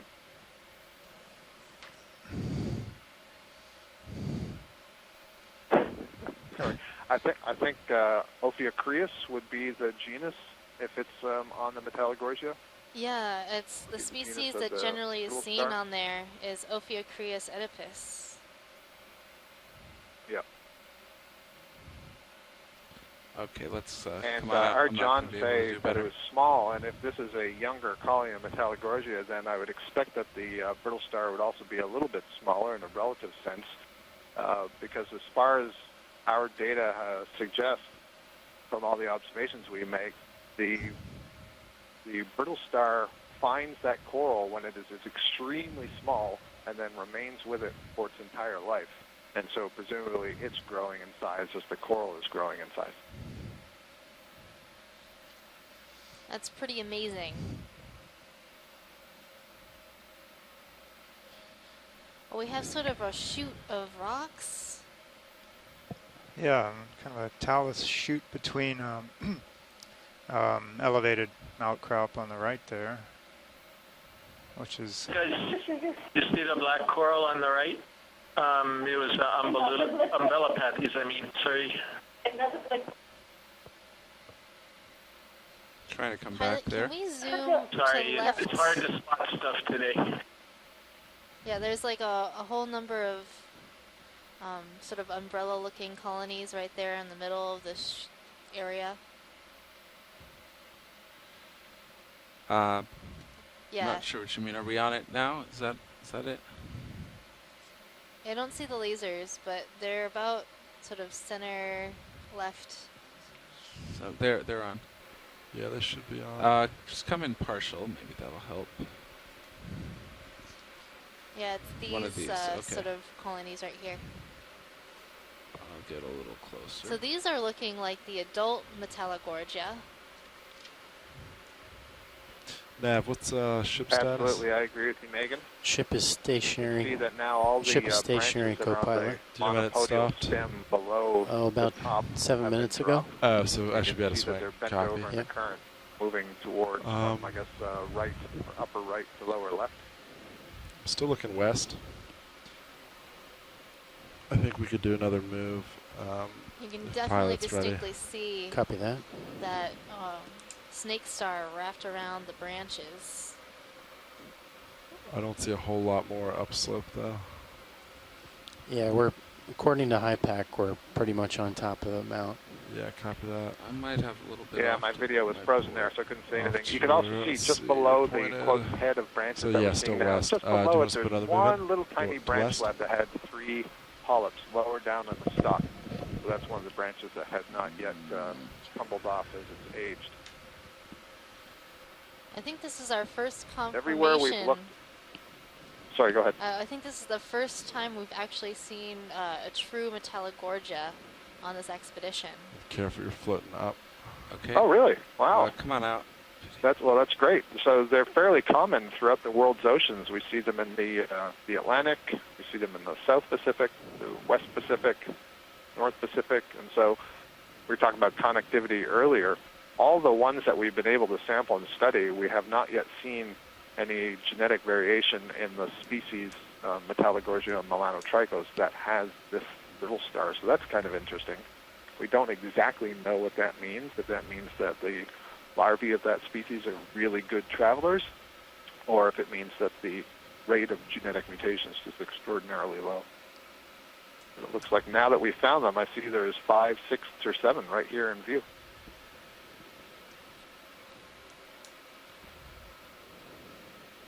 Maybe that's the trick. You got to see one, and then you can see them all. That's definitely what the bird watchers say. You get in the club. You see your first roadrunner, then you can't stop seeing roadrunners. But seeing that first one is tough. And Tina, it looks like we have a black coral. So pilot, on the left side, there's a little Bathopathes waving around in the current. Let's see that. Would you like to look at this Metallogorgia first? I can get I'm also a going to view point of out, that. Megan, you've got the Metallogorgia adult right in the center, Come on and in, then video. you've got the teenager right to its right, just to its right, and you can see there are various branches that are Copy coming that. off along Lasers the stem. are It's off. starting to develop the cliff at the head end.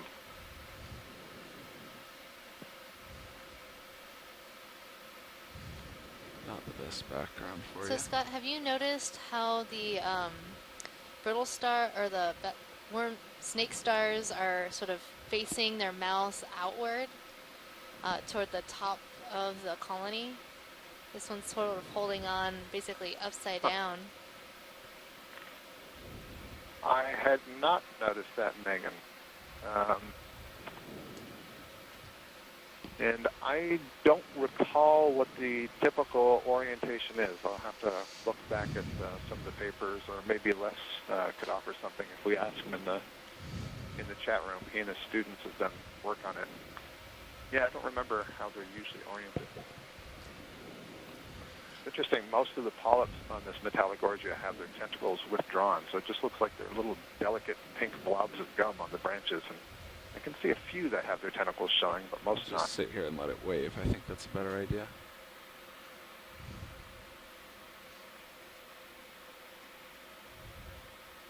You can also see the smooth bluish purple tissue that's on what I'm referring to as the monopodial stem. The stem now doesn't look like it has any branches, so it's just one unit. And as long as that tissue is on the skeleton, what we have seen is that no other associates will live on the colony. But if that tissue gets torn away and the skeleton underneath is exposed, then we'll see hydroids and barnacles and anemones and all kinds of things that will colonize that stem. And that suggests that there is some chemical in the tissue of the coral that is noxious to organisms that they don't like to sit on the colony. At least that's the way I interpret it. Okay, come on out. Let's go over to So, that Scott, black what's coral. the origin of the prefix of the name Metallogorgia? Do you know?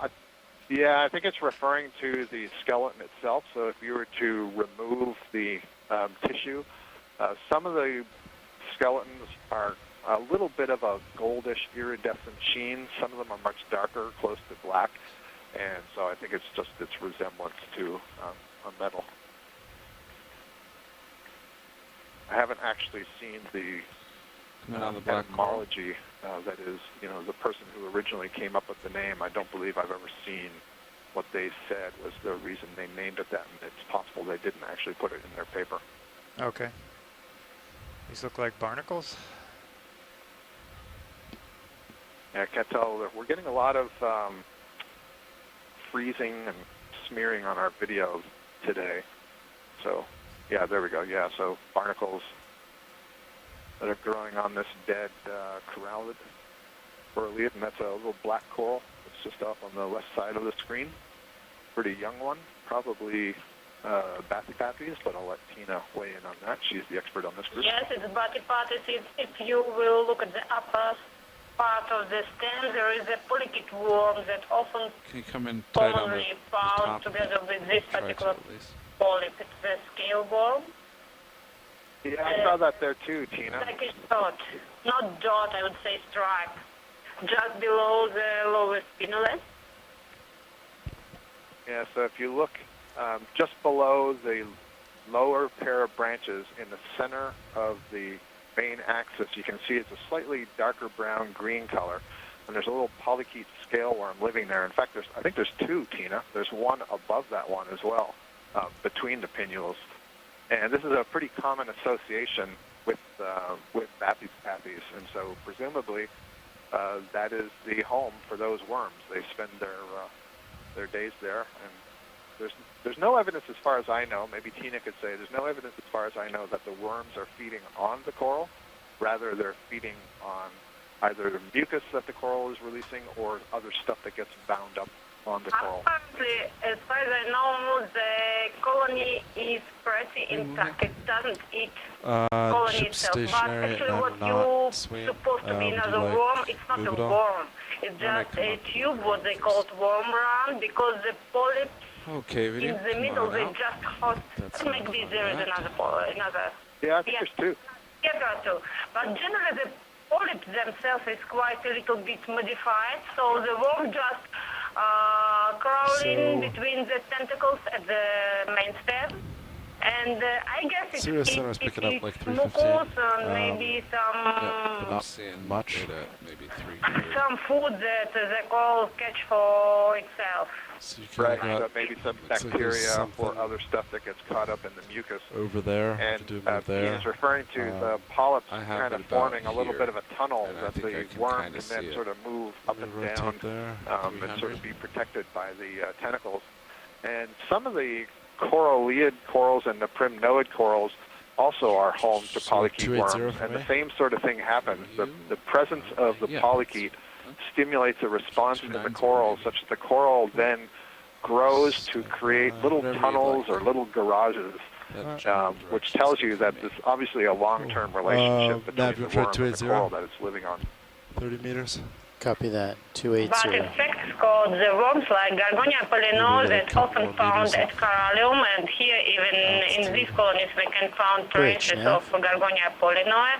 They are modified the skeleton, Can I get a and this 30 particular meter worm ship that move? is living with these Bearing corals, it 280. has nothing with That's skeleton. best, Skeleton speed is decimal pretty 2. intact. They don't produce any outgrowing, Good just copy, Bridge. polyps are sitting in such a way that they're very comfortable for polychaetes to live at. Right, yeah, exactly. So we have kind of an analogous situation, but accomplished in two ways. So in both cases, we have worms that are living associated with corals getting some kind of protection. But here in the black coral that you were just looking at, the protection is the soft tissue, the polyp itself, Thank you, Bridge. whereas in the other corals that Tina was just referring to, like in the coralliids, paragorgia, the primnoids, it's the skeleton itself that is being affected. And so the hard parts are being modified that the worm lives in. So it's very interesting that you see those different kinds of reactions, but ultimately to achieve the same goal, living with the host.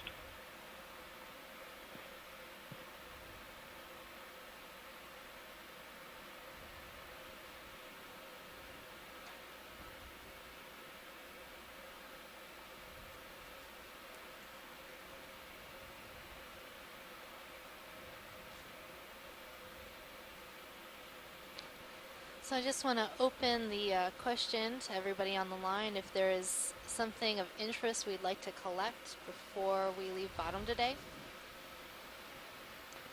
Pilots, 30 minutes Yeah, of bottom rock. time Forgot left. about you. Yeah, don't forget about your rocks, I'm John. still looking. I haven't seen one. The rocks are harder to come Our by than the front row has biology. gone quiet on me.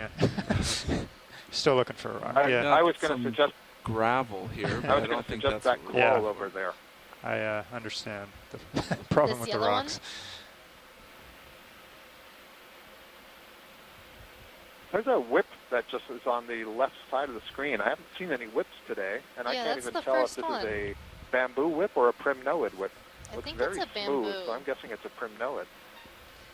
All right, well, that's the contest. Bamboo or primnoid. Let's zoom this What are whip, the pilot. stakes? Yeah. Let's come on in.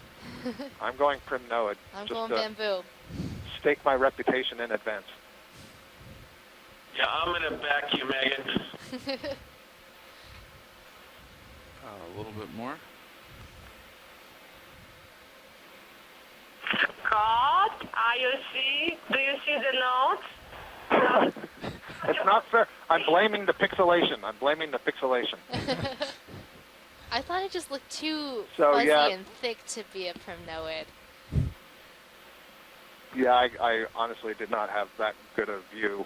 There's a lot of freezing of the screen going on, so it's really tough to see. But one thing I can see when it unfreezes is that the polyps in this one are extremely dense. They're really packed together. And earlier when I was describing that planar form, I said that you could see that the I polyps are think really I'm good well to sit down separated. here. What do you think? And that was something that could help us distinguish species. Back So looks good. this one looks very, I would say, almost kind of inflated. The Should I the call it skeleton an is pretty easy thick stop and the then? tissue around the I don't skeleton is thick, and I wonder if this might be a sea clade, which is the long bones, and it does look like the interval between the nodes is really long, and that's one of the things we use to identify it as the quotes long bone. right, So this let's might be a come in on C1 this. clade, so that would be a first for the day as well. Good diversity we're chalking up. Come in, video. And it's John's pirate name. That's right. Bamboo long bones.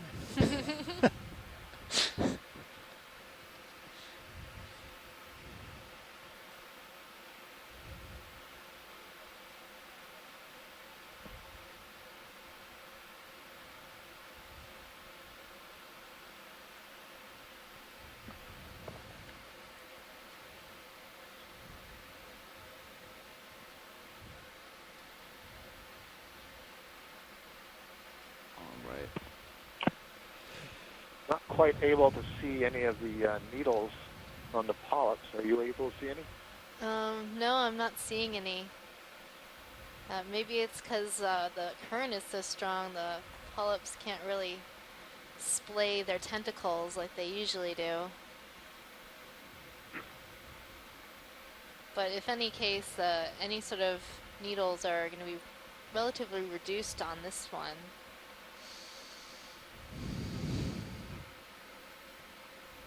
Come on back out, video. So I'm pretty sure that the C1 would have pretty long needles regardless of the current flow and regardless of tentacles. They would be such that you could really see them.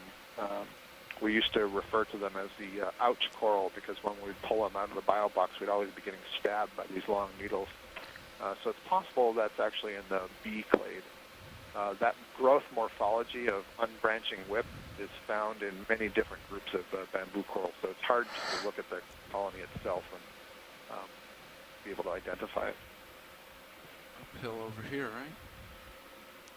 right? A little bit, yeah. Yeah, identifying corals can be a tricky ROV nav. game, but it's a lot of fun. And if you'd like to Go join ahead, at Bridge. home, you Ship can move check is out complete. our animal guide. Thank you, Bridge. That's located on our website at oceanexplorer.noaa.gov, or you can just Google Okeanos Explorer Animal Guide. It'll be the first or second thing that pops up, and you can browse through all of the photos that we've gathered throughout our expedition here in the Pacific, and try your hand at identifying these organisms as we see them.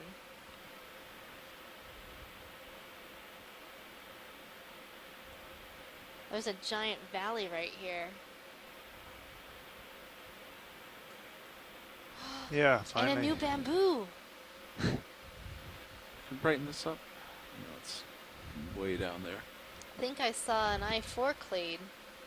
Which is the bamboo you wanted to It was the one. just up top screen. It looked like I-4 clade, love it.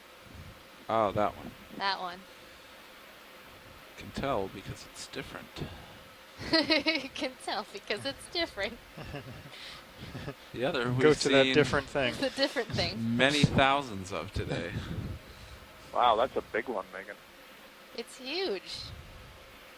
Lasers. What's are really on. interesting is I've seen big ones before, but those upright little fingers would be normally a lot taller. It's been great. Maybe it's because it's pointed towards us. Maybe that's why it's throwing me off a bit. But it's definitely a huge, huge one, and I agree with you. I-4.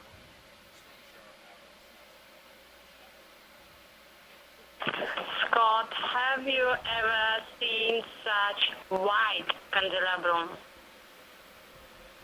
Have I ever seen such a white candelabrum? Is that what you were asking? Yeah, white. Yeah. I mean, No, I think as we get closer to this, we'll see that it's not really white. I'm not too thrown off by the color of this one. It's pretty orange, White. yellowy to me. Wide, I think. Wide. Question Oh, is wide. Yeah, the very size of it. large. I apologize. No, I agree. I don't believe I've ever seen one this wide. This is quite incredible. And what I was saying earlier was that, see, there's the laser dots, 10 centimeters. So 1, 2, 3, 4, 5. Good luck. So that's probably We're doing the a same meter thing, across. Scott. If I've seen any I'm this gonna try to large, land and I look feel at it, like though. those upright finger-like branches would be a bit taller and thinner. Maybe we've seen something like that in the Caribbean. Les Watling might know, but this is, oh yeah, Les is saying this has to be one of the biggest we've ever seen, so he agrees with everybody. This community is fascinating for being both extremely dense with a lot of really big corals, which means all these things I have should been kill here lasers for to just think we got incredible it stretches of time. Copy that. Lasers are I'm off. certain that if we came back here and took the appropriate Yeah, at this point, skeletal I think samples this from a variety is of the corals, highest point. we would see Or at that least it's the highest these I have been can make living here out. for centuries. Yeah, I was just looking at that too. Looks like it's a little bit higher Let's And in come on that's in, a lot some about of the this. community forward. here, because the community keeps growing and changing over time. And while we're seeing very old colonies, we also have some new colonies, and that goes to show how a community can develop and take hundreds and thousands of years to get to the point where it's at right now. Absolutely. How do these colonies in this community compare to what we would see in the Northwest Hawaiian Islands?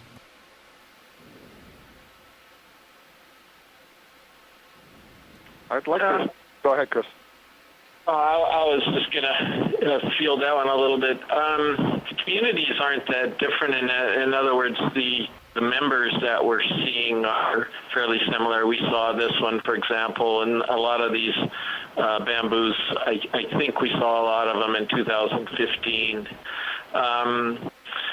As far as the communities themselves and the size and age of the corals, where if you remember the Cretaceous seamount, it was dive 13 and leg 2. We were getting really, really big bamboos, kind of like this size all over the place and very uniform and very low diversity but high density in there. I don't recall any dive where we saw that beautiful corallium bed that we saw when you landed at this location, although I think they exist elsewhere up there. But I think overall, the concentration of high-density communities is greater here in the Musicians, and it could be just they're undisturbed and they're pretty isolated, and the summits are all in the right places versus being ridges coming off of banks, for example, in the Northwest Hawaiian Islands. Maybe there's the optimal habitats for a community like this to develop are not as numerous there. But they're still numerous. We found a whole bunch of them.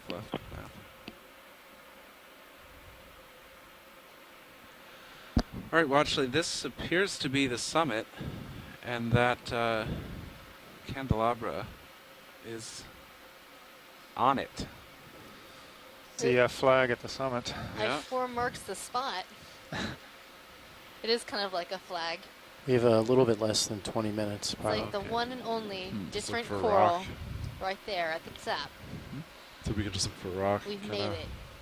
I can turn with you, or if any direction looks Watch promising. leads nav. Go ahead, Nav. Be advised, we have a little bit less than 20 minutes on bottom. Okay. Well, we need to grab a sample then. I still don't see rocks. I'm not seeing So rocks. Megan, that coral is just simply filtering to a different current.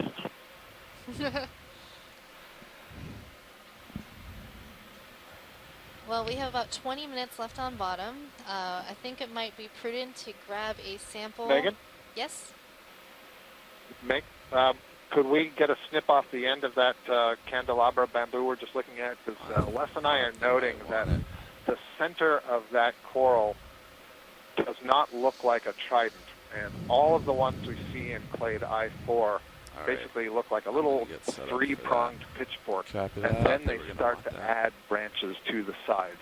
This one instead bifurcated in the middle and then put at the sides. So the combination of that and the fact that it's just weirdly wide suggests that maybe it's different. So I'm going to toss that out as a suggested sample.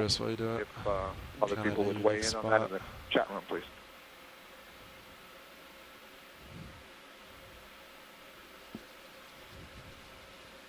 Well, if anything, it's definitely unique to this area, and it is one of the largest we've ever seen right now? in this I need I4 clade, so Thank you. definitely worth sampling.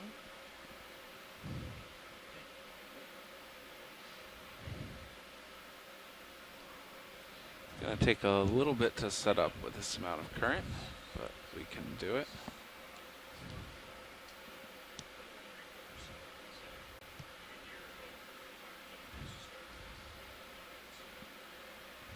Also, Chris, do you know anybody who would be interested in one of these big, thick bases of the corallium?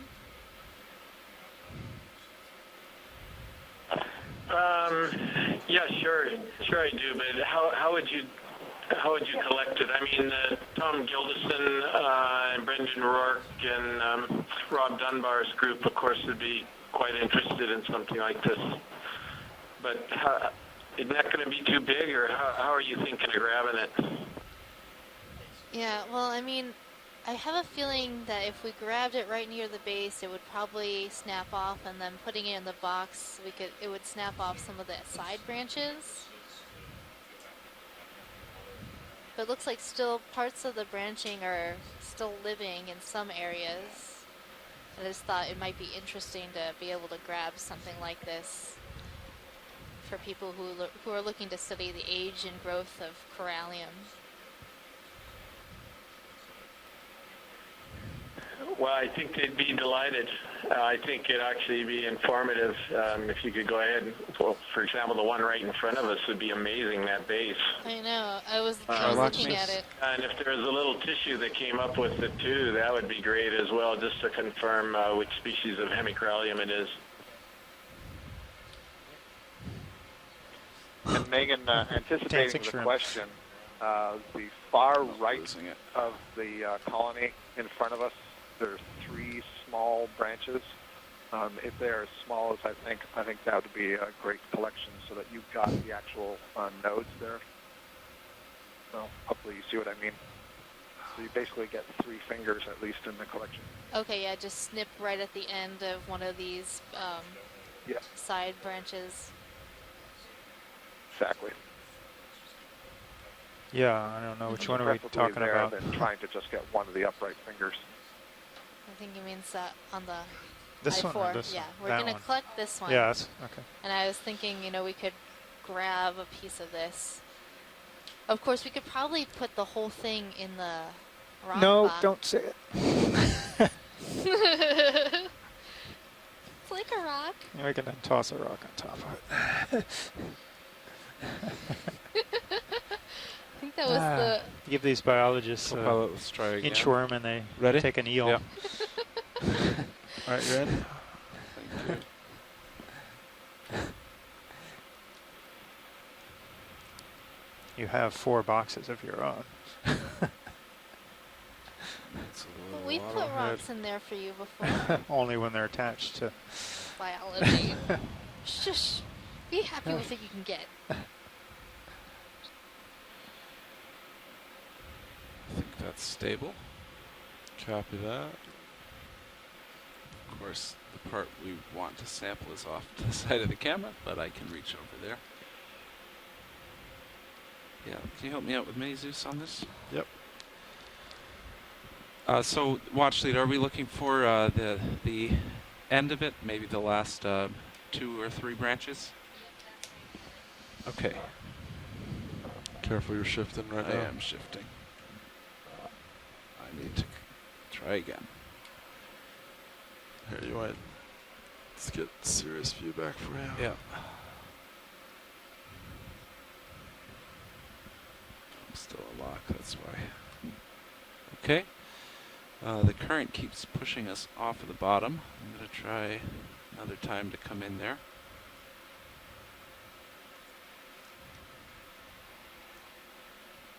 I was sure it was good there. Yeah, it looked good for a while. More down, less forward, I guess.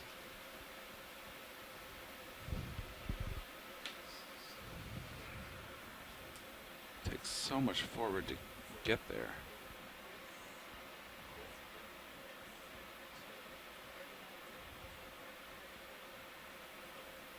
You kind of see the current just kind of taking the tether too.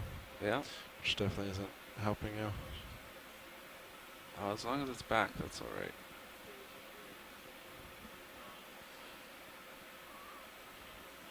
It's not where I want to be.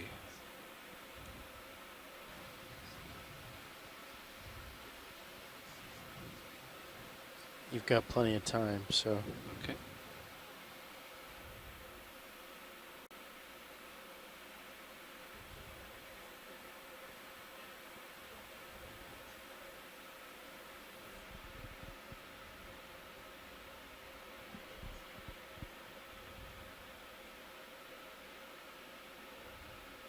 What do you think, co-pilot?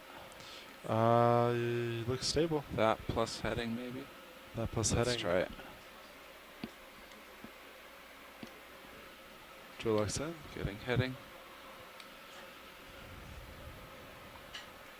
Tilt up here.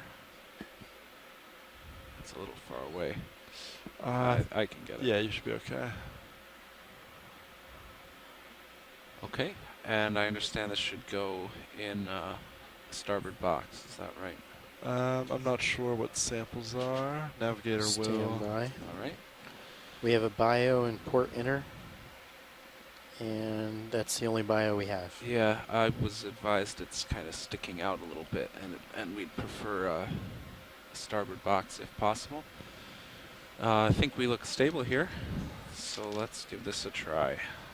Copy that. Starboard box is ready.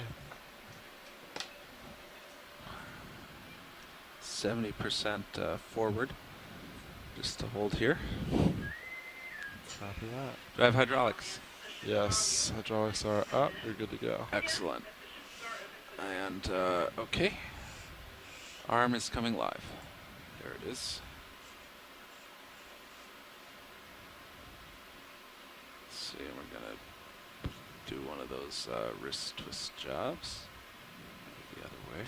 Want to rotate to get it centered on Mini Zeus? Sure. Yeah, that's probably going to be my primary camera on this one. Yeah. Alrighty. Okay. I'll hold there. Just grip force something reasonable. Force speed back 3. Okay, sounds good. Watch lead. So I'm going to go for about 3 of these branches, unless you have any other thoughts. Sounds perfect to me. All right, we'll do that.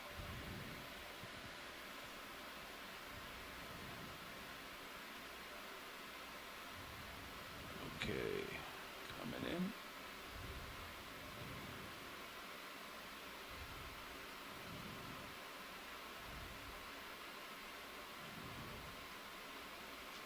Doing it.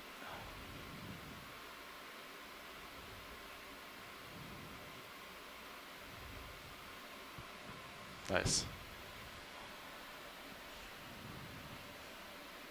All right, let me know when you're ready for drawer. Yeah, let's go for drawer. Drawer's coming out.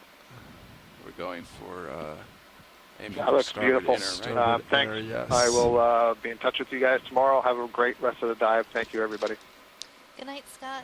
Thanks, Scott. Pause That's for about a all this second. current. And of course the fish goes back. Can you bring Mini Zeus down there? Yeah. All right, drawer's all the way out. Mini Zeus coming down. Excellent. I'm heading over.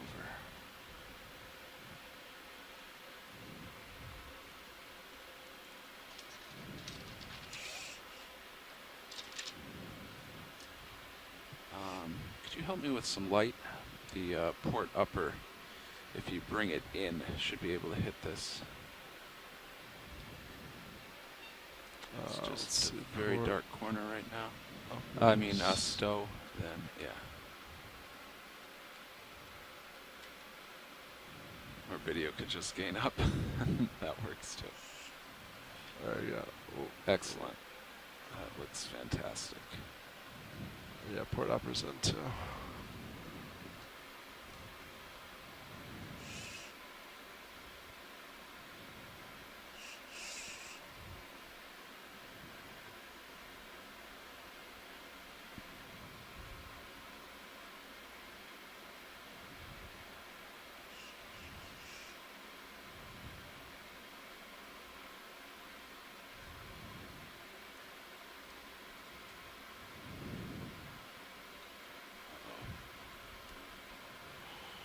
I was afraid of that. Yeah, it's alright. Just take it slow. I wouldn't reach for where it's at No, now. I can't get it But there. if you, yeah, that's gone. Yeah.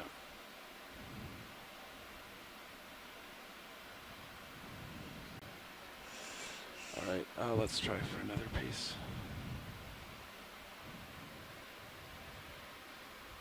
Can you come back up with Mini Zeus? Yeah, coming up.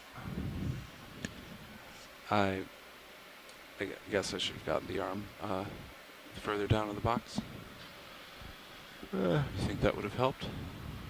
Yes, but most of the time that would have just sank. I think just with high currents, just a little trickier. So should we come off and drift with it? Will that help? You could try. I don't know how well XY will hold in the current, but it's possible we could try. You saying come up so it sinks? Is that what you're Well, I was thinking come out of Troy Lock and drift back, but we probably wouldn't have enough time. that I wouldn't suggest. Okay. It would happen pretty quick. Yeah, Yeah. it would be way too fast. Okay. If anything, you go to I'll autos. take a little more, and I'll just get it lower in the box. Sounds good.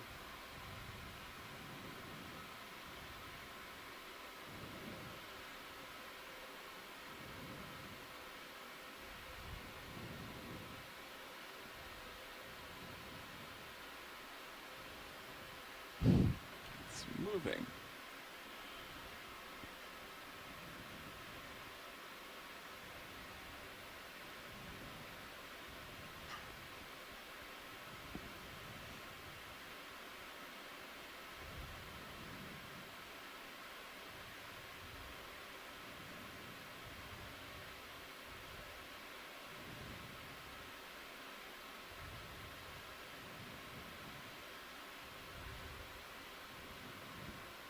Not as slow as I thought. I don't have it, do I? I don't think it's cut. I think it's just in the fingers. Oh, I do have it. there you go. All right, coming down. All right, so see. So most of it's sticking out. It's sticking which might up, which is catching the gonna be current. more difficult. So just be very careful as you open drop fingers and just real slowly kind of test it. Sure.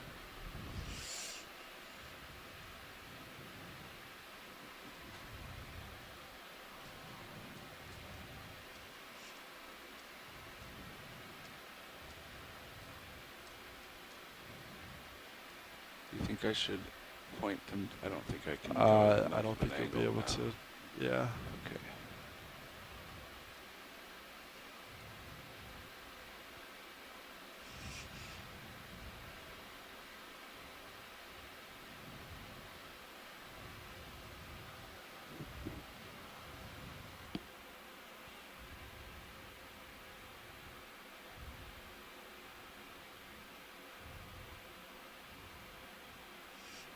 Maxed on something. Can you bring the minis just further right?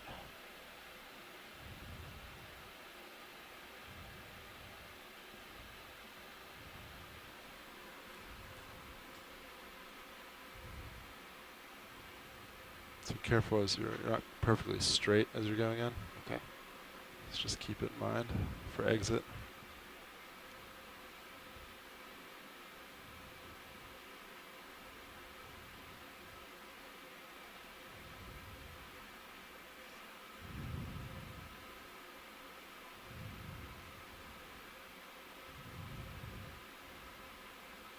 I think I have to release it here.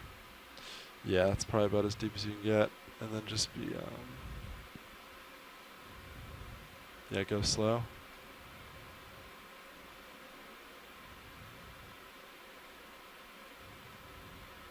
It's going to come out again. If you pull up slowly, I might be able to close it. I'm clear.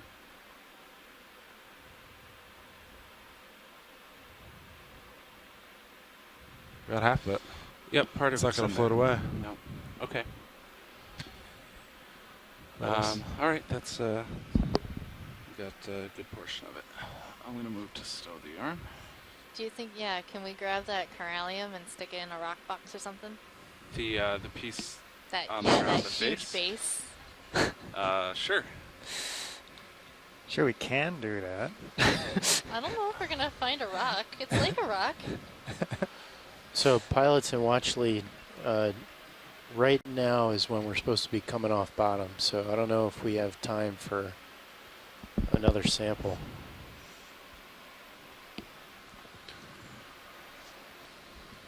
But it's right Okay. there. I give it a quick try. If we gotta go, we gotta go. Yeah, I mean, right now is when we're supposed to come off. Okay. All right, let's back it up then. Okay, I don't think we have time for that. Sorry. Okay. I'm going to follow you with minis. Well, No, you I don't can get your stow rock either. anyways. Copy that.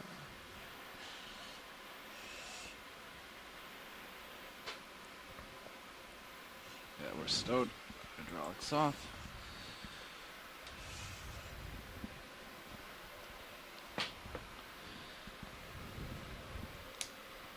Okay. I have, actually, pretty good. If we just both come up and I drive under you, that's very close, isn't it? Yeah, not bad. Okay, coming up. Yeah, I'd have gone for it. So did we? Sweet. I'll start center light bars. Broke some of it. All right, everyone. I hope you enjoyed our dive today, full of bamboo wonder. We are coming off bottom and heading to the surface. Why don't you haul up with me a little bit?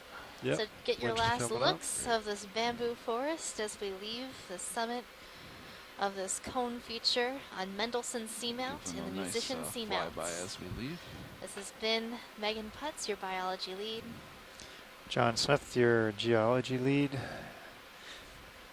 And this is our last dive in the Musician Seamounts. We're going to be heading back into the waters between the main Hawaiian Islands and the northwestern Hawaiian Islands on the first feature between the two parts of the archipelago, the Hawaiian archipelago, and that is the half of it's in the monument, half of it's out. We'll be diving on the part that's not in the monument tomorrow, looking at an area that will probably have a lot of fish on it.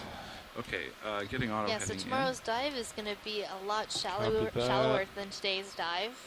I'm lined up we'll with be ship.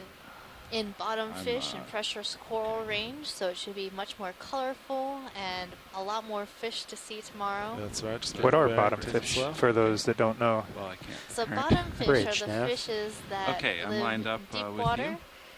That we like to eat. that. So Bridge, go ahead. Snappers. Bridge, be advised, the snappers ROV and is coming groupers. off the bottom at this time. The Hawaiian names. For now, let's just hold station. Ahu. Roger, off the bottom, holding station. Thank you, Bridge. So I'm going to be So those pushing big out red. hard to make Ahu? this Ahu. one Ahu. change. Yeah. Ahu. Eh. I'll maintain that for a little bit, then. Let's get the ship going. We'll be able to fix that. So it'll be really exciting. We've been trying to do this dive for a number of years. It was supposed to be Bridge the very nav, first open mic. dive in the Capstone expedition in 2015. Okay.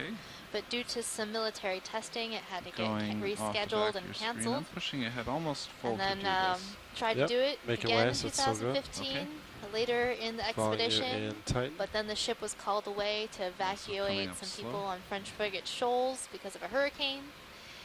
And then again in 2016, tried to go back to that same site, again canceled, rescheduled, and scheduled for 2017. It was supposed to be the first dive of this expedition, but Alright. again the military was doing testing, and so Snails we are had to in. avoid the area.